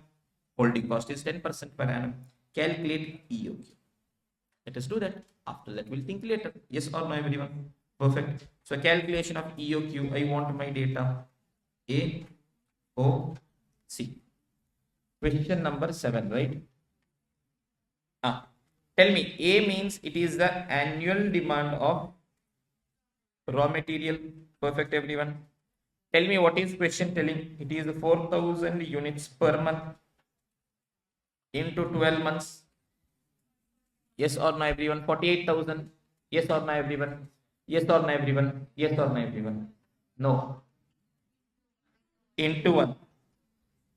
Here it will not make an impact because it's the same. But in other case, 4,000 is my finished goods. Yes or no? 4,000 units of finished goods per month into 12 months gives me 48,000 units of finished goods per annum. I want a raw material, boss. One finished goods, one raw material. That means 48,000 gives me 48,000 units of raw material. Units of raw material. Perfect. Okay, sir. Next is going to be O, which is my ordering cost per order. Yes, what is my ordering cost per order? It is 120 per order. Yes. C, it is carrying cost Coupa per unit per annum. Tell me, every item at what price I am purchasing, students? 20 rupees I am purchasing, 20 rupees per unit. And how much percentage I have incurred? 10% per annum. So it is going to be 2 rupees. Coupa. Is this clear, everyone? Okay, so once I've got my data, what I'll have to calculate? EOQ, boss. So let me try calculating EOQ.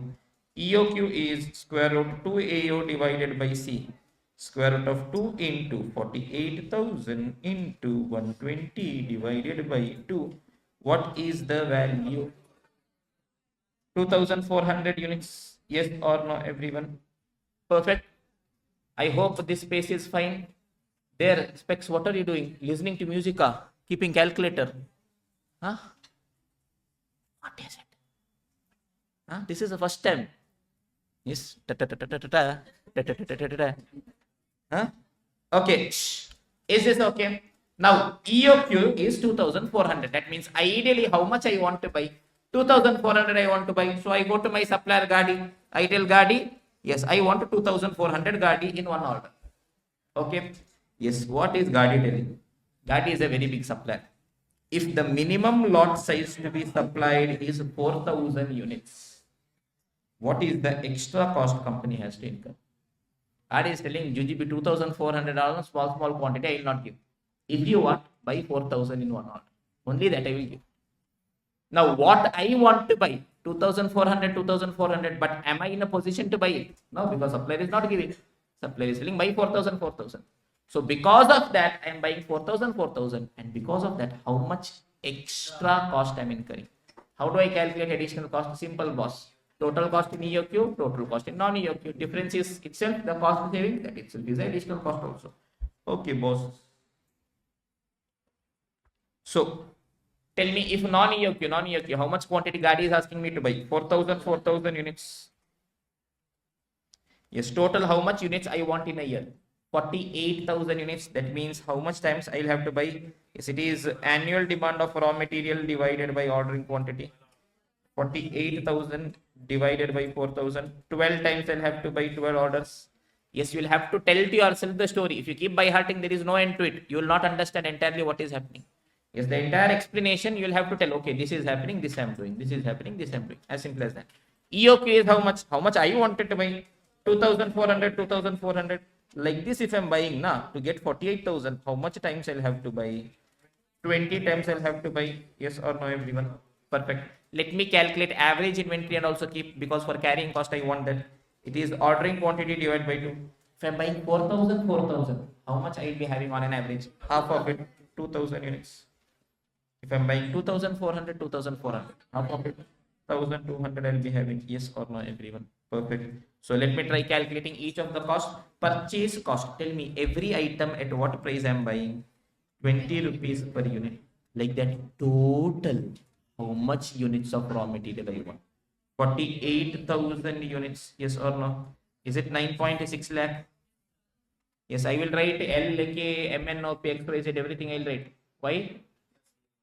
I am CA. I am having membership number. I will be easy. I don't have to show my answer to anyone. You are not a CA. You are not having membership number. That means you will have to write properly. But sir, if you don't write, sir, I will also write L. Okay, right. Wait for 4 more months. Okay, simple. Is this clear, everyone? Okay. Now, ordering cost. Tell me, what is my ordering cost? It is ordering cost per order into number of orders. Tell me, for one order, how much I'll have to pay? It is 120 per order into, yes, if I'm going for non-EOQ, how many times I'm ordering? 12 orders. EOQ means 20 orders. So 120 into 12, is it 1440? 2,400? Yes or no? Can I write same as my carrying cost? For EOQ, I can. For non-EOQ, I can't. Yes or no? Perfect. Carrying cost is carrying cost Pupa per unit per annum. How much was my carrying cost Pupa? It was 2 rupees into average inventory. Average inventory is going to be 2,000 and 1,200. Is this clear? So it is going to be 4,000 and 2,400. Can I add and calculate my total cost? It is 9,65,440. This is 9,64,000.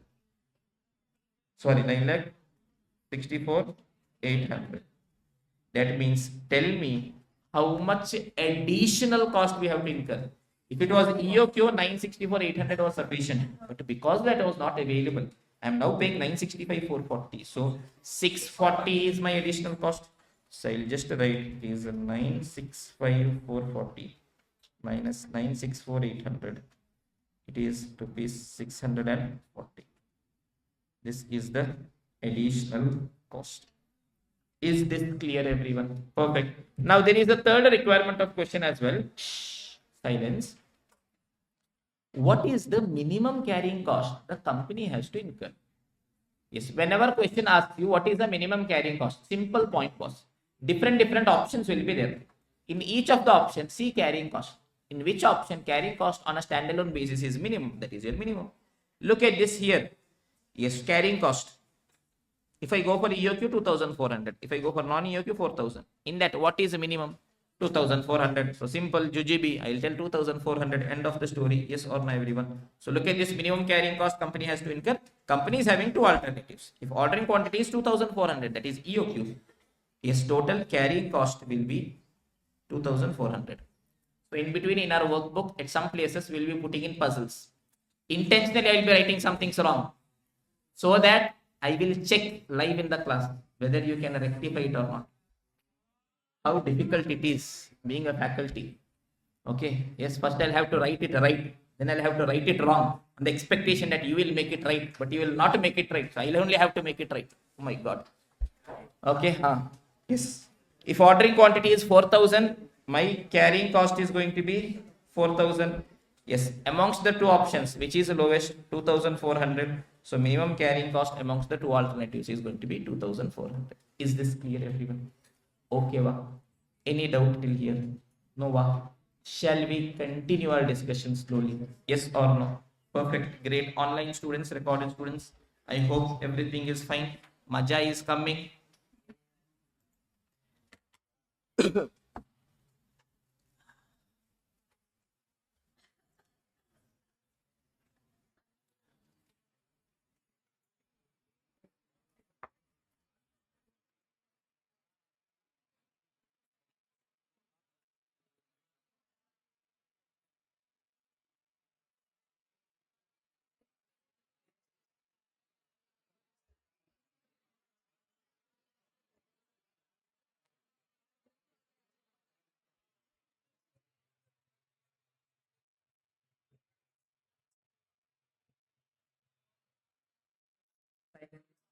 Silence, silence.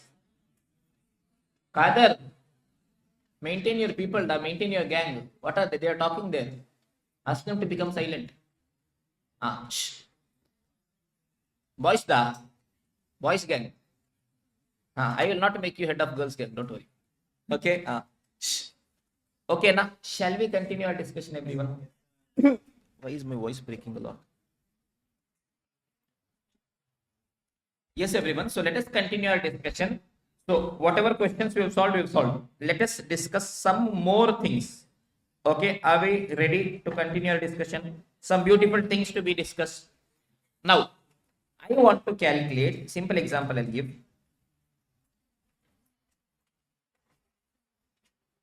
Okay, imagine. I am manufacturing a shirt. For that, I want cloth as my raw material. Yes or no? So at the start of the year, I had an opening stock of 100 meters. Okay, one. Okay. In this period, I purchased 1000 meter. That means total how much I am having. 1100 meter, simple jujube.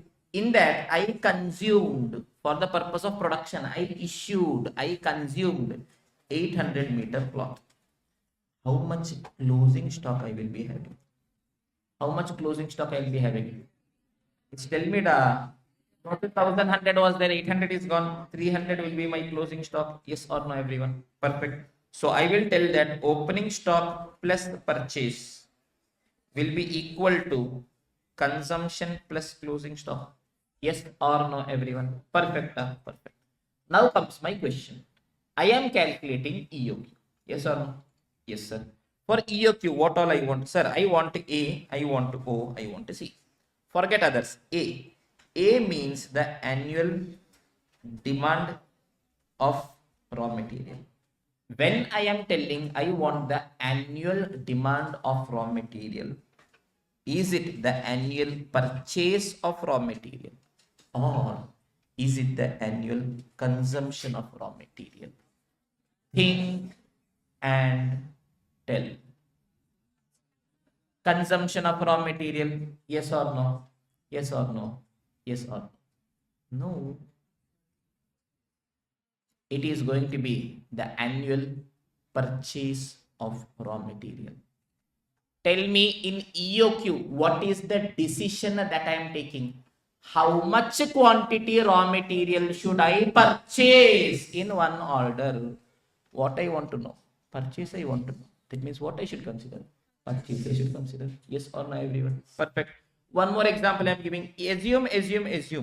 Yes, in 1 year now. Yes, opening stock 100 was there. Imagine 1000 I purchased.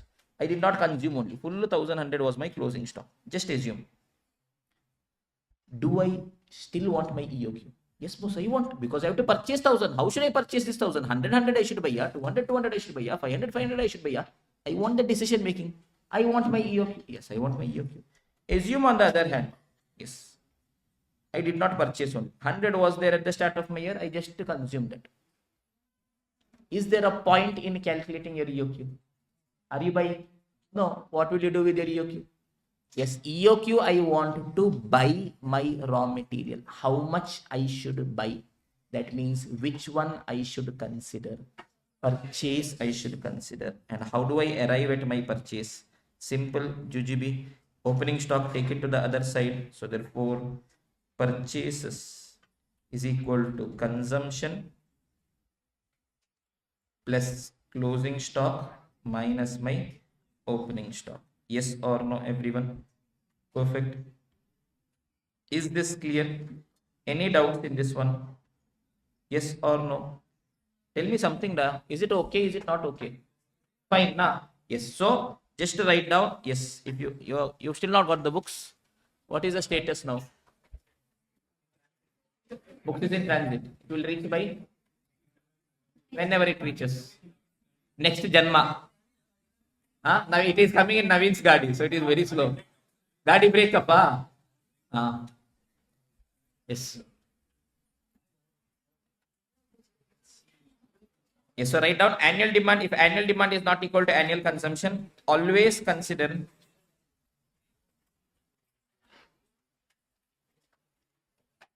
annual demand that is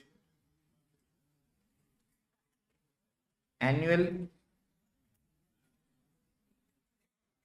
purchase of raw material. Purchase I want.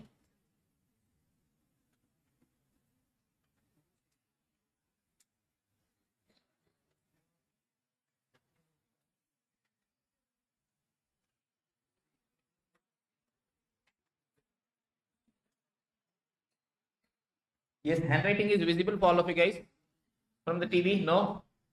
Okay. Yes. Recorded students, pause and write it down. Okay, you guys start writing.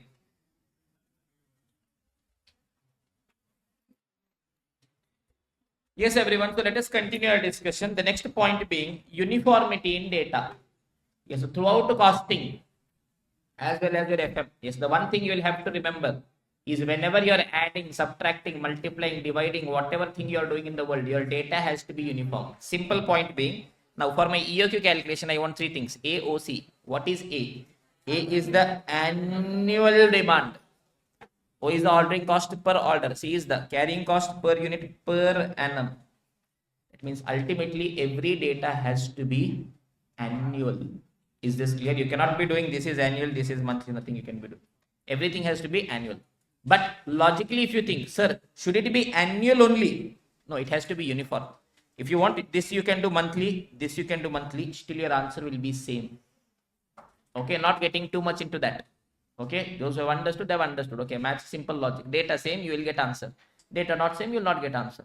Yes, I say is following annual, so we will be doing annual. End of the story. Is this clear? So whenever I am calculating demand of raw material, that will also be annual. Carrying cost per unit per annum, that also I will be doing annual because I want to maintain uniformity in my data. Is this clear, everyone? Okay, sir. Next, beautiful thing. Okay, this was a question which had come so many years ago. Simple question which came at that time for 10 marks. Okay, simple UGB point. Okay, question has told you purchase price 200 rupees. Question has told you ordering cost is 100 per order. Question has told you carrying cost Pupa is 20 rupees. And question is telling ordering plus carrying cost is 4000 at EOQ. Question is telling what is EOQ and what is annual demand of raw. First we understand what is the problem in this question. To calculate EOQ, what all I want? AOT 2. Do I have A? No. Do I have O? Yes. Do I have C? Yes. That means what is missing? A is missing. Yes or no, everyone? Yes. Now, how do I calculate it? Giving you 3 to 4 minutes for you guys to think about it, scribble it, ponder by yourselves. Let's see who gets the answer first. The person who gets the answer first, we will see. We'll give them either what do you want? Tea, coffee, chocolate, whatever. We will think about it later. So try. Yes, recorded students, pause and try. If you get the answer first, simple. Online students, you can go to a shop, you can purchase a chocolate, you make the payment, and you think that Tabi sir has gifted it to you, and you eat. Set. Okay.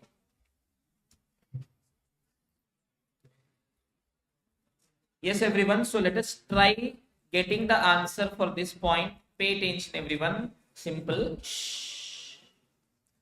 Those who have got the answer as 204,000. How many of you have got the answer as 204,000? Okay, that is wrong. That means what other answer you have got? Anyone else? Any other answer? 100,000. That is also wrong. Then 2,000 and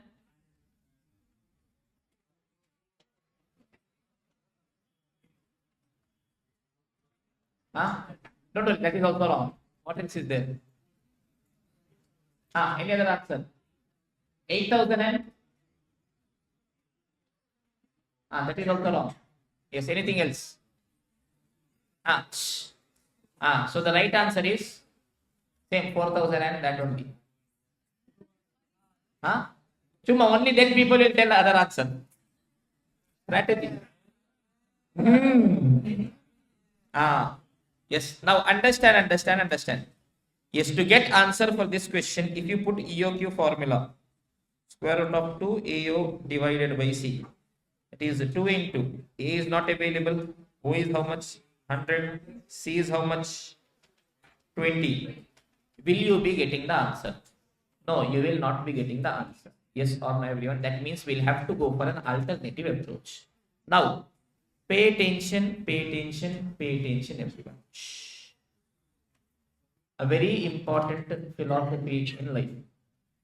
Daddy, if one person goes away from your life, that means other person should definitely come into your life. Only then that balance will be maintained. So no. X goes means Y should come. Y goes means Z should come. Z goes means Z dash should come. Something should be there in life. Okay, sir, what are you telling, sir? One data is not available in the question means to compensate for that, one additional information should be available. Two data is not available in question means to compensate for that, two additional information should be available. For us, we don't know the annual demand. To compensate for that, something extra is given. What is given? Ordering plus carrying cost is 4,000 and EOQ is given. Yes or no, everyone? That means I will have to start from this. Whoever has come into our life, for them we have to give first respect. Okay? Too much life philosophies. Tell me, where am I standing? EOQ. Don't tell me here. EOQ. At EOQ, what is my ordering and carrying cost? EOQ and ordering and carrying cost should be same. That means both of them together are 4,000. That means individually both of them should be 2,000 to 2,000. Yes or no, everyone? Perfect. From here we will start. Then we'll think where it will take us. If it will take us, okay. Otherwise we'll think something else. Simple. You just have to get the start. Then you think. Okay, boss. So I will tell. We know that at EOQ, ordering cost is equal to carrying cost, which is both equal to 2,000 rupees each. Yes or no? Total is 4,000. That means individually they are going to be 2,000, 2,000. Is this clear? Now individually I'll pick each of them. I will try simplifying. Then I'll see what extra thing I will get. Okay, so look at this, everyone. Slowly I will go ahead. I will first go ahead with ordering cost. Tell me, what is the formula of ordering cost? Sir, it is ordering cost per order into number of orders. Okay, great. Tell me, what is my ordering cost? Sir, it is 2,000, sir. What is ordering cost per order? For one order, how much? Sir, it is 100, sir. That means how many times should I order? Yes, so I can tell number of orders is nothing but, yes, I will retain this here itself. This one I will take it to the other side. Here it is multiplication, it will become division. Even the simplest of things I'm telling. Okay, so it is going to be 2,000 by 100, which is going to be equal to 20 orders. Yes or no, everyone? Okay, sir. Now, what next? Sir, carrying cost is also given, sir. That also let me use. Let me see if I will get something. Okay, okay, sir. Carrying cost formula, what is it? It is the carrying cost poopa into average inventory. Yes or no, everyone? Carrying cost, what is my total carrying cost? 2,000, sir. Carrying cost poopa is how much? Is it given? Yes, sir. 20, sir. Into average inventory. Yes, how much is going to be my average inventory? Can I calculate? I will keep it here. This one I will take it to the other side. So I will be getting my average inventory is equal to 2,000 by 20 is equal to 100 units. Yes or no, everyone? Perfect. Is this clear, everyone? Yes or no? Yes or no? Yes or no? Perfect. Perfect, sir. Sir, now what, sir? Now let me think more. What I can do now? Number of orders is given. Can I do anything on that? Nothing can be seen. Average inventory is given. How do I get average inventory? If I'm buying 1,000 units, how much is my average? Half of it, 500. Yes or no? So can I tell that, okay, boss, my average inventory is nothing but my ordering quantity divided by 2. And here, which ordering quantity I'm going for? I am going for my most economic ordering quantity. Yes or no, everyone? Yes, sir. Average inventory is 100, which is EOQ divided by 2.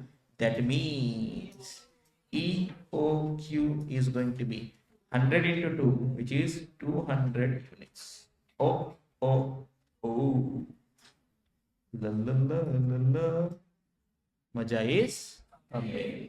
Is this clear, everyone? Yes or no? Randomly, you'll start with the data available. Then you see, okay, which is available, that you do. Think. Okay. Okay, sir. Now, the next step. Now that I got EOQ, what more I want? Annual demand of raw material I want. Now, there are two different ways for me to calculate my annual demand of raw material. Okay. Yes. First way of calculating. Tell me, EOQ is 200 units. That means every time I am buying, how much I am buying? 200 I am buying. Like that, how many times I am buying? 20 times I am buying. That means total how much I am buying. You should be knowing the feel of the data. Yes, what it means. EOQ 200. It's not just EOQ is 200. What is EOQ? Every time I am buying, 200 I am buying.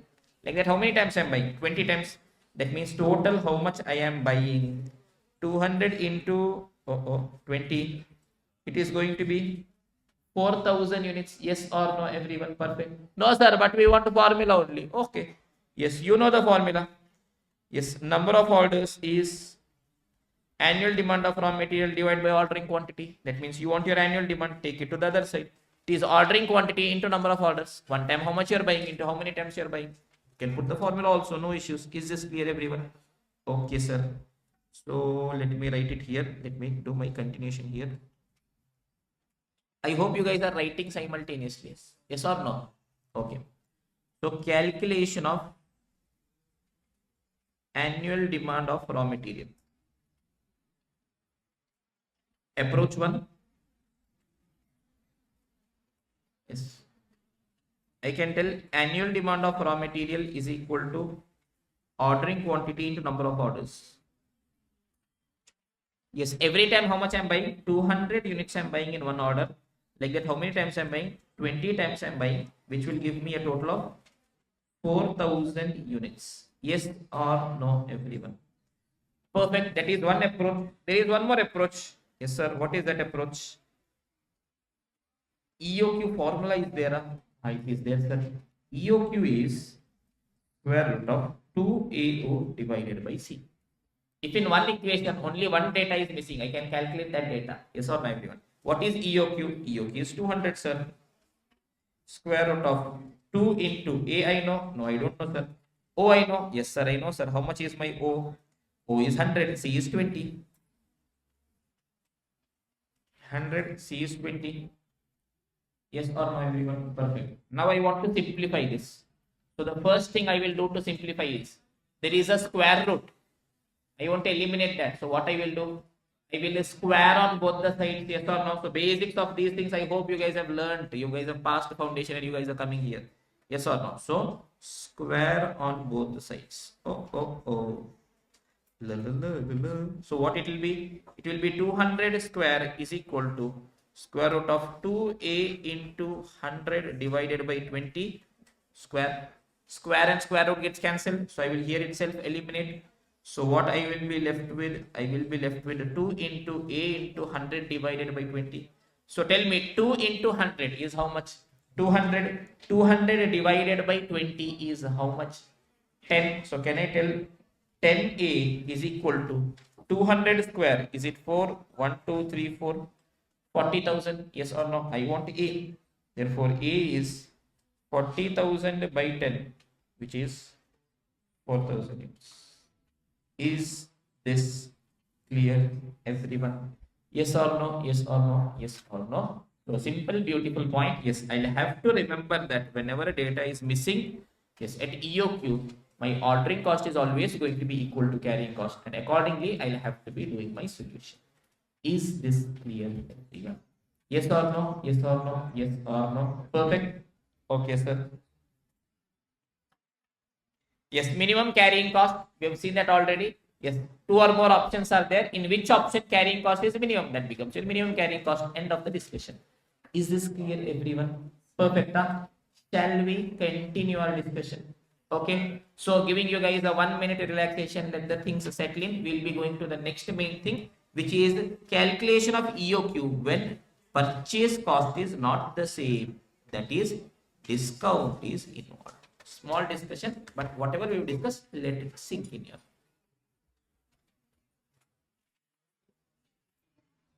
Yes, everyone. So shall we continue our discussion? Yes or no? Perfect. So a small point is pending. We are telling boss, we want to calculate EOQ. I want my total cost to be minimum. Yes, boss, I want it to be minimum. But this time supplier is giving me discount. Yes, imagine I want 10,000 units. Gadi is my supplier. I tell Gadi, total 10,000 units I want. He's telling now how much you are buying, tell me. I told I did all my calculation. I got my EOQ. EOQ is coming as 1,000 units. So I'll buy 1,000 units. That is telling what GGB 1,000 you are buying. Buy 5,000 units today. I will give you discount. Oh. All my calculation. Understand how did I get EOQ? Purchase cost is same. That means that cost is gone.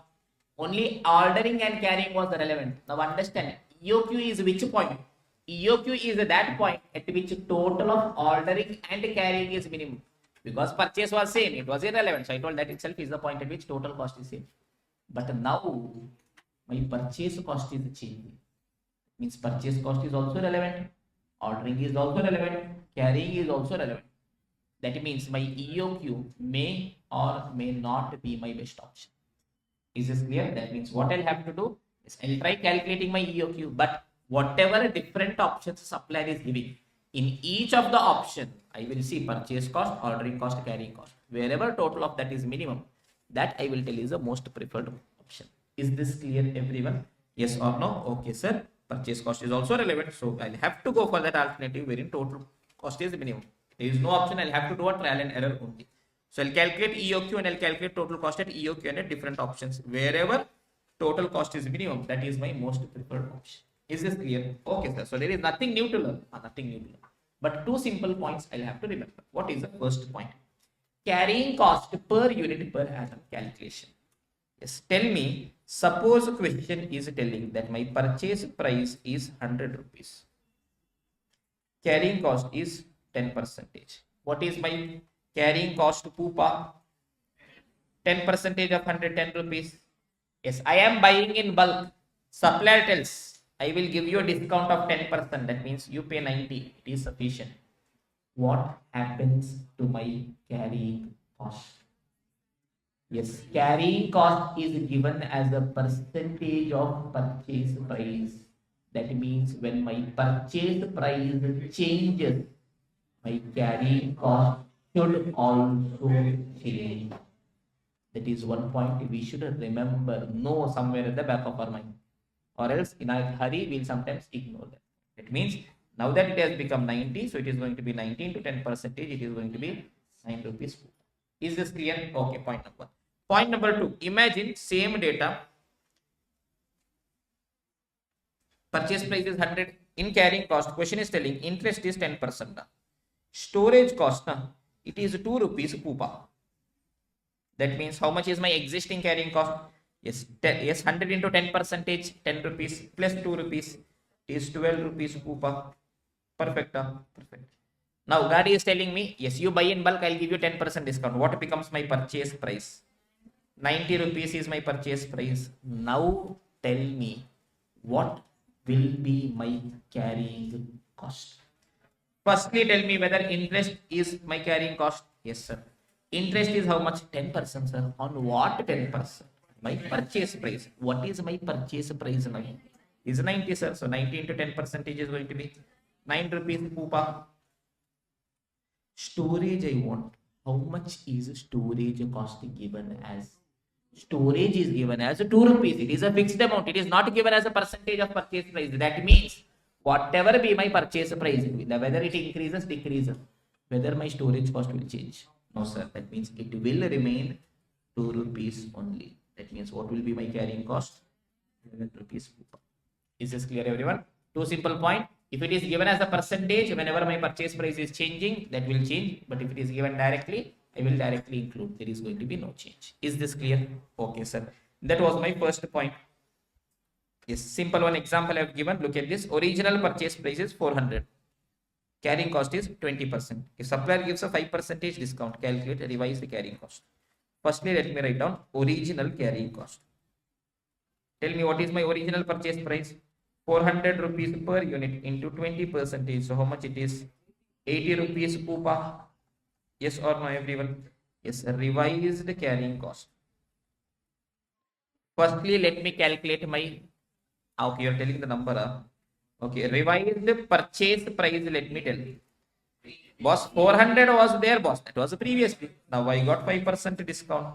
So it is 380 per unit.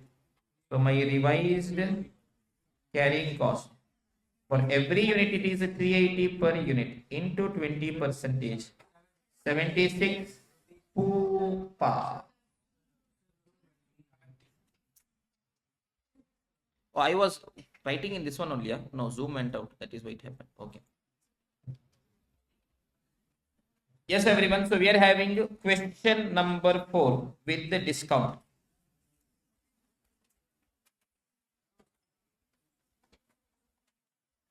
Okay. Beautiful question. So beautiful. Again, just looking like yeah. Read the question. Yeah. So beautiful. Okay. A company manufactures a special product. Okay.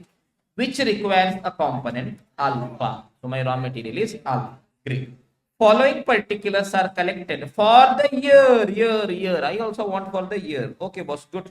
Annual demand of alpha. What is alpha? Raw material. Annual demand is of raw material. No tension, boss. Okay. Cost of placing an order. Oh, okay. A is given. This is O. O is also given. Cost per unit of alpha 400. Carrying cost per annum 20 percentage. So can I calculate C also? Yes, sir. I can calculate C also. Company has been offered a quantity discount of 4% on the purchase of alpha, provided the order size is 4,000 components at a time. Calculate EOQ, point number 1. Point number 2, state whether the quantity discount offer can be accepted. First, let me try calculating EOQ. After that, I will think what more should be done in life. Yes or no, everyone? One step at a time. Okay, sir. So let us try calculating our EOQ. Maja is coming. Question number 4. Company is having two options. Either it can purchase based on EOQ or it can go for a quantity discount. First step is calculation of EOQ. Tell me what is my A? Annual demand of raw material is going to be 8,000 units. O is going to be how much? 200 per order. C is going to be how much? 400 into 20%. Is it going to be 80 rupees Pupa? Yes or no, everyone? Perfect. I hope you guys are writing simultaneously, na? Yes or no? Okay, fine. EOQ. It is a square root of 2AO divided by C, which is a square root of 2 into 8,000 into 200 divided by 80. What is my EOQ? 200 units is my EOQ. Yes or no? Perfect. So ideally what I want to purchase, ideally I'm telling boss, let me buy 200. So Gadi is my supplier. Yes, I go visit Gadi. I tell, okay boss, I want total 8,000 units in a year. I will be buying as 200. That means how many times I should be buying? 200 units I am buying. Total how much I want in a year? 8,000 units I want. That means how many times I should be buying? 40 times I should be buying. Yes or no, everyone? Perfect. If you want cross multiplication also you can use. Look at this. One order is 200. I want 8,000. That means how many orders? 8,000 by 200. It is 40 orders. Yes or no? Okay. This is what I go and tell Gadi. Gadi is telling what? GGB 200 and all you are buying that. Today itself buy 4,000. I'm telling, but why should I buy? EOQ is good now. 200. My total cost is less. He's telling you buy 4,000. I will give you 4% discount. Now I am thinking, what should I do? Is this clear? Okay, boss. If I'm going non-EOQ, how much units I'm buying? 4,000 I'm buying. Tell me total how much units I want. 8,000 I want. If I'm buying 4,000. How many times I should buy? 2 times is sufficient. 2 orders.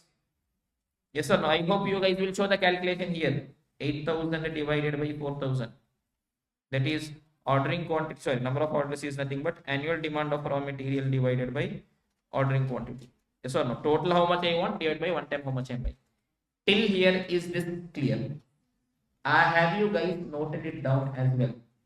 Okay, I would reasonably presume that writing things you are doing simultaneously. Yes, whenever the question is very difficult, I'll tell you, do not write. At the end, I will give you time to write. Otherwise, yes, initially we'll be going slow. After that, yes, I would reasonably expect that you guys are writing fast. Okay, okay, sir. Now, I want to calculate purchase cost, ordering cost, carrying cost also. So some additional data and all, let me keep it ready. First, let me calculate average inventory. Tell me students, if I'm buying 4,000, how much on an average I'll be having? Half of that ordering quantity by 2,000 units I'll be having. If I'm buying 200, how much I'll be having? Half of that, 100 units I'll be having. Yes or no, everyone? Perfect. Writing is over. Okay, sir. Next, purchase price. Purchase price. If I am going for EOQ, how much units I am buying? 200 I am buying. For every unit, how much I should pay? 400 I should be paying. Whether supply is giving me discount, that is telling I will not give you discount. 400 you pay and you buy. But if I am buying 4,000 each, yes, what is Gadi telling? I'll give you 4% discount. That means originally how much it was? 400. But I am getting 4%, that is 16 rupees discount. So it will be 384 per unit. Yes or no, everyone? Perfect answer. Now, my purchase cost is changing. Purchase price is changing. That means whether my carrying cost will also change. Sir, it will also change. So it is not, is it not my duty to calculate carrying cost? Yes, sir. So let me try calculating carrying cost as well. Yes, sir. So carrying cost Pupa. Tell me, how is my carrying cost calculated? Yes, it is my purchase price per unit into carrying cost percentage. How much is my carrying cost percentage? 20%. Now tell me, if I am buying EOQ, what is my purchase price? 400. So 20% of that is 80 rupees. If I am buying non-EOQ, what is my purchase price? It is 384. So how much is my carrying cost? 76.8. Yes or no, everyone? Perfect. So I got all my data ready. Now normally, yes, whenever you are calculating total cost, now yes, two additional data will have to be calculating. Number of orders I should be calculating, average inventory I should be calculating. Here, because the discount was there, purchase price changed, that also I calculated. Because purchase price was changing, carrying cost per unit per annum was changing, that also I calculated. Till here, things are clear. Yes, from here onwards, it is just a repetition. Slowly, one step at a time, we will be doing the calculation. Okay. The speed, I hope, is fine. You guys are able to scribble it as well as understand it. Okay, na? Yes, sir. So one by one. First is purchase cost. In order to purchase, how much I am paying. Now understand, students, even while you are writing your formulas, try ensuring that you tweak your formulas and ensure whenever a constant function can be used, you write it that way only. Tell me, what is my purchase cost? It is my purchase price per unit into annual demand of raw material. Yes or no, everyone? Now tell me whether my purchase price is same in both the options. No, sir, it is changing. But whether my annual demand is same? Sir, it is same only. So while I am writing itself, I will write, okay, boss, total 8,000 units I want. First option, how much I'll have to pay? 384 per unit. Second option, how much I'll have to pay? 400 per unit. So even while you are writing, you know, okay, boss, I can use a constant function. Tell me how much it will be. 8,000 into 384. 30.72 lakhs. Yes or no, everyone? Perfect. 400 means how much? 32 lakhs. Yes or no? Okay, boss. Now ordering cost. Pay attention. Pay attention. Yes. How will I write my formula? It is ordering cost per order into number of orders. Tell me whether my number of orders is same in both the option. No, sir, it is changing. But per order cost, is it same? Sir, it is same. So first I will write ordering cost per order, constant. Yes or no? How much is it? Ordering cost per order. It is 200 per order into number of orders. We have calculated and kept how much? It is 2 and 40. So in first option it is 400. Second option it is 8,000. Yes, carrying cost. Look at this, everyone. It is carrying cost to Pupa into average inventory. Now tell me whether my carrying cost per unit per annum in both the options is same. No, sir. Purchase price is changing. That is changing. Whether my average inventory in both the places is same. that is also changed. So here I cannot use my constant. So slowly I will do. Look at this. Is nothing but a carrying cost pupa into average inventory. First option, tell me what is my carrying cost pupa? 76.8 into average inventory 2000. So how much is it going to be? 1 76.8 into 2000, 153,600. Second option, it is 80 into 100. Yes or no? I can close my eyes and also write 8,000. No issue. EOQ. Yes or no, everyone? That means, can I calculate my total cost? Yes, sir. Here it is rupees 32 lakh 16,000 in EOQ. Non-EOQ is how much? 30 lakh 72 plus 1 lakh 53,600 plus 454. Is it 32 lakh 26,000?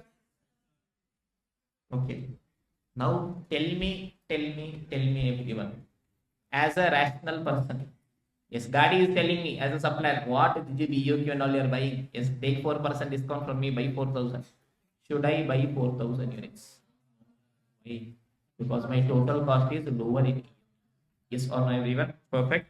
So look at this, how we will be writing our comment. Difference is 10,000 rupees. So I know EOQ should be purchased. So what is my question asking? Look at the specific requirement. State whether the quantity discount offer can be accepted. Should I accept the discount offer? So what I should tell? I should not accept the discount. For that, 1 or 2 lines discussion I will be putting. Look at this, everyone. In our own language, we will be writing. I will tell total raw material cost at EOQ is rupees 32 lakh 16,000. Whereas total raw material cost, if quantity discount is accepted, is rupees 32 lakh 26,000. Yes or no, everyone? Perfect, sir. Yes. There is a cost saving of rupees 10,000 when EOQ is opted. Yes or no? Yes, sir. Hence, ideally, EOQ is the most preferred option.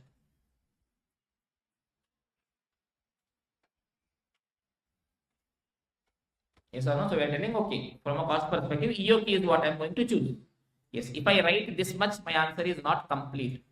Because they did not ask, yes, am I choosing EOQ? They're asking whether quantity discount offer should be accepted. So I'll tell, okay, boss, because EOQ is the best. So I will be opting for EOQ. That means quantity discount offer will not be accepted. Therefore, quantity discount offer shall not be accepted. Yes, even in this, whatever keywords are there, I will highlight and keep so that examiner will know. Cost savings of 10,000 when EOQ is opted.